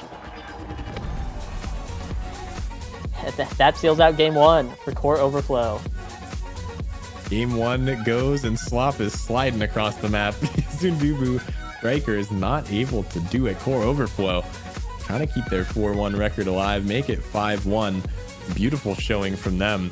And I think the difference maker was the Joker on Estelle. I mean, we saw so many assists, and also Leon, I mean, credited with 8 goals, able to just stuff it. Doesn't have someone like an Atlas in the net of Sundubu Strikers where you can just lock it down for an extended period of time. And look at that, 297 redirects from Grimella, almost hitting 300, which is ridiculous. We were talking about the passes we saw from them earlier. And 297, yeah, I think they had a couple passes. they were team playing just a little bit, passing it around, and yeah, an insane number of redirects coming out from Grimella. 280 from the Joker, matching very similarly what Grimella was putting up. I'm not sure. I'm not a midfielder. I can't tell you about the now still matchup on Oni Village, but I don't know, things just looked difficult for Sundubu Strikers on the defense, whereas Slop on the Atlas was just able to chill on one barrier and press his Timeless Expanse with Twin Drive anytime things got a little dicey. But now, game 2, we're going to Demon Deus, which is not what I expected at all. No. Coming into this. Especially after that first map, right? You have a map like Oni Village where games can take 10, 20, 30 minutes. And then we go into Demon Dice, a map where literally the barriers are just right in front of each other. And you can strike it within like a 3-person radius and hit the gate. I mean, this is going to be definitely a change of pace from the last game. Although the core speed probably will be about the same. Yeah.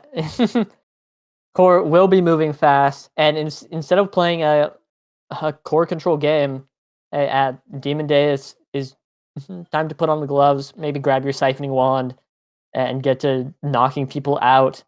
I'm really curious to see how both these teams approach this map, as I don't think we've seen a whole lot of Demon Deus in NASL, but in a map that's such close quarters and so damage favored, and both of these teams definitely not unfamiliar with damage, but not known for running damage either. I want to see how they navigate this map with their draft, character picks, etc. Yeah, I think that's going to be a huge point of contention. Demon Dice, a map where you see all the time people running Vicious Vambrace because they just want to stay alive. Like, that's really all you can ask for on this map, especially once a barrier gets taken and, those little sound waves on the edge. It's absolutely ridiculous. So, going to be a complete change of pace, complete change of strategy from these two teams. We'll see what they pick up. But are you expecting any specific agent picks? Geez, wrong game. Oh, yeah. Striker picks. I'm expecting to see surely one X, right? We might be seeing an X come out. I'm thinking we're going to be seeing a Now mirror. We saw Grimella on the Now and that last game, but Joker also familiar with the pick and it being really strong on this map to counter that damage. Maybe they say we're not playing damage. We're going to go double Now. Or both teams are going to go Now. We're going to try and mitigate the damage as much as possible and play core control Demon Deus. I don't think is impossible. But as we're loading in right now, we will find out what these teams are planning. We sure will. Demon Dice map number 2. Of course, Core Overflow took that first one in a crazy match. We'll see if the mentals are able to hold up. I know that Sundubu Striker is looking to take their first of the series. Have to bring this to a map 3. They want to keep moving forward. Looks like we'll see potentially the Arabang coming out of the Sundubu Strikers here. And we'll have to see what the other side has to say about that one. Yep. Oh, and hey, Now Ban coming out saying we're not going to mirror it. We're not going to deal with that. Get that out of here. As we are looking at a no start. Who can say? Because it is not worked. But hey, as you said, there's the X. We're seeing sorry, my fault. Asher Kazan. Okay, we've decided Kazan, and we saw the Finny Yoli hover from Obscure Breads earlier, walking in the Amy instead. Also a great pick. And ooh, whoa. Interesting. The Juno pick from Grimella. I guess probably a distant cousin of Now somewhat, if you think about how their kits work. We'll have to see. Looks like we do see the Vicious Vambrace coming out from Grimella. Wants to stay alive against the Finny and the Zentaro. I'm not too surprised about that one. Yep. As we're looking at a missile prop Manu start, Manu definitely explaining the Now ban coming out, but also really great for Juno to put on damage. And that's 20% more damage on all of her moves. And so her slimes turn into landmines, whereas before you can just step on them and take a little bit of damage. Now the damage threat is incredible, and with a Kazan and Amy to help put on that extra damage, seal out the KOs, etc., it's, I think, going to be an incredibly strong pick here. Incredibly strong pick indeed. I like what 3Z's doing with the hook, making it work, just standing in that speaker and hooking it directly into it. That's something you got to pay attention to if you're Slop, although you might not have the kit to deal with it. Have to see them trying to pass it forward. 3Z dashing up. The Joker throws it directly into 3Z. Somehow not punished for that mistake. Instead, taking a barrier. The core flip comes out, but 3Z misses the strike after the hook. The barrier will fall. The Joker almost finds it, but a beautiful save and spacing from Obscure Breads. 3Z looking for the hook, has to try to find something, has to make their life difficult, but Leo shoots it a bit too high as we head into overtime. Grimella looking for the pass. 3Z on such low HP, but so is Leon. Manages to get the orb, barely living. The flip somehow saved away by Slop off the bottom of their net. A beautiful angle from them. And things are so scary now for Sundubu Strikers. But that KO will make it a whole lot easier. 3Z low HP. The core flip coming out looking for something to stuff. 3Z just shoots it into the bottom corner. The Crystal Thorns from Joker, not enough. Yeah, wow. Just a simple poke in. And we saw 3Z dashing in, getting ready to cut any type of clear Slop could pull out with the closed dash. Incredibly, just incredible play all around. And now these barriers are falling for core overflow incredibly quickly. It just 3Z able to get them so well with this hook, this everything. But despite that, just taking a ton of damage, dealing a ton too. The Demon Deus Brawl is coming out, and even with Vambrace, Grimella gets KO'd out here. But the barriers go down for overflow. Every cooldown. He just burned every cooldown on the side of core overflow and still lived. As, oh my gosh, that core almost just went into the gate there. Skewerbreads finally with the core flip. That ult coming out. Grimella able to help out, but does still have to deal with the Joker, who just lost so much HP from stepping on those Juno blobs. Is so low as there comes the core flip, blocked away by the Juno friends, and 3Z burns the core flip, not able to stay alive as Grimella just lost their entire health bar to a single Zentaro ult since they were smoked by Finny. Yep, but then a great shot from Leo Leon, just away from Monsieur Breads, and not having a cooldown to cover it. The core goes in, and core overflow takes their first point of this series. Yeah, I'm curious to see if the core will float in more like that. I mean, that's almost something you expect to see on Oni Village, right? As opposed to this map. The fact that we didn't see it on that last one is kind of ridiculous. Skewerbreads with a nice mix-up. Grimella trying to keep it away from Leo. Was just, look at how much damage is being output on this map. Like, Leo just got ulted, or it's primaried, I think, and just lost 90% of his health in an instant. Yep, just so much damage coming out, and that's a KO. And that's all it takes. And getting a KO on this map is so nice. It's so easy to deal with because they're down a member. What are they supposed to do? The map is like, once the barriers go down, the map opens up, and you start to feel the difference in space and the difference in player numbers. Yeah, it's so huge, and there is so much damage. Like, we see 3Z do a single thing and someone's almost dead instantly. Like, even the last set, we saw 3Z just jumping around, and then, oh, I guess the core is here. Maybe I'll score. I might use that opportunity. And sitting behind the net like a friggin' hockey player, 3Z able to make it work. Slop almost own goaling off of that. Here comes the core flip pass. 3Z looking to stuff it, looking to KO Slop, and just instead strikes it through. Sundubu Strikers have come alive in Demon. Oh god, I can't say this map name. Demon Deus. It's not dice. Yes. Help me, Yoshi. I've been saying Demon Deus, and that's. I think you're right. I think that's the official one. I hope it's close enough. That's all I've got. But hey, extra special coming onto Obscure Breads. On this map, I think kickoff is so important. Like every map, but being able to get the ball forward and get barriers faster than the enemy team is super useful. And so Obscure Breads picking up that extra special, being able to dash in and drop a turret on kickoff every point is incredible. It's, you know, the Amy one of the Amy classic Bis Awakenings, but definitely coming into great effect here on this map. And Threezy Breezy picking up heavy impact as well, also really useful. His other awakening was the starting missile prop awakening.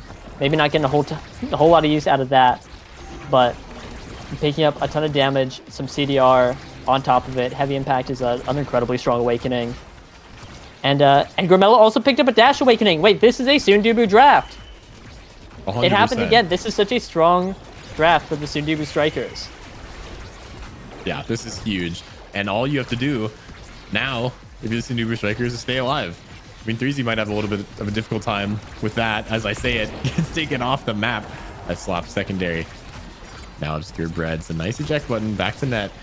Keeping this alive for now, but 2 core flips on the side of Core Overflow. Surely one goes in, and Leo burns it, but doesn't even need it. Able to just shoot it past Obscure Breads. Has no util to deal with that one.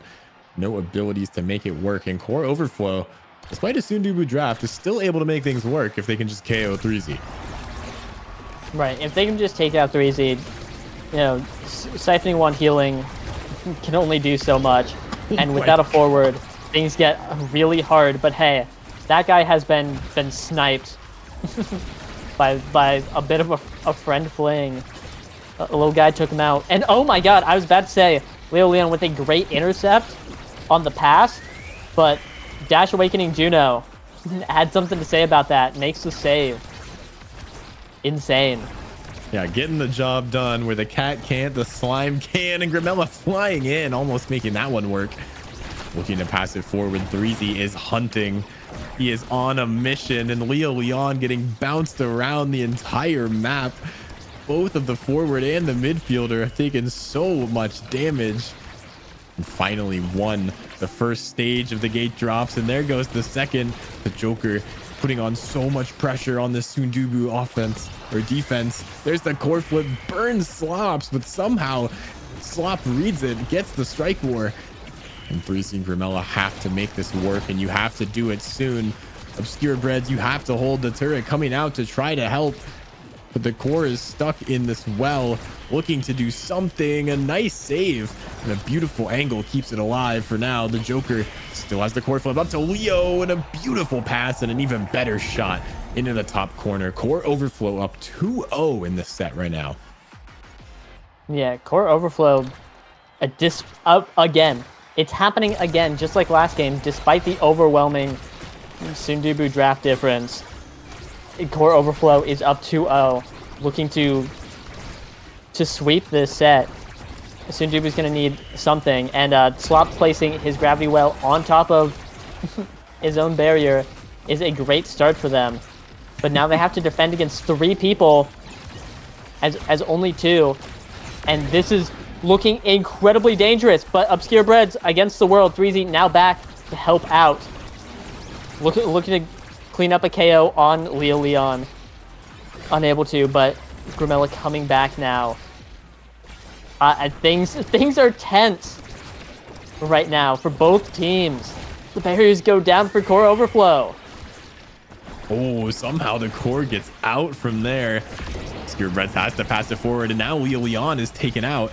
Joker and Slop have some defending to do, and it's not good enough. Threezy, back from the dead, is able to come back and shoot it into the top. I think it's so funny that Threezy spawned in and just didn't move. He thought there's no way Obscure Breads actually holds this one down, and somehow Obscure Breads able to get the clear, able to find it where maybe others couldn't. An incredible defensive showing from them. Yeah, 3Z forgetting that his teammate is in fact him getting it, and then swagging up and getting the pop-up to secure the goal from the midfield line. And now one barrier for each team. Obscure Bread's dying, gets shot down by the piercing shot. 3Z Breezy has a core flip, might want to use it here, and it's just Grimella on the defense here, holding it down. But with the core on the side of core overflow, might be able to make something happen. But Slop uses the core flip to kill 3Z. The battle goalie coming out in effect as Obscure Breads manages to dodge every ability that's thrown his way. The survivability is working so well, and there's the gravity well. Gets one, gets the second. 3Z's looking for something. He's in the enemy territory, behind enemy lines. Grimella jumps a little bit too high as Leon flips it into the top. A 3-1 set for Core Overflow. Trying to close out this series 2-0. Right, trying to do what they can to seal it out really quickly. And with Egoist on the board right there, being able to get that evade refund, they might have something going. Especially because core flips can rack up really quickly when you're hitting people. Just farming that energy. We might be seeing it proc quite often. On the other side though, Obscure Breads picks up Deadeye. There's a ton more damage. Super useful. And Hotshot falls to Grimella. The Juno with Hotshot might be hitting the core a little hard. Might be able to make something happen with that additional core speed. And meanwhile, Leon has aerials, twin drive, a dash awakening, and 2 dashes to boot. Going to be super relevant on this map, just blinking around left and right. That could be huge. But if he's dying, if he is getting KO'd and suffering immense amounts of damage, perhaps he will not be on the field. Perhaps not, as it doesn't seem like anyone wants to be on the field the way they're being tossed around. Leo just sitting in the corner, not even rewarded with an orb for his troubles. As 3Z passes it up, trying to keep it out of this well, which finally takes the second gate.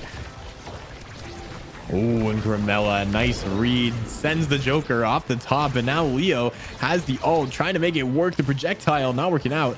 Grimella has to get this pass up to 3Z, doesn't even need to.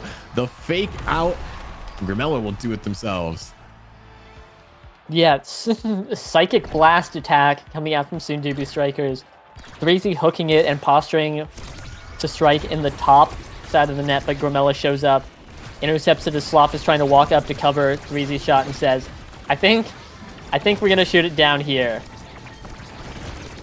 Now, despite all that, both barriers are down. Leon is dying.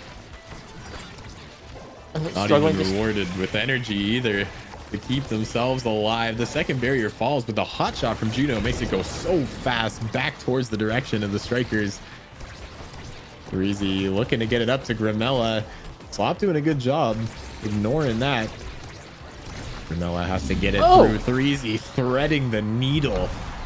Finds the bottom corner once again to make up for the pass that Grimella stole last set. Or last point, rather. And look at this. Sundubu Strikers 2-0 in this set. The KOs are in their favor as so much damage has been coming out. Yeah, that being said, 3Z Breezy is staggered and Finny debuff. And now has no evade. An incredibly dangerous spot to be in. Just use his second or open secondary, which is elusive. Has that evade. But Leon on feeling the same pain, suffering the same fate. As both these brawlers are just getting mowed down. But Joker now with the Egoist looking to make something happen. And 3Z Breezy gets knocked out. Oh man, what am I watching? These brawlers are getting absolutely brawled on. Taking so much damage. 3Z off the map this time. The Joker looking for it. Gets the stun, but the core almost goes in. Slop saves it off their top corner. As Leon finally taken off the map as 3Z comes back from the grave. Looking for the angle again, but the core gets shot past by Joker off the corner angle, and core overflow takes this point in what feels like they stole it away. Yeah, what was looking like a surefire Sundubu sweep, it just turned into Joker getting a beautiful piercing shot right around Breads and able to steal away that point. And now with both barriers down for Sundubu Strikers. Core Overflow is making a little bit of a comeback in this set. Bringing it back really confidently. They sure are. Leo and 3Z are so low. Finally, the first stage with a barrier falls. The turret looking to help out. But Slop is masterfully maneuvering this around the center, but 3Z just shoots it right through him. The strike on cooldown as the thumbs up comes out. And Sundubu Strikers are one set away from taking this to a game 3. Yeah, Sundubu Strikers are in a great spot right now. And 3Z Breezy just gets 1-2 punch right here. These hook strikes are going to be coming out faster. This damage is going to be coming out just so much more damage, right? And on this map, that's what matters. In these brawler battles where both brawlers are getting staggered, now 3Z has a significant advantage. And here Grimella picking up the quick strike too, able to and strike quickly. The faster strikes, especially on Juno, who gets strike resets off slime mechanics, the Nickelodeon forbidden tech. It's a great pickup. And again, awesome Sundubu draft. Joker picked up Stagger Swagger, but Leo Leon is the one that's been getting KO'd.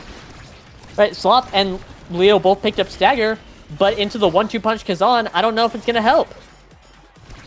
I don't know if it will. Only time will tell as the stun takes out Obscure Breads for the time being. Slop doing a good job at locking it down, but look at how much damage is on the Joker. Using those Crystal Thorns finally the third time. Gets it past Obscure Breads. Cow or Overflow has the opportunity to 3-0 this set and send a message to the Sundubu Strikers. We'll see if they're able to do it. Right now, Cow's win condition is clear. They have to stay alive with these Stagger Awakenings they picked up, or else it's just like a Sundubu super sweep. And now both brawlers staggered again. Hey, Leo doing a great job of staying alive. Sorry. I didn't mean it. I was unfamiliar with your game. Oh, and a nice core flip. It comes out, keeps things alive for a little bit. Oh my gosh, Obscure Breads. Okay, it goes in. That's okay, but did you see that save? That is ridiculous. That was not a legal save. That is a save that I call foul play on, but knowing Obscure Breads, that's just what he does. He is built for that. But Core Overflow up 2-0 right now. Looking to take us to a set 5. Really looking to take us to a set 5. Sundubu, if they want to secure this game, has to pull off something like that. That's a great start. Breezy does have the flip. That's step 2 in this master plan to secure this game. And there's the flip, shoots it right at Slop. And Grimella flying away from so far. Slop almost able to save it with that primary. Grimella stuffs that. Yeah, from downtown, the Super Surge dash. Flies in and just intercepts really comfortably. But Leo Leon using a core flip to get the first barrier. Joker having a core flip for the second. Ego Speed coming online. Trying to make anything happen. But 3Z with the hook gets the last barrier. Now Joker drops a bunch of cooldowns on the barrier and gets a great Crystal Thorns to hit it right through Breads and secure that goal, secure that set, bring us to a set 5. And it all comes down to this. It all comes down to this. And look at these awakenings. Prime time, fight or flight. Gonna be some huge ones here, of course. Rapid fire. Gonna be picked up by the Estelle. Joker has been doing so much work with that piercing shot, so you can't be too surprised when, you know, they want that cooldown reduced by a crisp 33%. And a crisp 33%, it is an incredible awakening on Estelle. Just getting so much utility out of one of her best moves. Grimella picking up fight or flight, making up for the lack of slick kicks, and a little bit of speed, and with quick strike too, as a deadly combo. Going to be super useful. And letting Obscure Breads pick up the prime time, getting 2 glitch pops on the Amy. which is super useful because there's been a series of goals that have gone in just from a lack of cooldowns from Breads. All of that being said, I stopped looking at 3Z for 2 seconds, and he has unfortunately passed. But back now. Hey, welcome back. Looking to make something happen here. Trying to find it. A nice save, and look at this. The spec training makes it go so fast. 8% to the core on that one as it flies into the back of the net. Slop picking up their first goal of the game, if I am not mistaken. Making it work as the goalie. Yeah, really doing a ton of work, but so is 3Z and Grimella with these hooks and dashes, just locking down these barriers, saying, we've come this far. It's set 5. We were up earlier on. Now is not the time to lose. But Leo Leon feeling the same way. As a great core flip, gets the barrier and some dashes. We'll be putting it in. Oh my god. That dash by Leo was so far. I wasn't expecting it. And I don't think Obscure Breads was either. All of a sudden, Zentaro's just in your net, shooting the core above you. Didn't even see that one happen. Leo Leon gets an orb for free, but ends up getting charged. And Grimella just flips it into the top. These goals go by so quick as soon as 1 KO happens to fall. And I will say it was hilarious on that first point, or the first point of this set rather. Breezy Breezy had the stagger glitch, but I couldn't even tell because he was just dead instantly thereafter. And speaking of which, Leo Leon is next up, taking a ton of damage. Joker and Leo trying to get this last barrier, unable to, and Grimella dashes in to intercept any sort of offense.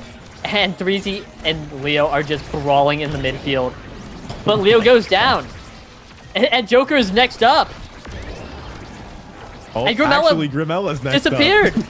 The queue has changed. They've stolen the number. Obscure Breads looking for the flip, saved away by Slop. There's just too much to handle as Grimella finally comes back up, able to lock down that top part. And Breezy stuffing it through, gets smoked, dodges 3 attempts on his life. Looking for anything as Leo finally takes this. Is this the point that secures the 2-0 in the series for them? Leo sure thinks so, and he wants it.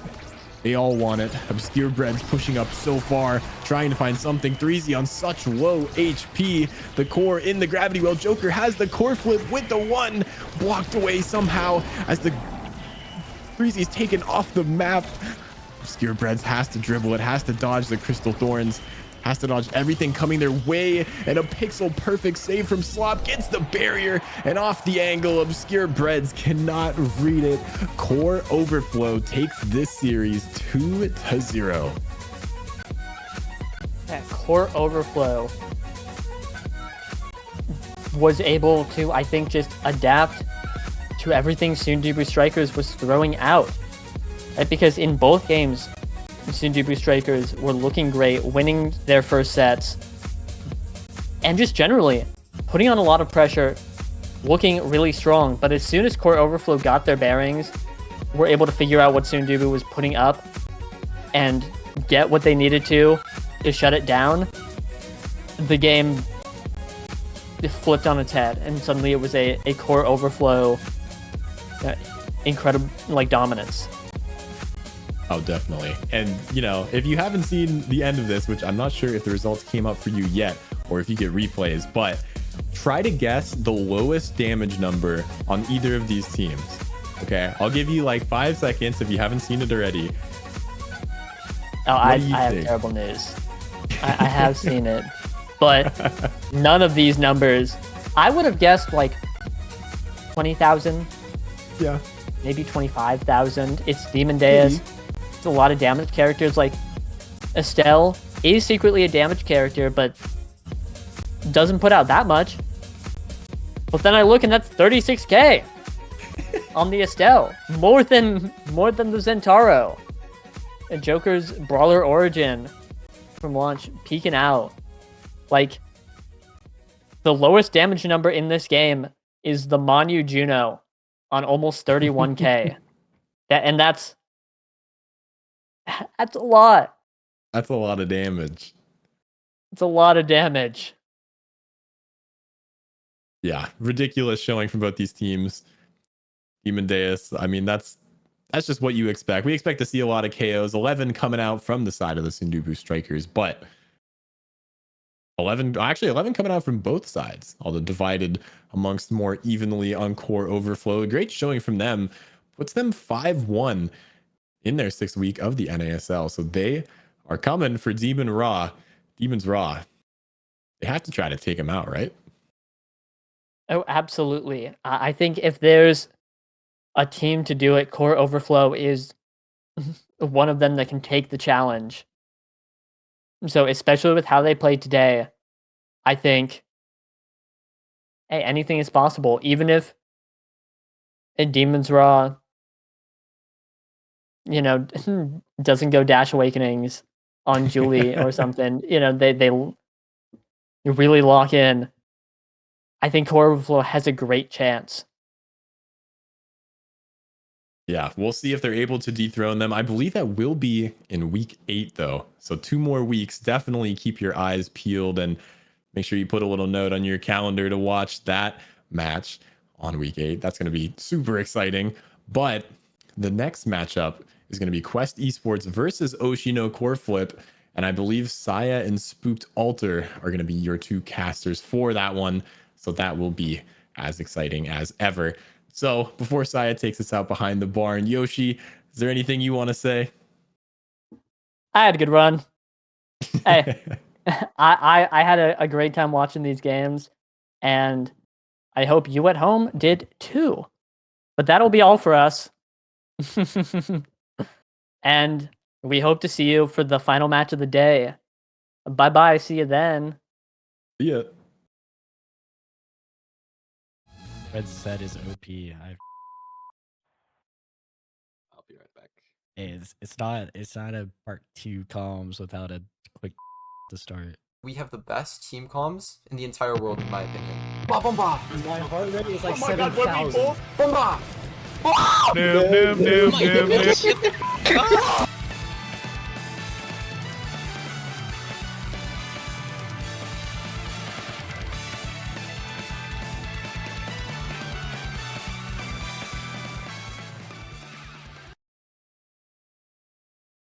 No, guys, how did what? They banned my Julie. Oh, what the heck? No. So baiting his cooldowns is really effective. Carry me, guys. Carry me. Nice. Nice. There we go. Guys, carry me. It is not looking good. Right. Good for set. Not bad for set. Snipe. Oh, yeah. Oh yeah. We are Just rewarded. It's missile prop. I'm gonna take prime. What if you save missile prop for the Drek? That would go crazy. There is no way. That would go so crazy like, though. cause you're just gonna take it. I mean, he thinks I won't. Oh. Yeah, like there's hot shot. Yep. I mean, right? Yeah. His hooks are gonna kill you from really far now. Oh, I'm gonna myself. Yeah, I think his hooks might kill from really far. By the way. Good sequence. Great sequence. Besides the flip, ignore the flip didn't happen. I was just being OTM. Oh, owl. That was a delta formation flip. Sorry. Oh my god, guys, we need to call the formations. What the hell? Killius is all this talk about formations and he hasn't called a single one. What a noob. I mean, I just want to hit it back up. Bang. Bang. Bang. I saved you. I can't freaking second strike with pop. Oh. Hot hook. Oh, big. Whoa, core control. Oh, Whoa. yeah. Tony's application. Tony's application. I should be ready. Core control Tony's MF application. I'm gonna take extra special here and myself, by the way. Yep. It's okay. Wait, can I take 1-2 and let you get Monu? I think that might be better. Yeah, honestly, he has best either way. Like, he has something good either way, so. Yeah.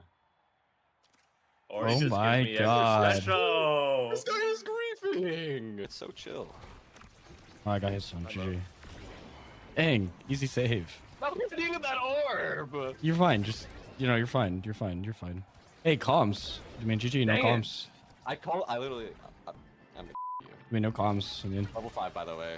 I tried. Level 5, by the way. Level I'm 5, playing by the way. Mako. I'm playing Level 5, Mako. level 5. You didn't call the orb. You didn't call 5. for it. Level 5. I mean, call for the orb, noob. I mean, I'll Open you. your eyes. Open your I eyes. mean, party 2 is in shambles.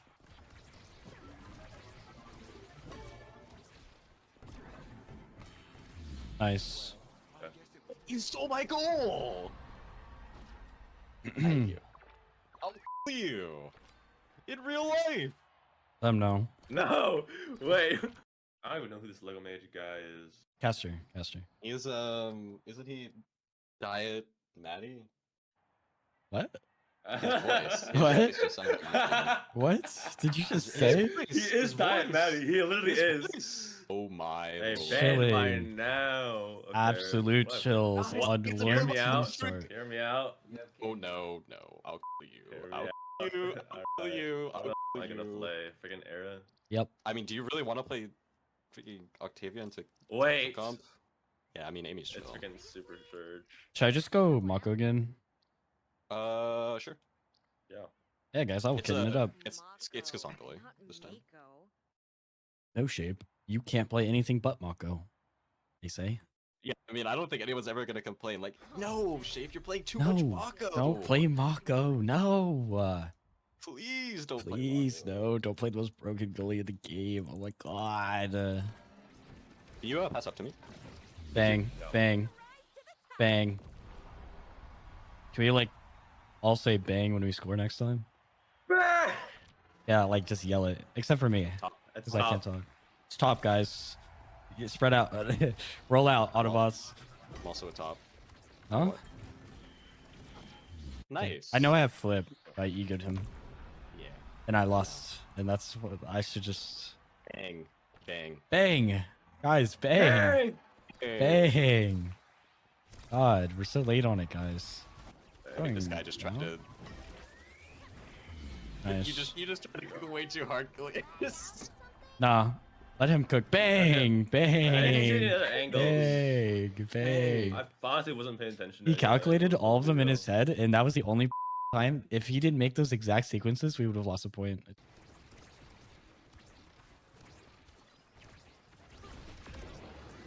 Bang! Bang! Bang! I mean, I'm so carried. Thanks, guys. I'm on my deathbed. I'm not making the greatest showing. You should cough a little more. No. Well, he could have killed me. Dude, freaking this one is so broken. Where did my health bar go? Oh. Hey. As soon as you lose. I mean, unlucky. Like a bit of a snoozer. Yeah. Thank you. Okay, no hook. I have dash punch. Bang. Bang. There you go. Bang. I mean, come on, Kilius. Where's your bang? Hey, I know that put that freaking turret down. Okay, yeah, Oh, so why aren't you saying bang? Like, you know it's happening, you know? Whoa! Whoa! Ooh, I must have Egoist. One strike. Egoista.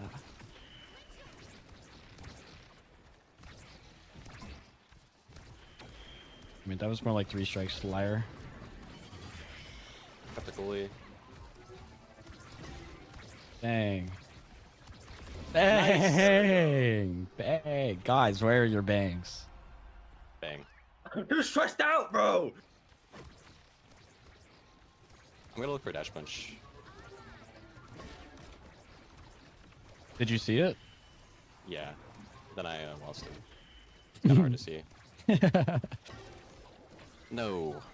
Bang! No. It's... Oh.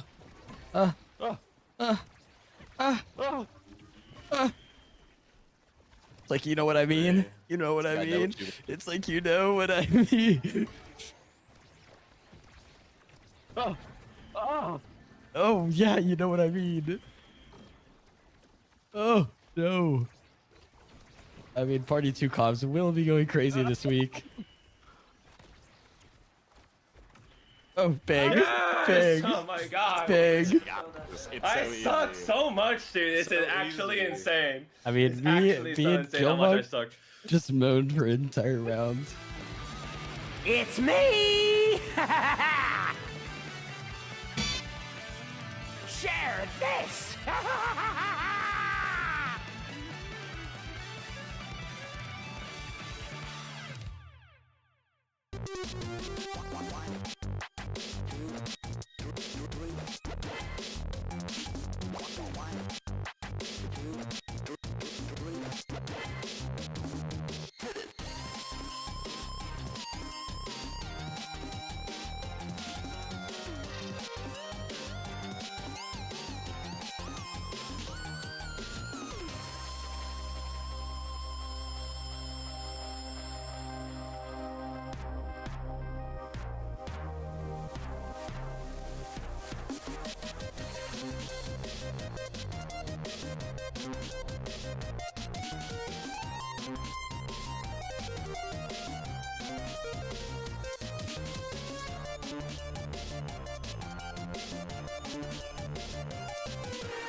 Hello, Strikers. We're back with the final game. I lost my webcam. I'm trying to follow with my eyes. We're in the final match of Week 6 of the North American Strikers League, and this is the most important series in a while. This is Quest Esports trying to keep their playoff dreams alive. They have to win here, and they're facing Oshino Coreflip, another team that has similarly been struggling a little bit in the standings. Yeah, I mean, so far these teams, I mean, we've seen so far that Quest Esports has been like trying to really get a solid victory for themselves for like a while now, right? Yeah, they have understandably had a pretty hard schedule though in the first half of the season. So like Oshino Coreflip last season, they're poised to, I guess, make a bit of a run here. It's not impossible. I mean, anything is possible in Nassau. So we've seen it all. I mean, we've seen a lot of demons winning, but we've also seen other stuff, you know. So hopefully we'll be able to see something interesting happen here. I believe that can both of these teams still make playoffs, or is it only one? Both of them still can at this moment. If Oshi wins, Quest can no longer. And if that's what it was. Quest wins, I'm not sure if Oshi can. I'm pretty sure. I think they still can, but it'll be very, very difficult. Yeah, that's what I was thinking. So this match is still very important because this would be the first team out, no? Like, I believe so. Yeah, this would mean that, of course, earlier today we saw Demons Raw be the first team to officially qualify into playoffs. But if Quest loses this, they are the first team to be completely eliminated from playoff contention. Well, hopefully here as we load into Gates of Obscura, we will be able to avoid that happening. And it seems so far they're opting for the Asher pick on this map, which is very commonly seen because it's just so nice to get in that corner and be able to use all your abilities just at 100% effectiveness. Yeah, and a Zentaro ban coming out. They don't want to play against the Switch Zentaro, but I think Quest Esports already had their hearts set on that pick. The Asher pick, sorry. The thoughts left my brain for a second. But this is a very, very normal composition type you would see on Gates of Obscura era in the midfield with two creation characters, Atlas and Asher, really up there to stuff it. But on the other side, a little bit different. Not something that you would expect from Gates of Obscura. It's Kazan and Estelle in the forward position. Mirmeg has been playing a ton of Kazan.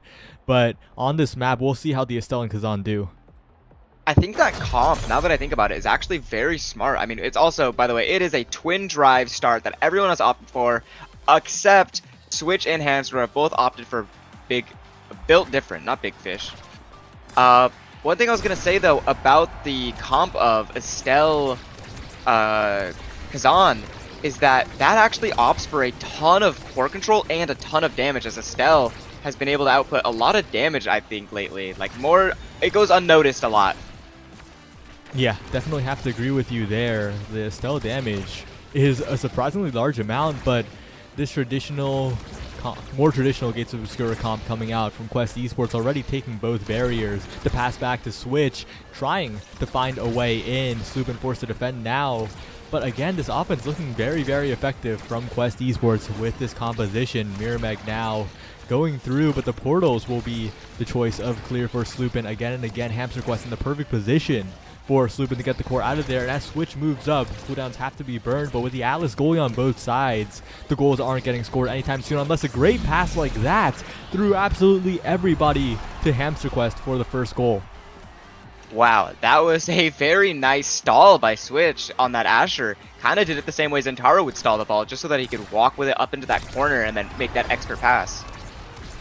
Yeah, and Mirrormeg now trying to accelerate the offense, but again, no creations, no lasting pressure, and the Era NATO zoning Mirrormeg away as Switch dribbles up to the top side pocket where you want to be if you're on Quest Esports, continuing to push it forward, but in the process, Hamster Quest is the one who is KO'd in the offense starting for Oshino core flip. Yeah, that was an excellent KO, but now the flips are going to come out. Switch also has a flip because, you know, it's Asher. They always have flip, but Atlas in that corner is going to be able to stuff you out 9 out of 10 times. And so now it was enough, though, to stall out for Hamster Quest to come back. And both sides have lost just one barrier, which is fine. You only need one, but now Mirrormeg's in the corner trying to get it through, but he can't quite find it. Now it's back to Switch up in this corner. There's the dash, and there's the primary. He gets the barrier. Will he be able to get the goal? Not quite, as the expanse is just enough to save it. And Mirrormeg now has the kill and has the offensive pressure. Yeah, like you were saying at the start, the Estelle Kazan having a lot of surprising damage. Sloopin forced to defend alone for a little while longer, but still keeping up the defense. And now it's Switch and Hamster Quest going in the pass splitter. Ineffective as Mirrormeg burns the expanse from Sloopin. The NATO comes in for an assist. Hamster Quest continuing to clear it away with Sloopin. A great primary from Sloopin as well. Sends the core flying, but still unable to find a barrier or a goal are both of the teams. But Hamster Quest going through the portal, ill-advised, leaving Sloopin all alone. But Sloopin alone, almost enough for the defense as Hamster Quest comes back. But Switch dribbling in front of the net. Mirrormeg now in front of the net here. But the strike shot from Sloopin is good. And the pass back and forth. Once again, the passing plays into overtime are so good for Quest Esports. Wow, I mean, Sloopin was absolutely holding it down. Holding that barrier for so long, and then also just being able to expertly use his strike shot there to stop the dribble midway. Mirrormeg is just having such a hard time without the, you know, comfort of Asher in that corner to break these barriers. Yeah, and Mirrormeg known as one of the best Asher players previously, nowadays playing Kazan almost every game it feels like. But on a map like Gates of Obscura, you'd think that this is the time to pull out that Asher again. Yeah, I mean, that's what I would think too, but maybe they just thought that it would be banned out, or maybe they just had their game plan centered around this Estelle. Maybe Kashikomo was more comfortable on this pick. Who really knows? I mean, it does seem that they both got a really nice twin drive start for these characters, and we just have to see if they're able to scale higher than this comp can. Yeah, we're already starting to see flashes of it here with that twin drive start. So good for the Kazan in terms of both core control and damage output. If this Kazan can get some good drafts, pick up a bit more damage, this game could look very, very different. But right now, the barriers are down on both sides. Mirrormeg in front of the net with a chance to score, but a great astral projection will stop it for now. And Hamster Quest drops back perfectly, but the core is led through the portal by Switch. It's such a scary situation for Sloopin, but they get it out. Switch now in position. Another astral projection is good. And the core traveling through all of the different portals, but Switch will catch the rebound. That's not the bounce that Vago wanted, unfortunately. And 3-0 in the first set in the favor of Quest Esports. Yeah, one thing we haven't talked about is that we're on Gates of Obscura, which is a very untraditional map. So, you know, being able to navigate these portals, being able to know that you can go through them or pass backwards through them is definitely something that gives you an edge if you know that and your opponents don't. Yeah, and with nothing that really has to be denied from the Estelle here, that team player, a huge pickup for Sloopin. The passing plays have been great for Quest. And with Demolitionist picked up as well for Switch on this double barrier map, although Demolitionist is a shadow of it what once was, this will still be very, very good for Quest Esports, especially as Castellas is also picked up for Hamster Quest. Of course, on the other side, the Stagger Swagger deny from Kashikoma, the start of sparking for Vaga, and the prize fighter for Mirmeg. The scaling is happening for Oshino Core Flip, but the question is, will it be fast enough before the game ends? That's what I was going to say. They got a pretty good, scaling options on the side of this Asher era comp. I mean, that's the problem with this comp fighting it, is that you have to scale higher than them because they have the advantage early on, but they scale just so well too. Yeah, and Switch is so massive. Was KO'd earlier in the round, but still with the map presence, Hamster Quest waiting patiently, but so many cooldowns will have to be burned by Sloopin for the defense, and a barrier will go down regardless as Switch pushes onward. But again, the core is not getting to Switch. This Estelle has really come online for Kashikoma. The additional speed from the Stagger Swagger, meaning that the midfield is so much better. And just as Switch gets into position, Switch is immediately KO'd by the flip from Vaga. Yeah, and I mean, they're looking for another KO too. I mean, they have the flip for it, they have so much for it, but they're going to instead use that flip to get the barrier, but Sloopin makes an expert defense as he's able to keep it there, and just once again able to defend it here, using the strike shot, trying to get the pass through. There is the team player just getting the ball out of his net so quickly, just as fast as it once was there, it is now not, and it's in their enemy's side of the net. Yeah, this team player putting in a lot of work, but Kashikoma is doing so well in cutting the passes, not letting the team player strikes get through too easily. Mirmeg with a great portal play sets up Kashikoma, but an even better clear by Sloopin, but the primary just a tiny bit off target, forcing the flip to be used, but the barrier still taken. Switch now in a perfect spot, but Kashikoma will help defend. The magical Maelstrom is also incredible, and the strike shot is even better from Sloopin, defending against absolutely everything as Mirmeg trying to interrupt the portal play, but Switch threads the needle. It doesn't go into the portal, barely makes it into the top side of the net. That was a expert shot. I have actually never seen the ball do that on this map, where it just looks like it's going to go through the portal, and then no, you get this amazing looking goal. Right now, once again, it's starting slow for both teams, as expected on Gates of Obscura with Atlas on both sides, but again, Switch is KO'd. The Kashikoma kill power coming out in full force, sniping whenever Switch gets close to the edge, but Hamster Quest looking like a bit of an Estelle himself, sniping one barrier down, and with the respawn coming in, if Switch can stay alive here, this could be really good for Quest. Yeah, I mean, Switch has found himself KO'd a lot. They're definitely able to get a lot of these more KOs now, but it doesn't matter when this era has that, Castellas to be able to keep that secondary up, keep them debuffed with primary long enough to just keep control of the field, or at least bare minimum not let them score. And now we're seeing Sloopin making these expert clears and dribbles and saves, just doing all he can to let his forwards have as much time as they need to get this barrier, just saying, no, I am the stalwart defender, I will not let anything go through. Hamster Quest now with a bit of a sneaky play, catching Vaga off guard by walking through the portal and walking back to help on the defense. Hamster Quest looking like a master of this map here, and Sloopin with flip available, sends it right through the Switch. The portal plays come out, and Switch looking to catch a clear from Vaga, but it will not be found yet. Mirmeg now trying to pressure. Vaga sends through the portal yet again, but Hamster Quest is prepared, but Mirmeg on the other side as well with the pop-up, gets the goal, evens up this set. It seems that on the side of Quest Esports, they just have to hold out through this beginning, because during the beginning it actually seems, as surprising it is usually, Kazan does better in overtime, but it seems that they're able to get these double breaks so early on, or get these KOs early on, that they just can't let Oshino Corporal do that, and they should be on a way better pace. Yeah, and Switch now not getting KO'd like previously, pushing forward, but the defense from Oshino Core Flip secures the barrier's life for a little while longer. One goes down, but that's a lot of damage down on the Switch, but honestly, you'll take that trade if you're Quest, because both barriers have fallen. Mirmeg trying to make a trade on the other side, but the Expanse is just a little too good. Sloopin sending out the Expanse again. The twin drive starts really coming into play here as Hamster Quest with flip available, dribbles up to the bottom, perfectly shot by Hamster Quest.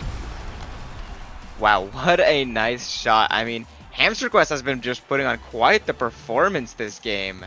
It is honestly very exciting to see, because usually on a bigger and open map, Era doesn't work too well. Obviously, when the barriers are still there, though, Era works pretty well, especially into Asher here. But it seems that they're making it look like, as you said earlier, and Estelle is also on their team. Yeah. I mean, Hamster Quest is just playing incredibly well this game. He is just everywhere.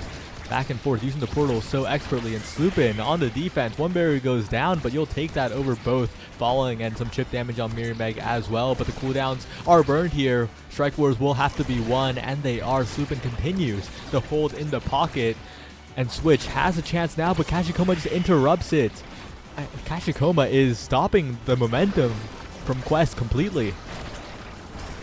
Yeah, I mean, oh my goodness, but Hamster Quest is able to find a tornado kill, and now with both barriers being down, it looks like they're trying to get the scoring opportunity. Vaga still has that core flip, and he might have to burn it here, as we're going to see. There's the core flip, and you can't quite get the kill. Switch wanted it, but couldn't quite it now. The teleporting through the portals almost gets a nice shot from Kashikoma, but Sloopin has just been also pulling just an expert game and not letting anything slide other than peak performance from these forwards. Yeah. Sloopin's been looking very, very good. Played in the Quest game versus Core Overflow. Looked really good there as well. And when a goalie is holding this well, the forwards have so much time to play with. A flip built up. Switch tried to find a shot, but it goes directly to Vaga. Not the angle that Quest wanted, but there will be plenty more opportunities if Sloopin's playing like that. Another angle missed. And unfortunately, the opportunities run out there. Evened up by Oshino core flip. We're heading to point 5. It seems that this game has just opted to, can the goalies hold their barrier longer than the other goalie? Because it's Atlas goalie on a twin drive start. You're going to be able to hold it for a while, but you're also up against another Nassel level goalie, so it's going to be really hard to keep it. But it seems Switch has decided that he is going to be the best forward possible today, and he's able to get not one, but 2 barriers now. Mirrormeg trying to match. Can he get the second one? He can. The portal comes out. The strike shot comes out. Switch has another scoring opportunity. There's the KO. There's another KO. A core flip for Mirrormeg sends it across the map, trying to get through, but it seems that it's just going to be a stall game until these people respawn.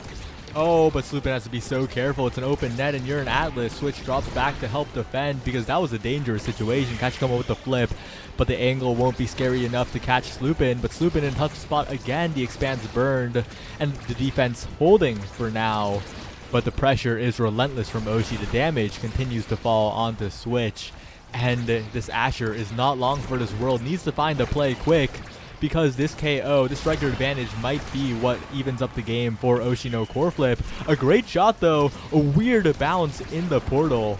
And this is such a dangerous situation yet again, but a great primary, a great expanse on the other side, and Vaga has 2 to play with, but both are down now. It's your chance if you're Quest. You got to find a passing play as soon as possible. Switch dashing forward, but it will be the Estelle beam from Kashikoma sniping it out of Hamster's hands, evens it up 1-1. Wow, what a intense volley. I mean, both of these teams clearly want the win here. And now we're going to be seeing, can they get the chance to scale higher than this Era Asher comp?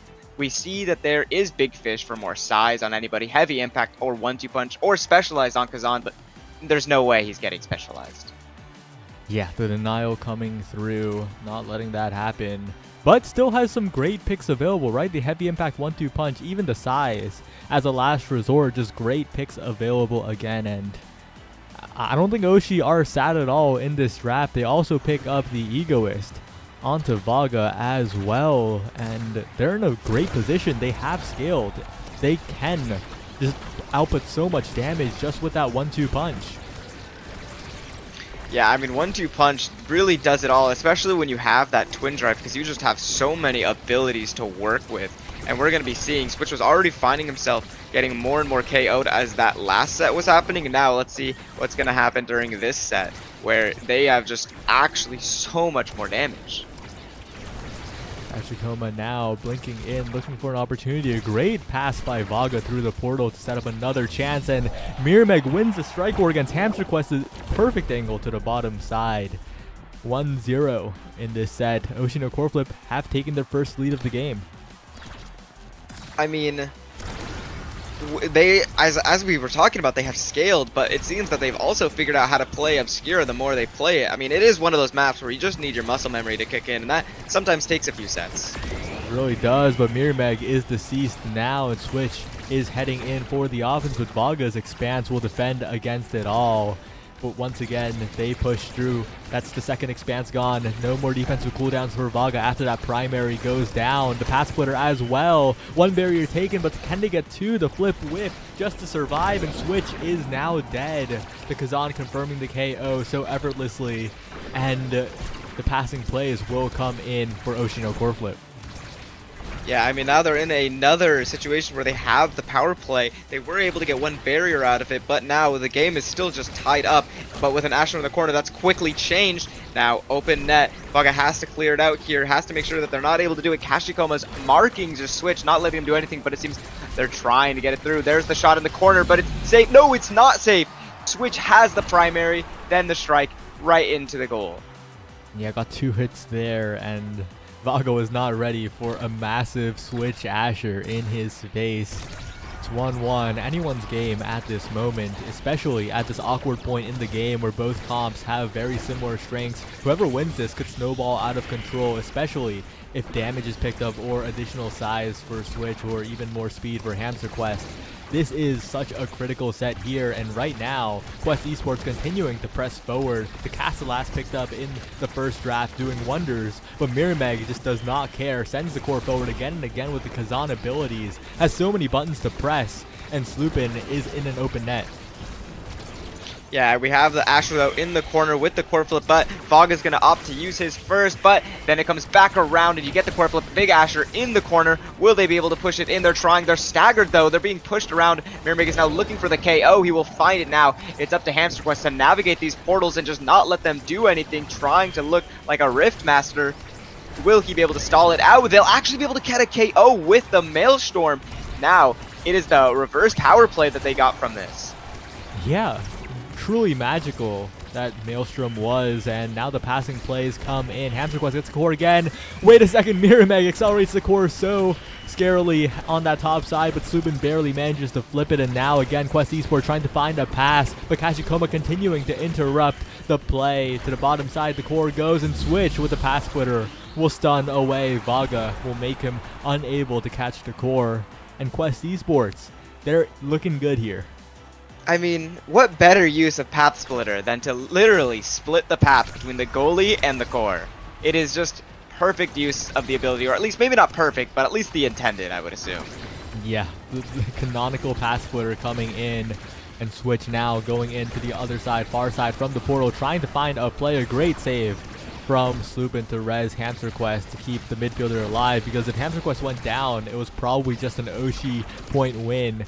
Hamster has been doing everything this game so far, and as the barrier goes down, he'll have to do even more, set up Switch even better, because right now it is just looking so doomed when the net is open and it's only an Atlas and the far side is so wide open.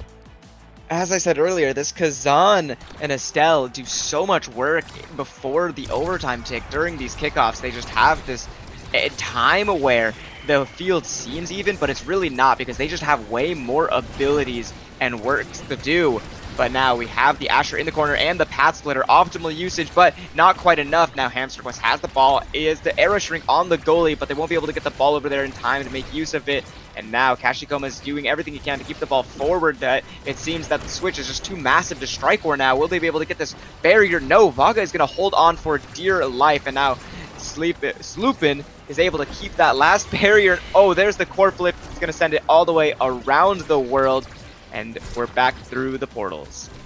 Yeah, such a scary situation, but Vaga held through it all, getting the strike at the perfect moment, but so is Sloopin.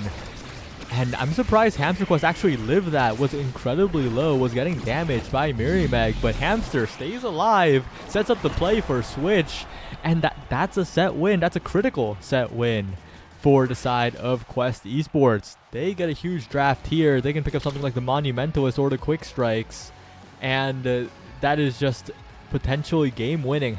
You have to deny the quick strikes here. Unfortunately, Vaga is sitting with the Egoist, and of course a great pick on the Era as well, especially with how Hamster is playing it. A little rough that Monumentalist is also here, but there's some great picks available in the rest of the draft. I'm surprised Timeless was picked up instead of Monumentalist. I feel that would have gotten a little bit more value here, and I think Sloopin will be very happy with that Monumentalist Atlas. I mean, yeah, both Atlases got the creation buff, so there's nothing more for them to really scale defensively, at least for their abilities, other than like maybe I think Prime Time we haven't seen. But other than that, I think Miramax getting this Fighter Flight is going to make it, you know, holding it down a little bit better. But then obviously Hamster Quest got the quick strikes. That's exactly what you want on this map, or at least on Era. The Fighter Flight also has the funny interaction where if you have Twin Drive, all of your secondaries are restored, right? And on a Kazan, who with Twin Drive has 4 secondaries, this Fighter Flight Twin Drive with 1-2 punch might prove to be a little too much for Quest Esports if Miramax has time to start KOing people. But right now, not really focusing on that, trying to find a goal as fast as possible. But the core is finding its way into the hands of Hamster and Switch again and again, so maybe not the best thing to do in this moment. Yeah, but we are seeing so much energy on everyone's side. There's one flip from Kashikoma now. The ball is going to Hamster Quest, trying to get it through. There's another flip coming in from Switch, who's going to be able to get the barrier. Now Hamster Quest has the shot in the bottom corner, slides it right through, right out of Vaga's reach. A great shot, great patience, not sending it too early, and Quest are looking really good despite absolutely everything happening in this game, despite the damage coming in, despite the KOs. They are continuing to stay alive and Switch. Did not get KO'd there, importantly, and Hamster with the passing play, burning cooldowns from Vaga left and right, and Quest are slowly but surely inching their way towards the barriers here. It's up to Oshi to interrupt that, but Switch is just absolutely gigantic. Yeah, I mean, it's impossible to strike ward them like this. You have to use an ability where they just have to use strike. But in this corner, we're going to find a Magic Maelstrom getting a KO. And now Hamster Quest is just rift walking, finding any use he can. And there's the barrier. There's the flip. Gone from the goalie as well. But Vaga has done the impossible and strike ward the Asher that is the size of a skyscraper. Yeah, somehow gets the core out. Oshi have a little bit more time to play with, but one barrier going down, they have to get the second immediately via Switch. Oh, dribbles the wrong way for a second, gets it past the strike shot, but Oshi again, another chance for them, another opportunity, but Hamster Quest will try to make it not so, will go for a crazy strike war through the portal, and again, going for some cheeky strike wars over and over, but it will be defended away by Vaga Sloopin. Vaga Switch trying to get a dash in, but Miramax will expend the flip. Find an opportunity, but again, defended by Quest Esports, but with all the barriers open, it is Oshi's chance to find a passing play just like that. And it took them too long to score. Oshi are really still in this game. Yeah, I mean, it's still anyone's game right here. We're seeing anybody could start scaling because this Estelle has the missile prop, so they could get a lot more of these primary edge kills with the help of Kazan. The damage could just start scaling. I think that they might have to lean into their damage side in order to bring this back. They really might, but the one who is low is Miramax right now, taking so much chip damage and has to be a little bit cautious for a moment. Kashikoma with no meter as well. The magical Maelstroms from Hamster Quest might be an issue. And even if they want to lean into the damage, Hamster is shrinking Miramax so often that it just feels very ineffective. But Miramax going into scoring mode, taking the barrier. And this could be a chance. Sloopin passing it back. Switch trying to find an opportunity, but Kashikoma again interrupting. But the core will find its way around the world. Switch trying to get into position, but Vaga looking automatic with the clears. Sloopin trying to jump scare, but gets KO'd in return. Goes for an offensive play, but lingers a little too long.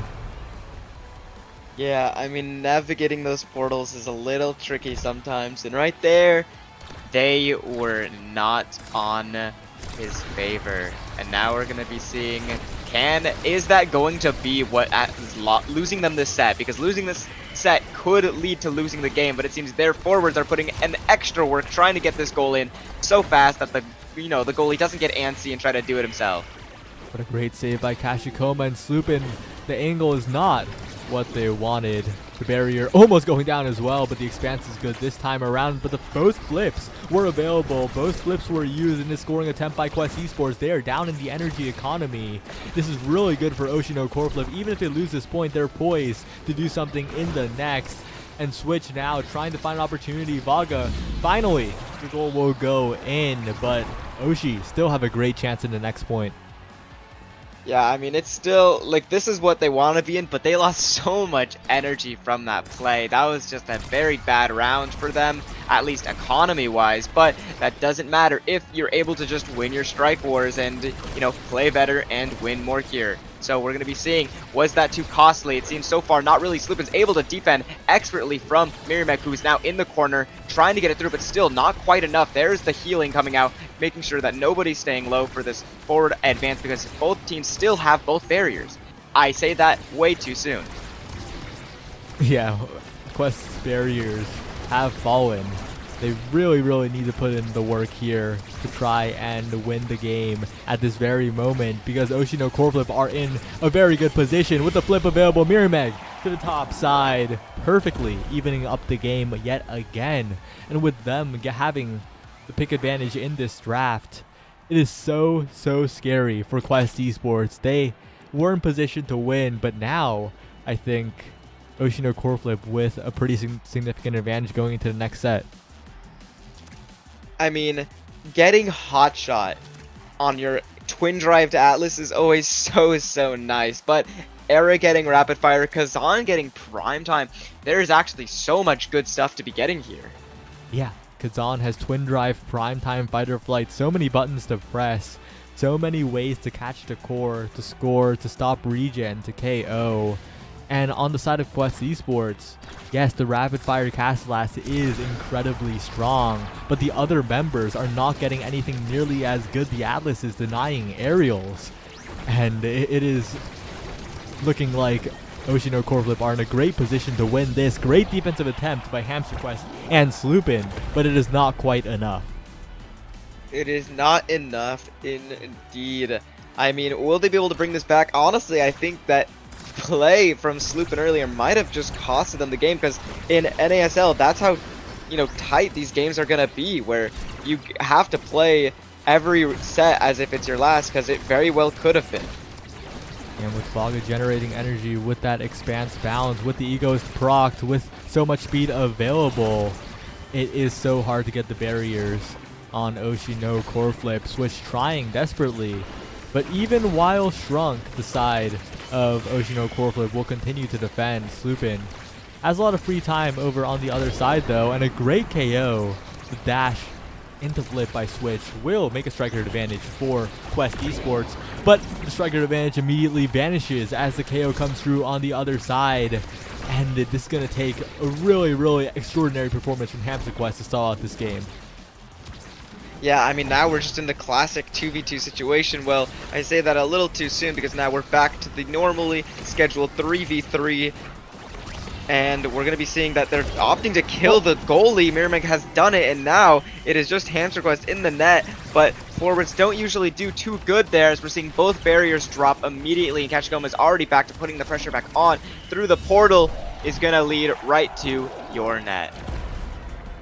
Really good from Mirameg, and as we were talking about earlier, the scaling has come through for Oshi.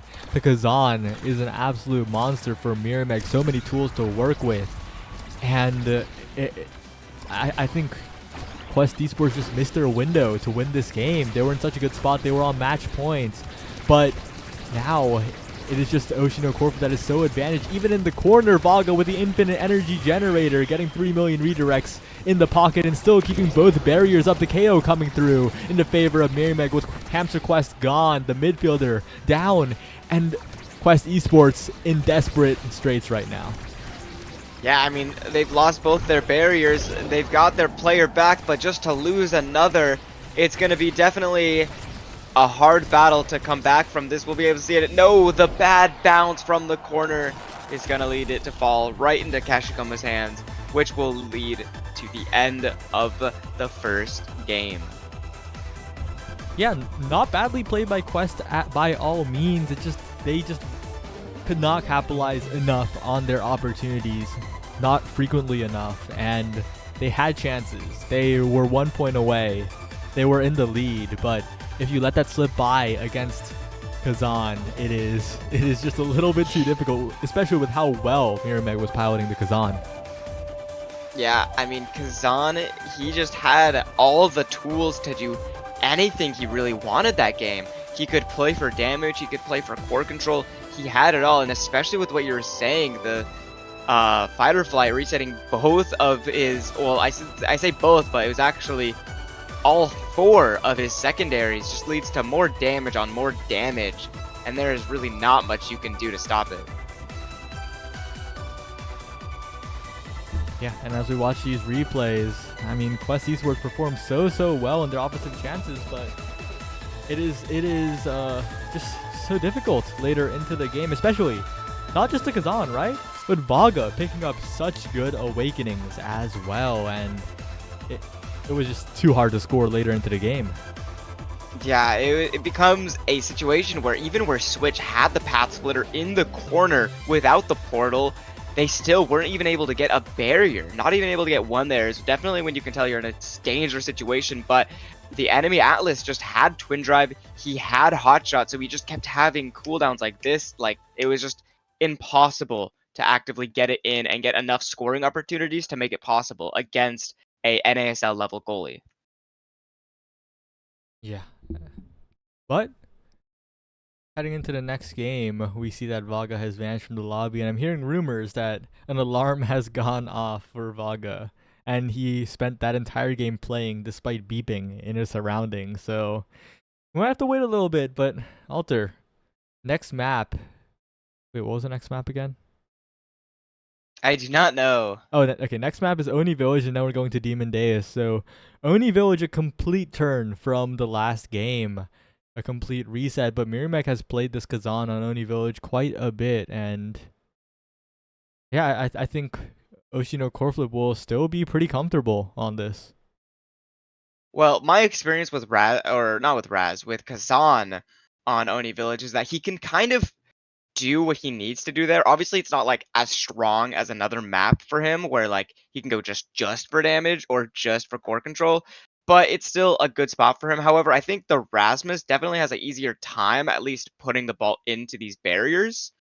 So I don't know if it's going to be banned there or if it's going to be played, because if it's not being banned, I'm definitely going to be at least seeing it on one side here. Yeah, and although I praised Oshi a little bit, I'm pretty sure Oni Village was the map where Quest took a game off of Core Overflow, right? And Core Overflow are second place in the standings right now. Quest Esports have proved that they are extremely strong on this map. And if there is a map to win it on, it is Oni Village. This is the Quest pick, of course. But Demon Deus, losing that first game is so rough for Quest because they were in position to win it and they had a chance to dodge Demon Deus entirely, but with Demon being left over for game 3, I think that they'll struggle a lot more on that map because Oshino Coreflip are very comfortable playing damage. Yeah, they definitely are. I mean, damage is so prevalent on that map, and as you said it before, they now have to play it no matter what if they want to win this series. So they have to take this time that they've been given to come up with a strategy, come up with a way to play around it, because they know that if they go when they go there, that Zentaro is going to be banned for sure, right? Yeah. It is most likely going to be banned. I think Oshino Coreflip have identified that Switch is pretty good at the character and the character is pretty strong, and that they're probably not going to match it. So I don't know. It's really up in the air for Oni Village, right? Quests. There's a good chance they pick the Estelle for Hamster, but there's also a non-zero chance that Oshino Coreflip recognizes that and just bans away the Estelle and let Switch play whatever he wants in return for that. So a lot of different draft scenarios are possible, of course. It could also just be an egoist start.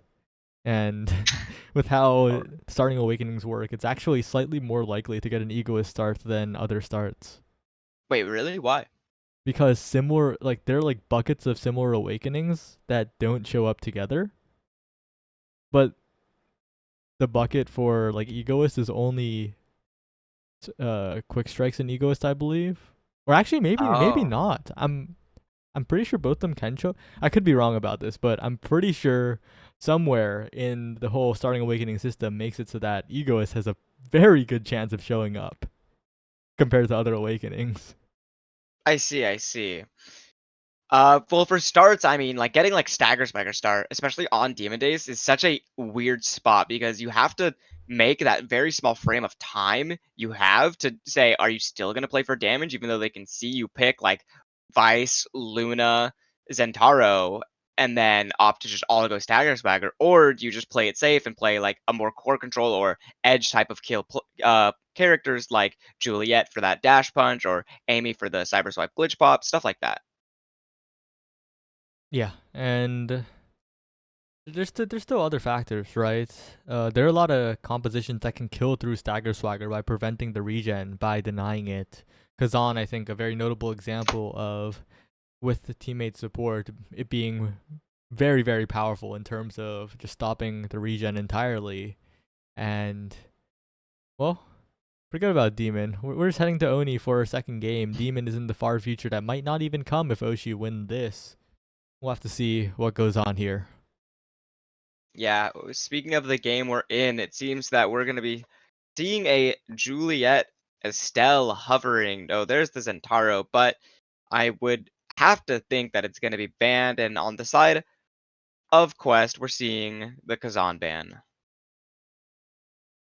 Huh. Yeah, I guess it's understandable. They saw how good the Kazan was, and Mirrormeg, well, will not be able to play that pick here, and they're letting Hamster Quest play the Estelle, and I think this is really, really good for Quest Esports. Hamster is so good on this map on the Estelle, and with Switch playing a brawler like Rasmus with more mobility and Sloopin as well, I think this Quest comp will be very good. It might even be mirrored completely, unless that's an Aimi in their back pocket on the side of Oshi. We will be seeing right now. Yep, a complete mirror. But now we have to say, even though I know it's a stretch, but is it a perfect mirror or is someone else in the goalie spot other than Kai? No, it's Kai. It's Yeah. always Kai. But what not everyone has, or I guess, no, it is a perfect mirror. Everyone took Spark of Focus except the two Rasmuses who took Big Fish. Also, apparently Vaughn has asked XDME about the whole like thing, and apparently I was just spreading misinformation on the internet, and we're just the unluckiest like tournament organizers ever for any game because Egoist stars have been appearing disproportionately often. So that's ridiculous that there's nothing in there. You know, sometimes random is just random, and Sometimes it yeah. is. True random. It looks like it's not true random, but it is in fact true random. Anyway, Switch one barrier down, but with the Rasmus looking quite good, continuing to press up, but Vaga not getting faked out by the secondary. Just blocks away the core from the spin. Mirrormeg now trying to send the core down. And again, the possession on the side of Oshi no core flip. The flip used from midfield through Hamster Quest. And they'll take the first goal. I mean, that's not how I saw the first goal going in, but I mean, they will definitely take it here. And now we're going to be seeing the dribble, the shot. Nope. I mean, on this map, I feel winning kickoff is just so needed.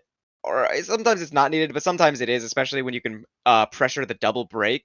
But sometimes it can just feel so hard to do. Yeah, I kind of get what you mean. If a team is coordinated on kickoff, it feels so oppressive in terms of guaranteeing one of the barriers and continuing the offense to look for the second, as the offense for Oshino Corflip has been very, very continuous this game. It feels like they're in control for most of the time. Mirabag attempting a hook play, but it'll be blocked away by Hamster Quest, who is positioning quite well to block any hook plays or any passing opportunities. But Mirabag again getting in position. Vaga looking very comfortable on his Kai, the pick that he is most known for. And once again, it is Oshino Coreflip not even breaking a sweat on defense. Yeah, I mean, they're holding it down here super well. As you said, Vaga is looking expertly comfortable on this pick. I mean, as I say that though, I casters curse him. Despite that, just strike warning against the hook, not letting Switch get that goal for free, and continuing to send the core forward past the pendulum swing dribble opportunity as well. And Vago with the Giga Blast again, just keeping the core on the other side of the map as efficiently and quickly as possible. A perfect eject button to catch the shot from Switch, a barrage down as well. But finally, Switch will capitalize on a great opportunity with the secondary. It's all evened up. All evened up in this first set. I mean, winning this set is something you definitely want because there's only 2 Size Awakenings left, and they very well could both come in the next draft. And if one Rasmus becomes bigger than the other, that is such a hard mirror to win, and it just makes your midfielder have a worse time because they have to strike for someone that's literally 3 times their size. Yeah. But used early by Kashikoma on the defensive end, and Vago continuing to defend. One barrier goes down, the second taken by Mirimeg. That's what you're talking about. The potential to bounce the core perfectly, and Mirimeg with the shot to the top side. Yeah, I mean, I feel on this map, those opportunities where you get both barriers are definitely the best for even getting that second barrier overall, because once the goalies have accustomed to the barrier being gone, and they only have to get one, they don't ever have that hesitation where they think they can save both, or they just aren't in a situation where the ball is that close, because it is just an extended bumper, so the ball gets to their side faster a little bit. When you can make that play, you can only make it realistically once. Yeah, but right now, Switch and Hamsterquest in a great position, but Vaga will win the strike war, sending the core forward yet again. Mirimeg with the flip available in a great position. The flip burned, but a great hit stun by Hamsterquest will prevent the flip from being capitalized on, and now Switch with a chance. Mirimeg again pushing forward, despite the hit stun, sends it forward, but Slubin spaces away from the pendulum swing perfectly. Now Mirimeg again, a breakaway attempted, but Slubin will save it away casually around Kashikoma. But Vaga has flip available. The goalie is down. The snipe from Kashikoma, a little too much to deal with. And Mirimeg trying to cover the other side. But no, Hamsterquest looking very comfortable on this defense. Not like a typical forward in the net, but right there, the missed opportunity, and Oshino core flip will collapse on the core. Yeah, and that puts us in a spot where we're going to be seeing Vaga take the MVP, which sometimes cannot be good if there's something like built different there first, because this is a Rasmus forward game. You want your Rasmus to feel, you know, all that size, get everything comfortable, but of course, getting that rapid fire is good here. Also, on the other end though, Egoist is so strong on this map, especially where speed is king. Yeah. The Egoist, such a scary prospect, especially if Switch starts dribbling, starts threatening a Quick Strikes pickup as well, right? There's a very real possibility that Quick Strikes will appear next draft, and if Quest Esports wins it, then they are in such a good position to just win the game outright. Yeah, I mean, they could always get that Quick Strike, fight or flight, Egoist build that is so scary to go up against, especially because you have to pressure them, but if you pressure them, they have the ability to just outspeed you, so there's not a lot you can really do about it. Yeah, and Switch building a meter already, but Mirimeg on the breakaway. The strike will not find home, and Hamsterquest with the interrupt, sending it forward for Switch. Really great patience to wait out the barrage from Vaga, but Kashikoma will just assist on the defense. A great passing play up to Mirimeg, but even better barrage from Slubin. Both Kais holding. But again, it is the midfield that matters. Hamsterquest being chipped out, so much damage being packed on to the midfield Estelle of Quest Esports. Finally, the KO comes through. Mirimeg flip available. A little bit of a weird timing to use it, a little bit late, and it will be defended away by Quest Esports, who will not let a flip like that go past, but a snipe by Kashikoma will catch Slupin barely in hit stun. That was really close to Slupin not actually being in that hitbox, and almost a save, but, you know, if you're Oshino core flip, you'll take that any day. I mean, almost does not count in Omega Strikers, unfortunately. All that count are winning strike wars and not winning strike wars.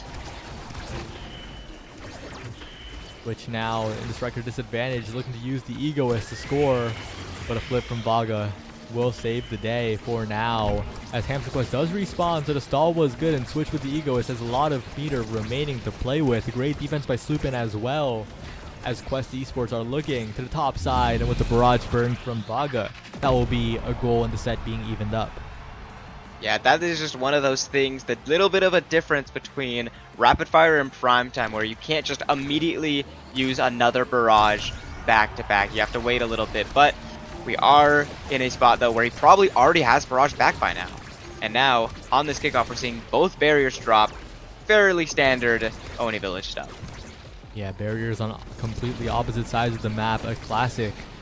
But Switch continuing to press forward, and every time Switch goes on a scoring attempt, it's more meter being built up for this egoist Rasmus as Hamster Quest continues to follow up, times it up perfectly to Switch for the pendulum swing, and Switch now looking for a hook play, looking for the redirect up to the top side. It will not be found yet as Kashikoma is the one winning the 1v1s, winning the strike wars, trying to get to Mirimeg, but Switch now pressing forward with Hamster Quest in tow. Mirimeg trying to get it through absolutely everybody there. Dribbling plays attempted, but not quite enough.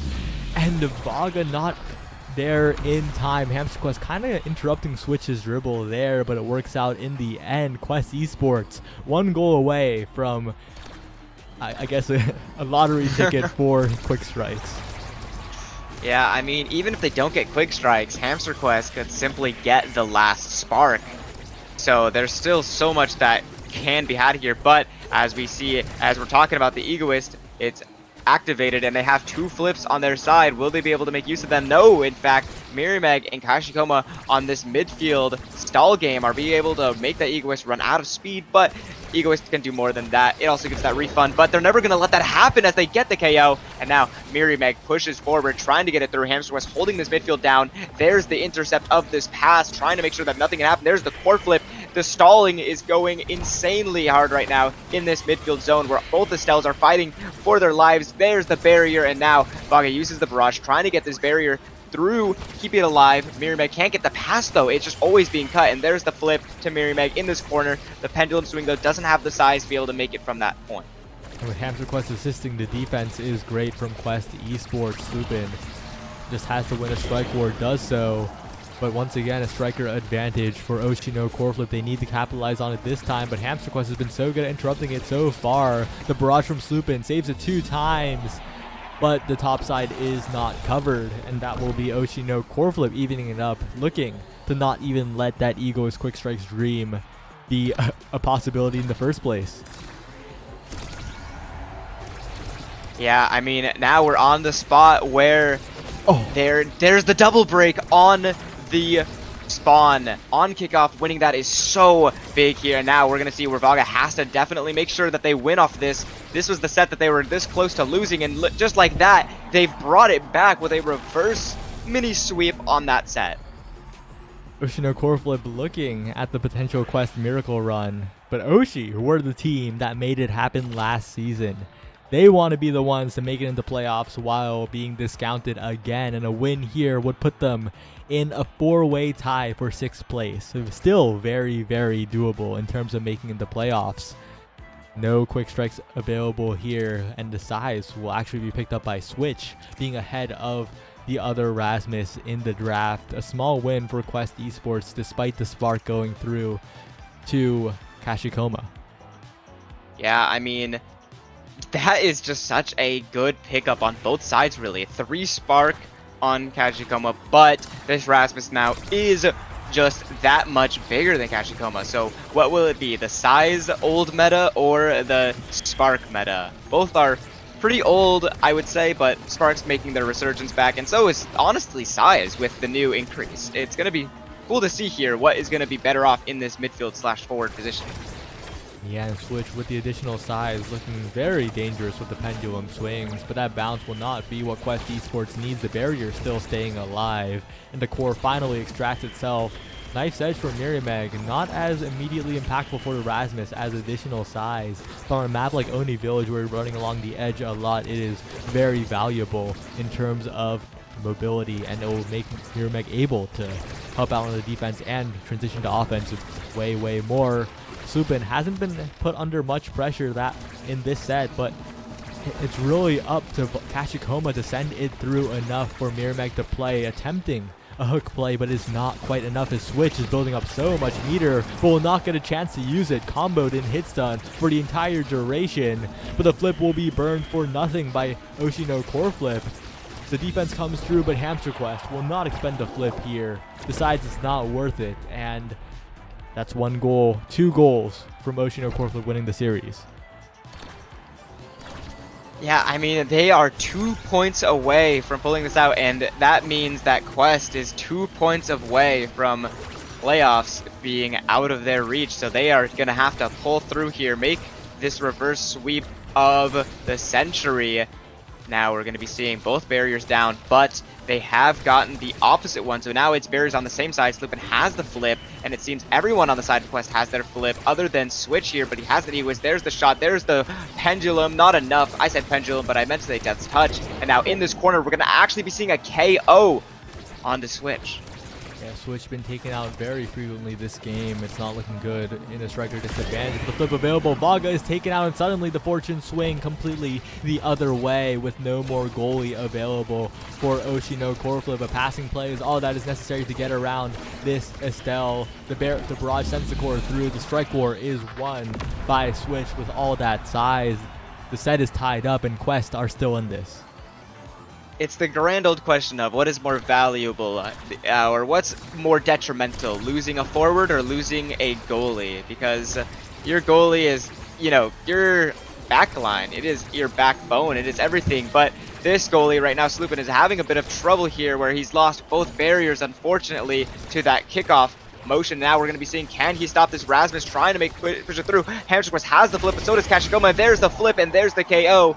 And now it is match point in this series. Will they take it all, or will we see a gigantic sweep from Quest?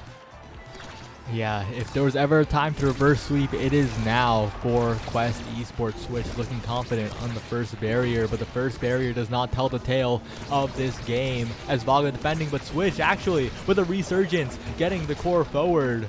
But Vaga again saving it away, covering the top and the bottom with the eject button. And with both barriers, with one barrier, available for Quest Esports, they can play a little bit more comfortably. Slupin just has to play calm, collected, sending the core away at the right chances, and Switch. Oh, Vaga with a perfect barrage will extend this point a little bit further. Wins the strike war against Switch as well, but Switch will be the one to deflect the flip this time. And Quest have brought it back. They're 1 point away from continuing this game, but they've been in this position before. Oshino core flip will look to close it out here. I mean, there's been so many times where 1 point away is sometimes worse than being 2 or 3 points away. But we're going to see if Switch will be able to, he will be able to make the miracle shot. While I'm busy trying to set up something dramatic, he is having none of that, putting it in, taking this set, the start of their revenge arc. Yeah, and with the first pick available for Slupin, can pick up that hot shot, can pick up the team player, whichever is preferred here. There's definitely an argument for both, but we'll pick up the specialized training instead. They're looking for some Giga Blast action. I'm not sure if that would be the pick here, though, unless team player... Are you just going to let team player fall all the way down to Vaga? They are. No denial. No sense of urgency is aimed to be found by these forwards, but this is a very dangerous... If you showed me that draft, I would have think that Oshi won that set, because they got a size on their Rasmus, and they got hotshot and team player, but it seems that even though I think that they won that draft, the gameplay is saying otherwise, because they got an immediate double break on the side of Quest. Switch has been activated these last few points. Switch is looking like a completely different player, looking like the player that was rumored, and is continuing to push the core forward, not missing the dribbles, not missing the strike wars now, and with this confidence is continuing to get the points for Quest Esports. Vaga has to work overtime here. The team player not really coming into effect because of how claustrophobic the plays are, but again, still finding opportunities to send the core to the teammates, and that additional core speed will be so dangerous. But Slupin drops back perfectly, doesn't need the elusive to make the save against a pendulum swing. That's the type of play you need to see from the Quest goalie if this comeback, if this reverse sweep is going to happen. Yeah, I mean, it is just such a tough spot now for both teams because, you know, Oshi no Core Flip is now feeling this tension of, oh no, this team can reverse sweep. We actually have to put on our serious faces and make sure that we end it here and now, because going to this last set is something you don't want to see.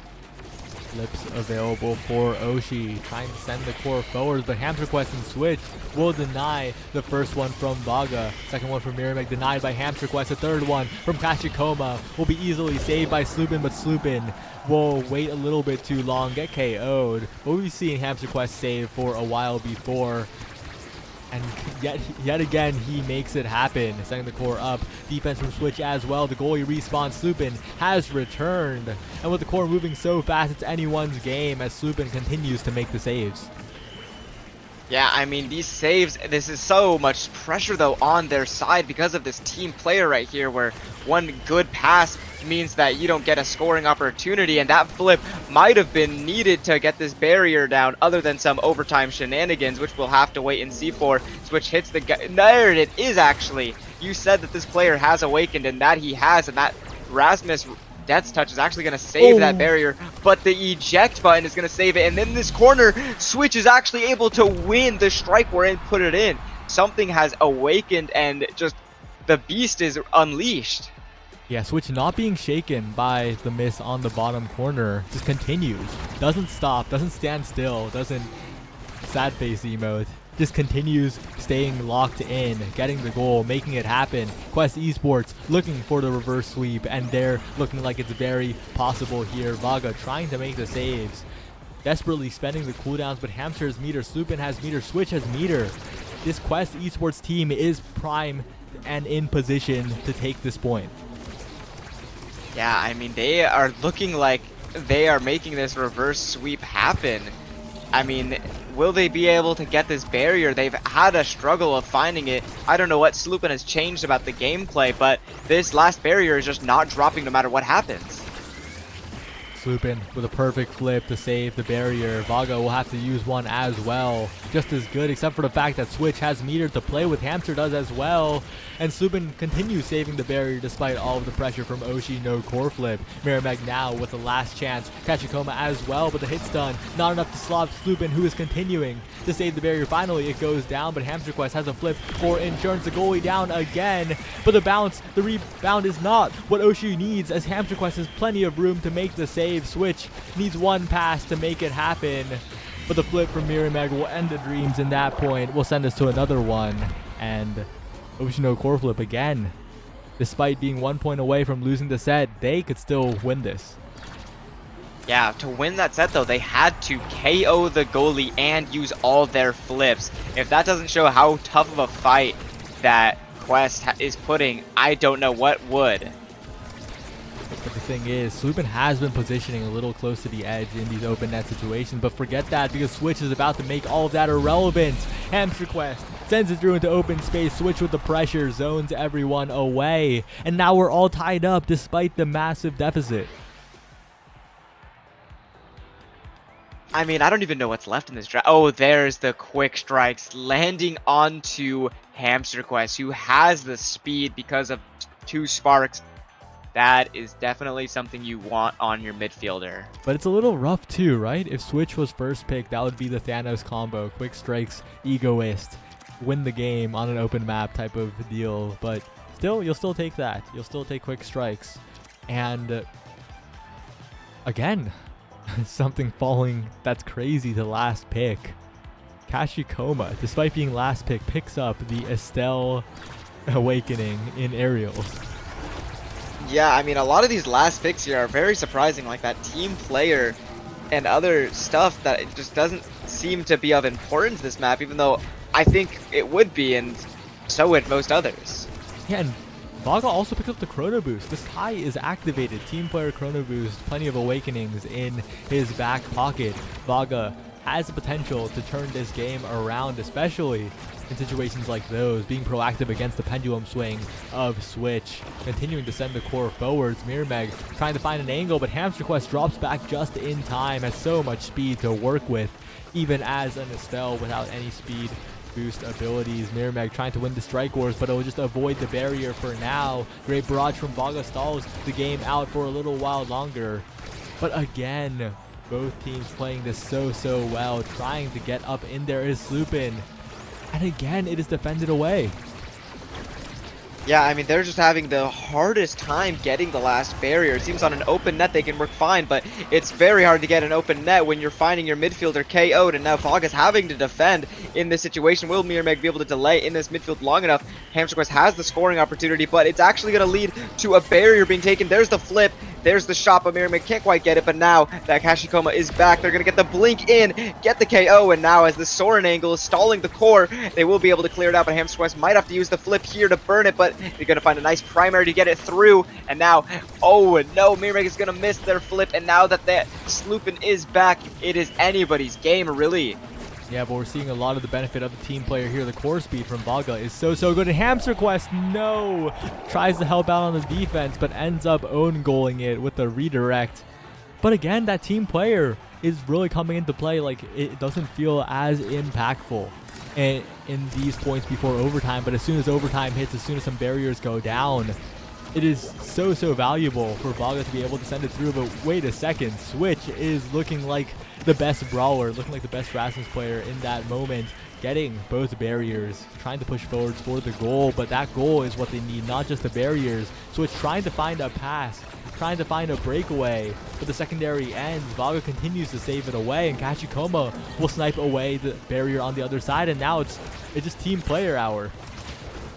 Yeah, I mean, once it's open net, it is indeed open season now for Vaga, where he gets to make these passes where he wants, and Kashigoma gets to be in these corners trying to make a play that Estelle wants, using all of their cooldowns, just trying to get it through, and he has a lot of them to spare because of these 3 sparks here. As long as they don't get KO'd, there is nothing you can't do. Getting in the corner once again, using abilities but not quite enough, and now we're going to see a flip moving forward on Switch, but it's not enough, but the pendulum swing is going to get it in that corner pocket on the other side. That's the second crazy save that Vaga has made, and Switch has been unfazed, continued to press onwards, and like 2 seconds later gets the goal anyway. And being that tenacious is why Quest Esports are still in this game. They were so far down, but they're trying to make the reverse sweep happen, trying to press forward here. They get both barriers. Switch with the perfect hook to get the core. They are now in the lead. They are 1 point away. They are 1 point away from going and fighting for their lives on Demon Days, but they can't think about that yet because they still have to win it here, as we're going to see one break, not the second break though, because the core flip's going to come out. One break on the other side. It is truly an Oni Village moment right here. We're seeing both barriers still up on their optimal sides. Now the core is just going to be found fought between Rasmus's and Estelle's in the midfield. Switch makes the hook play, able to get the core into the, the very edge of the barrier, but so is Mirrormeg, and now we're seeing Switch have the 1v1, dribbling, trying to make a play. The pendulum swing is not going to be enough to get this dribble through. Now Hamster Quest has the core flip in this midfield, trying to make it through. Switch almost gets the shot, but there's the core flip. Switch tries to unfazed get it in, but it's going to be Kashikoma who's able to make this game truly a one to remember. But this is such a critical point. Both teams playing to either continue the series or end it right here. And the Switch is so close to getting that meter, and that could change the entire game. But Hoshino core flip are not letting Switch get the core. The Ego is procced. Both barriers taken in an instant by Switch. That could be the entire game right there with that Egoist proc, but Kashikoma still has meter available. Vaga trying to defend against the Rasmus of Switch. Continuing to send the core forward. Kashikoma needs to cash out with this core flip soon, but still the core is moving forwards. Kashikoma now with the flip available. Hamster Quest deflects it away. We've seen Hamster beat out so many core flips before, and Vaga continuing to use the barrage to great effect. Kashikoma now sending the core all the way around the world. Mirrormeg has the flip, does not choose to use it, gets the KO onto Switch. But again, we've seen Hamster Quest and Sloopin defending these situations before, but Mirrormeg takes the barrier, the secondary available, the primary is perfect. Oshino core flip will take this game, and Quest's dreams are unfortunately done. I am speechless with how that one ended.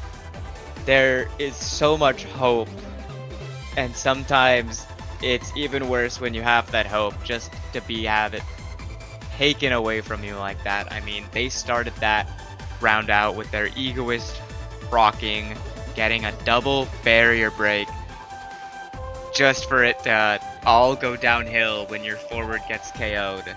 And they also get both your barriers. It is heartbreaking to see. Yeah, just a really tough game. Oshino core flip locked in. They didn't let the set losses get to them. They continued onwards, and they made the win happen. It is such a tough situation, but Quest Esports, they fought well. They've had so many close games in this season, so many set 5s, but at the last moment, when it matters most, it is teams like Oshi being just a little bit more clutch. Yeah, I mean, that clutch factor is very important. I mean, Switch was able to look like a beast unleashed, but there were just moments where he would have had to become the perfect beast, where there was a moment I remember specifically where they had the core flip, the enemy Vaga core flipped in front of him, and he stood there trying to wait for that exact moment to strike it, but he just did it a little too soon. And that's the type of stuff where you need that clutch moment, that clutch capability to make those plays, because that would have ended it all and made that Demon Days game happen. But instead, sometimes fate doesn't go your way, and you gotta wait, I guess, for next season. But that doesn't mean Quest is completely out of the equation, right? The games that they play in the next few weeks basically determine playoffs. If they get an upset here, if they stamp their mark on the 3rd season of the North American Strikers League, they have a chance to disrupt a lot of playoff runs still. That's true. I mean, when in doubt, if you can't get into playoffs, make it so that someone else who's predicted to can't. I mean, that's the way you really want to go out. Show that if I couldn't, these people also couldn't. And it really does also set the bar for what is making it to playoffs and what isn't. All right, but it looks like we're going to head to a short break because that's all the series is for today. Some unsurprising results, some surprising results. Shout out to Bun Bun Bonanza with that win over the Sad Boys. And yeah, we'll see you. We'll see you in like a minute or two. Have fun watching. Actually, no, okay. I won't make you watch the same mic'd up video for the 10th time in a row. Let's see. Let's go with the classic. Yeah, see ya. No promises. We have the best team comms in the entire world, in my opinion. Ba bomba! My heart rate is like Oh my God, what we 7,000. both- Bomba! Noob.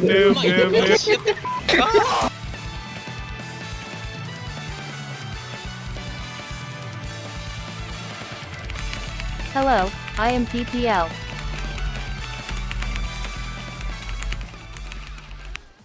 Oh, I thought he would go up. I have a hair on my arm. What? I have a hair on my arm. Yeah, there's hair supposed to be there. I'm doing the Drek thing where I walk up to this guy and I like look at him funny. Oh, look at our core flips. Oh, Lee. What core flips? I don't have one. Oh my god. Oh, I won the strike war. I believe you.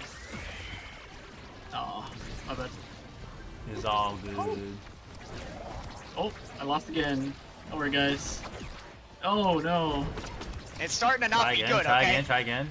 One more time. Yo, I'm just waiting up here. Yeah, whenever Two more, you're ready. Two more. Two more? Two more. Yeah, two more, two more. I don't know if we got two more.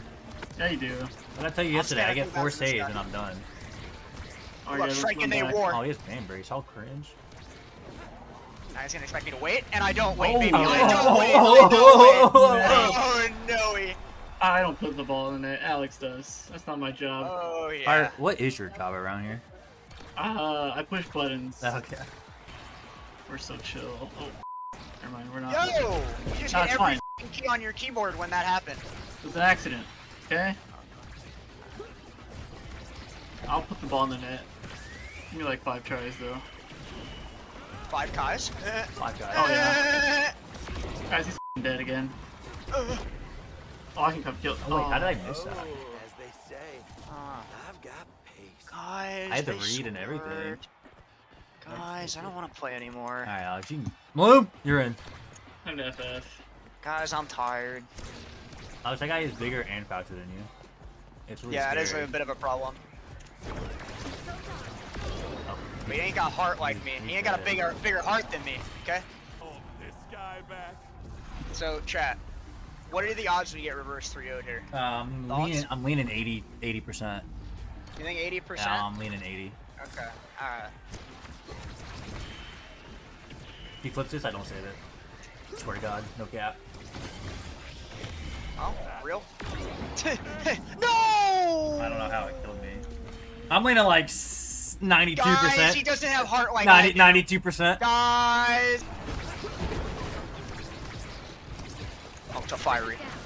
The play of a lifetime. He gets the barrier. He passes down to his Drakkar. The handsome and talented Drakkar, waiting for him to pass. Handsome and talented. More like the average Drakkar, am I right? Oh. So true. Goodbye, teammate. Not what I meant. Bro, they're not even focused on me! They're focused on me, not the core! These It's fine, you guys hold.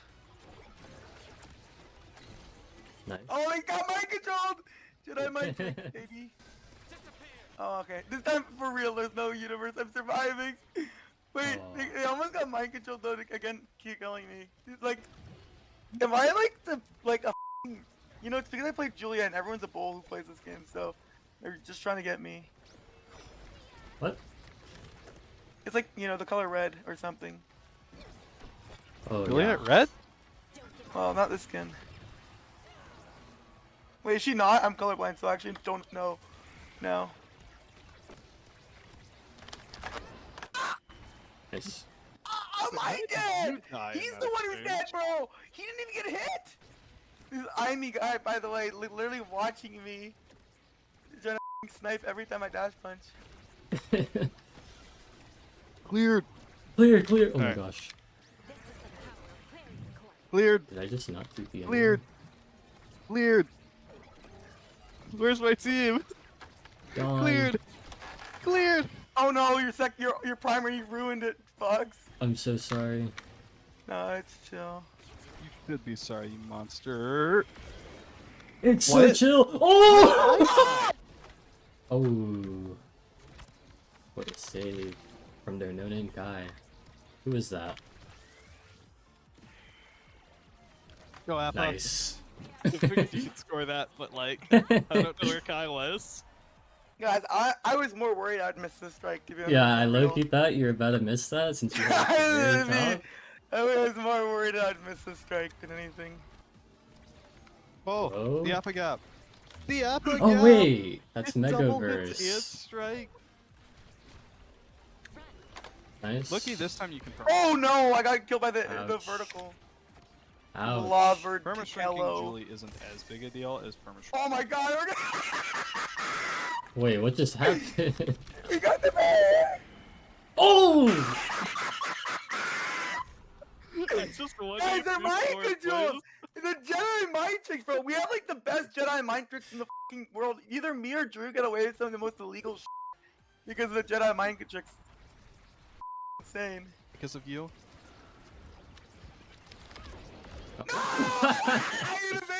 I knew I did evade instantly. I just didn't it fast enough. Nice try, Box. We're bad at NASI, yeah, that's because of nerfs. Weeklies aren't and real, Appa bro. Being on other characters other I'm than Julie. gapped. Like, now we don't have that problem. It's been a whole season. Appa's had Go. years to recover from the Julie one-trick illness. Surely.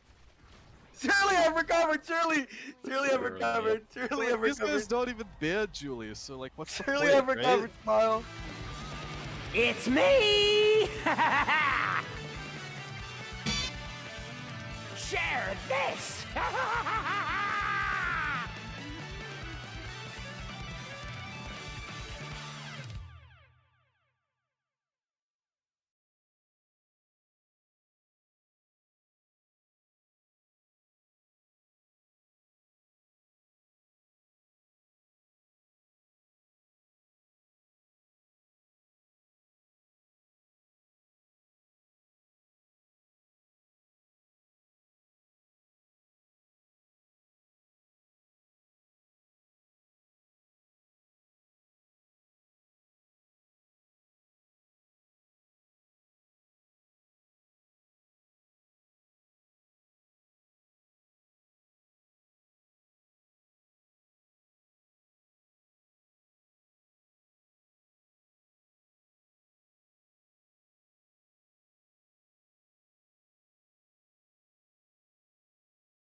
Hello, everybody, and welcome to the post show. I got a bunch of winners alongside me here to my left here.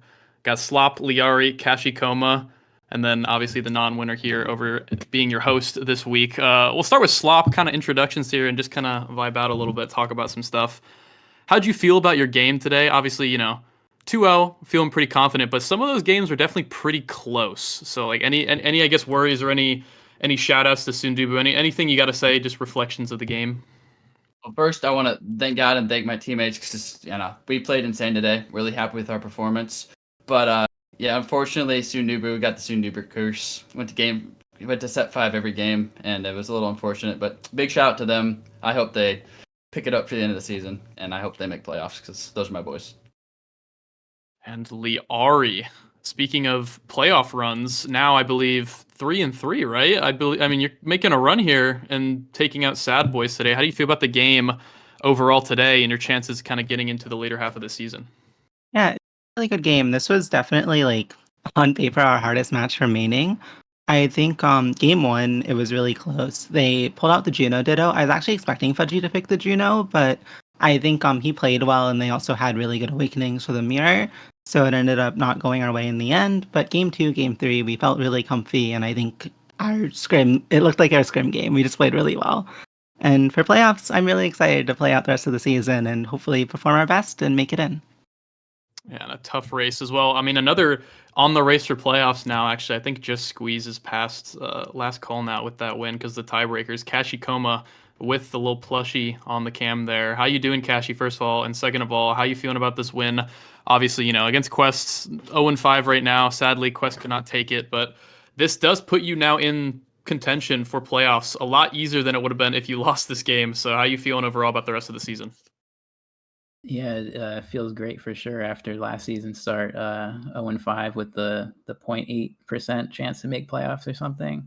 I think did the math earlier on this one. I think we have something like 166% chance of making playoffs this time after 2 wins. So I'm feeling pretty good about that.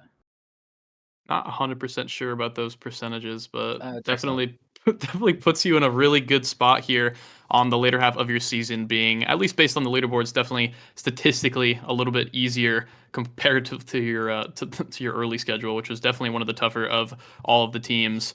But now that we kind of got that out of the way here, we can talk a little bit about some of the games today, and just kind of about the standings, I guess, in general going forward.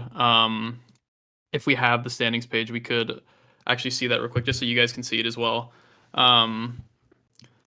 Here we go. Demons Raw on that 6-0, undefeated still, going up against Last Call next week. We have Corverflow now 5-1, taking that second place with Sad Boys losing here in this week. So definitely feeling pretty good about that.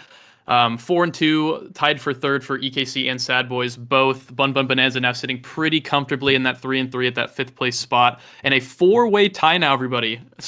For sixth place, we have Last Call, Sundubu Strikers, Oshino Coreflip, and Bozo Bunch. I'm not 100% sure how the tiebreaker stuff actually all works out for that, but I'm sure someone will probably DM me later in the show. And then Quest Esports, sadly, on that 0-6, not quite able to pick up their first win so far.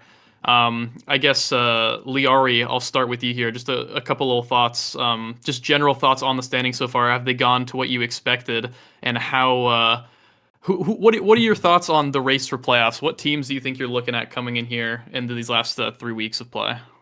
I'll start off with expectations. I think I expected Quest to be a little higher. I think they were a little thrown off in the beginning of the season without Switch, and now the Switch just now the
Should be good now. We back? Are we live? I says we're live, then we're live, team. Yeah, we should assume we're live. The stream just takes a second to catch up, I think. Oh yeah, wait. There's a delay. Y'all are live. Okay, I'm done. Are we live? Yeah, go. A little awkward. A little bit awkward going back here. We're back, everybody. I'll cue it back over to Liari. I mean, sorry, you kind of got your thought cut off there. I guess you can kind of go back to what you're saying if you even remember. Yeah, I was talking about how I'm excited for the rest of the season. I just started talking about Oshi, actually. I think I've been hyping them all season, and with this win today, they're in a really good spot for the rest of the season, I think. Obviously, their last week game against Cal is going to be their big test, but they have the head-to-head over last call, and the other two games are super winnable, along with the one against Cal. I think if they play at their best, and maybe Merchant's actually here. And yeah, I think us and Oshi are really the two teams that I'm looking to round out the top 6. Gotcha. And then Kashi, I guess speaking of Oshi, thoughts kind of, I guess my main question to you and here and talking about here is given the last half of your season, I believe it's Sundubu, Bozo Bunch, and then it is Core Overflow, I believe is the last half of your season, if I remember correctly. What are your thoughts on those last 3 weeks, and do you think you have a really good shot at making it into playoffs here? Yeah, we think we have a pretty good shot. These some tough games coming up we'll have to prepare for, but yeah, Sundubu and Cow especially, I think our record versus them lately is pretty bad. Bozo we haven't played in a while in bracket, and we think the patches have been favoring us at least there. But yeah, excited going forward. The last 3 matches.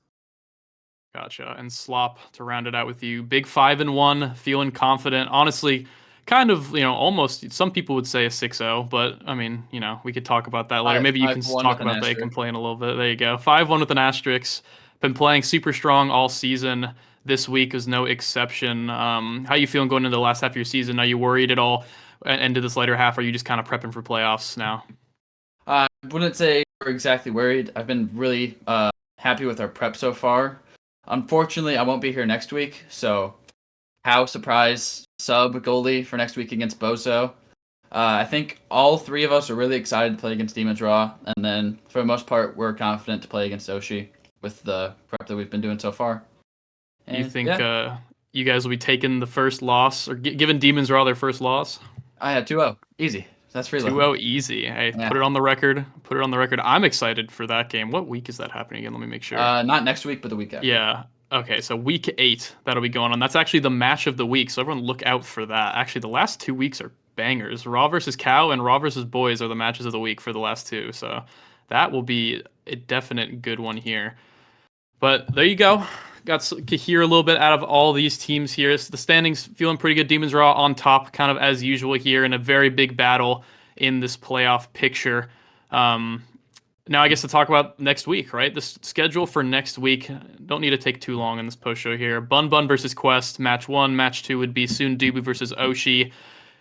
Demon's Raw versus Last Call. Bozo Bunch versus Cow. And EKC versus Boys, the match of the week. I guess I'll start with Liara here, actually, again. On that match 1 versus Quest here. I'm assuming you're feeling pretty confident going into next week. I think Quest is a really good team. We've scrimmed them a lot. I think they haven't really been able to show on stage, and I think any week they could have that performance, and I'm definitely not underestimating them. I'm really excited to play against Hamster Quest. I think he's a really good midfielder, and yeah, I think it'll be a really fun matchup into both of our teams. Some pretty nice words there. Big Quest fans over here, at least on the desk for the most part, I think, except Kashi today, but maybe from now on a Quest fan. Hopefully they can get a game at some point. But let's Bun Bun Bonanza. I mean, looking pretty strong. So we'll see next week how that shapes up here. Slop, question for you, I guess, on that first match, Bun Bun versus Quest. I guess I'll follow up just kind of with that. Do you think Quest does have that opportunity to take their first win here, or has Bun Bun been looking too strong for them to manage, you think? I think Quest always has a shot. They scrim very well. They prep very well. As long as they don't troll draft, which they may be known for doing, I think they have a good chance in their match against Bun Bun. But both teams have been looking pretty good lately. And Kashi, as someone who literally just played them, what are your thoughts on Quest, I guess, in general right now, and that match in general next week, and how Bun Bun's been looking as well? Right. The match against Quest today was definitely not easy. 30-minute, 27-minute. They're hard fighters. I would put my money on Bun Bun though, since they beat us. So we got to keep the hierarchy going. But we'll be rooting for Quest, I think, for our playoff hopes. Trying to make the miracle run here at the end. I think everybody on that lower half of the bracket here rooting for Quest just to take a couple wins off at the end of the season, increase some other people's chances as well. Now to match 2, I'm actually really excited for this one. Soon Dubu versus Oshi. This is like a huge playoff match. Kashi, I'm actually going to start with you here. What are your thoughts on your match next week against Soon Dubu? I know you mentioned earlier, you said they're a pretty strong team. You're looking out for them. Any prep or anything kind of coming in here? And can you leak, is Merchant going to be there next week? Or will it be another sub coming in here? Vaga actually looked very strong today overall. So I guess some thoughts from you here would be nice. Yeah, we were really happy with Vaga today. He held it down. Those crazy long matches. You need a great goalie for those. I probably cannot leak if Merchant is going to be there or not, because I don't know. We never really know, but we think he'll be there. We'll say he'll be there for the story here for this big match. Yeah, Sundubu though. Hard. Grimella's gotten so much better. It's a hard matchup there for me. I'll have to study what he's been up to. Excited to play versus him. Gotcha. Slop, thoughts on this match at all? If Soon Dubu can avoid set 5, they 2-0. That's all I gotta say. Hey, there you go. Liari, any extra thoughts that might not have been shaped up on this match so far? One of the most exciting matches, I think. I've been looking forward to it all season. I think Miri Meg's been popping off lately. I think last season this team was considered like the merchant team, and Kashi and Miri have both shown like they play the game. They're good. Kashi's gapped me multiple times. I think they'll do great next week, and I'm really excited to see how they perform. Gotcha. Now, match 3, no bias on this one. I always have to tell everyone that, like, I know I'm here, I'm handsome, but I'm not, we haven't been doing that well this week, so I want to hear the worst, all right? We need more LC doubters. Slop, I guess I'll start with you here, the man who put me on this loss streak. Demons Raw, obviously a tough matchup, but I will say, actually, should I leak this? I don't think it matters. But I'm pretty sure, I mean, I guess it would only matter if I knew that, which I do know. I'm pretty sure Gumi is not going to be there. So, Demons Raw, possibly without Gumi, not confirmed, against Last Call. What are your thoughts on this one, Slop? I mean, to be fair, I've never been much of an LC doubter, even when we played against you, and I didn't doubt you guys much at all. But Demons is the strongest, is looking like the strongest team right now.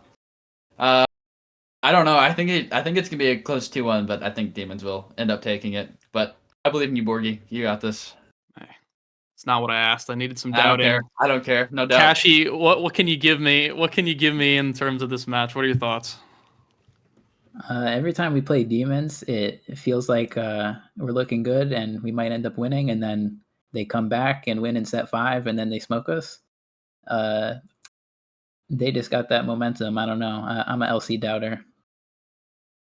Hey, I love to hear that. Liari, what are your thoughts on this match? Any hope for the Last Call veterans? I think the most important thing to note is that Hook is actually back this week. I believe he only got back like kind of late into last week. Yesterday. Yeah. So you guys didn't have much practice with him, and I think you were looking really good before the bit of a Hook break. And I definitely think it's Demons Raw favored, right? Like no one would say otherwise. And the map pool for next week is going to be pretty different, and I think also favors them. But last call, they have like the energy where they can always win a game, I feel like, and I'm excited to see if they do. Hey, well, I'll keep my opinions aside. No jinxes here. We'll see what happens next week. Make sure to stay tuned, everybody, for next week to watch that match. And also, you mentioned it. I'll mention it here just so the audience knows. We're doing kind of like a trimester thing for those who don't know with the map pools in basically in the league so far. So we're actually going into the third little trimester here, weeks 7 through 8. The 2 maps that will be rotated out, I believe, are Amy Zap and Clarion Corp, and what will be rotated in are Inkies and Tycho. So it'll be the big 3, Oni Village, Atlas Lab, Night Market, and then we'll have Tycho, Inkies, let's see, Gates of Obscura, and what's the last one I'm forgetting? Someone remind me. No, I said Oni already, right? One more that's still in the pool right now. Demon Deus. Yep. Demon Deus is that last one, so hopefully you followed that. But interesting map pools coming in here. Bozo versus Cow now. I'll start with you, Slop, here. Just talk about the little match for yourself here. Match 4. Given, I guess, the map pool changes, given all that stuff, you think, prepping for Bozo right now, what is your what are your thoughts on the matchup? What are your thoughts on Bozo right now? And also, I guess, what maps are you looking to be picking? Are you not looking forward maybe to? I saw you thumbs down there earlier. What are you not looking forward to playing now? Well, definitely not looking forward to keeping it obscure in the map pool, but unfortunately, I won't be prepping anything. I won't be here. I'll be having a good time celebrating my birthday in Vegas. But yeah, I'm not gonna be leaking who our goalie is. But Bozo has been looking all right so far, but I still like our chances. We've been playing great, and I trust in the prep that they'll do when I'm gone, and I will be watching in the casino. Sports betting it up on the NASL. Liari, what are your thoughts on this match? This is really exciting. I think obviously with Slop out, there's a better chance for Bozo Bunch. However, their weekend to KO, Leo Leon is really good at understanding how to do things and understanding how to play to win conditions. I think they're gonna go in with a plan, and it's gonna be on Bozo Bunch to react appropriately and just not die and to stay in the right mental. All right, Kashi, any extra thoughts about this match? I think Bozo can always pull through if they get the right map, the right awakenings, the right drafts there, character drafts. But it'll be a hard fight versus Cow with or without Slop. Gotcha. And then finally, the match of the week. I'm excited for this one. We have EKC versus Sad Boys. EKC been looking on the up and up recently, definitely been playing super well, and Sad Boys now actually Vaughn should be back for this week, if I recall correctly, coming back home from the little Japan vacation. Kashi, we'll just start with you since you just talked again. What are your thoughts on this match? What are you excited for? Do you think EKC can topple Sad Boys here? Do you expect Sad Boys to be coming back in full form? Yeah, after playing EKC and scrimming them a bunch over the last few weeks, I think they definitely have a chance there. They pull out these crazy comps that no other team is playing. I feel like they could get something to work against Sad Boys here. They felt like one of the best new teams this season for sure. Gotcha. Liari, any thoughts on this match of the week next week? Oh, this is so exciting. I think EKC obviously is looking really strong. They've had a lot of good performances. I'm assuming Vaughn's going to be back from Japan. I think it'll still, like, this is the week where EKC wants to play them. They'll be fresh off Vaughn's Japan trip and not have as much practice. Even though I know Sad Boys doesn't practice too much. I'm honestly looking at EKC to win, and I think it'll be a standout game from Katsuna in particular because he has a lot to prove, and he's been doing really well all season. Gotcha. Slop, any other thoughts as well? I guess more catered towards you here. Being at the top of those leaderboards here, you will be kind of, whoever wins this will kind of be up battling for that second place versus you guys, right? So the 2-4-2 teams, who do you expect to be winning this one? Why? And who are you, I guess, most excited to face out of those two in playoffs? Well, of course, for playoffs, I'd want Sad Boys to win because we beat them in the head-to-head. But as they touched on with Vaughn, there's 3 things I want to see this week. I want the Vaughn to come back. I want to see the Luna Mirror. And as long as Soren and EKC don't kick off the booting machine and kick another Canadian offline, pray for you, Bells.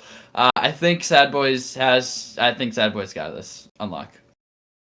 Gotcha. And well, I mean, that's about it for this week. Pretty hype week this week. A lot of kind of unexpected things going on here, obviously, but playoff standings looking a little bit shaky. You guys got to remember 4-way tie at this 2-4 spot right now, 4-6. So definitely this next 3 weeks are going to be shaping up how playoffs looks. Everybody stay tuned for next week, same time, 3 p.m. EST. But before we go, I believe we actually have, let me pull this up here real quick. We actually have a little bit of announcement for the LAN. So the Phoenix LAN that will be taking place in 2 weekends from now. So it'll be on Saturday the 24th of February and Sunday the 25th rather. The Phoenix LAN will be changing the map pool. So for those who are kind of looking at that and are signing up for that, know they're going to be at that LAN, then stay tuned here. Let me just go through that right now. The legal maps for the map pool right now will be Night Market, Oni Village, Atlas Lab, Aten City, going to be new here in the map pool coming in, Taiko Temple, Clarion Test Chamber, and Amy's app. So big things here out there. It's on screen right now. Aten City actually making its debut in basically a long time, I think, in a lot of different tournaments. I'm actually curious. I'm going to go through the kind of the list here and see what you guys think, mainly just about that Aten City pick. Slop, what are your thoughts on that map in general? Should it be here? Should it not be here? I'm personally not an Aten enjoyer, but I don't mind it in the pool. And this pool doesn't look too bad, honestly. If I was playing, I would just spam the Aten ban and then deal with the rest of the maps. Liari, any thoughts?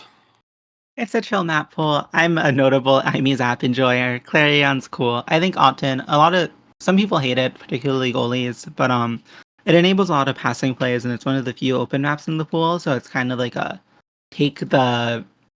you have to choose something bad and you have to deal with something bad, but having an open map that balances out the pool is the best we can do. So it's really cool. And then were you going to the LAN, Liari? I forget. Were you confirmed I'm not yet or no? confirmed yet. If I do go, I'll be goalieing for Dropletto and Muncher, but not sure. Gotcha. And Kashi, I know you are confirmed right now, I believe, going. What are your thoughts on the map pool, and are you excited for the LAN? I'm definitely excited for the LAN. Got the whole Oshi team together going. Rare merchant appearance. But I'm disappointed no gates. Show me the gates. That 30-minute gates banger today was so much fun. I'd love to see more gates, but other than that, map pool looks alright. A rare gates enjoyer. I like gates too, don't worry. I'm right there with you. I think it's fun. But at the end of the day, that's the end of our post show here. Thank you, Slop, Liari, and Kashi, for joining me on the post show. Everybody stay tuned here for next week as well on ASL. Do not go anywhere, or actually go somewhere, please. Don't just sit inside for a week. Go outside, do something, do some pull-ups, do some push-ups. I don't know. Get something going here. And we'll catch you guys same time, 3 p.m. Eastern next week. And I'll see you guys later.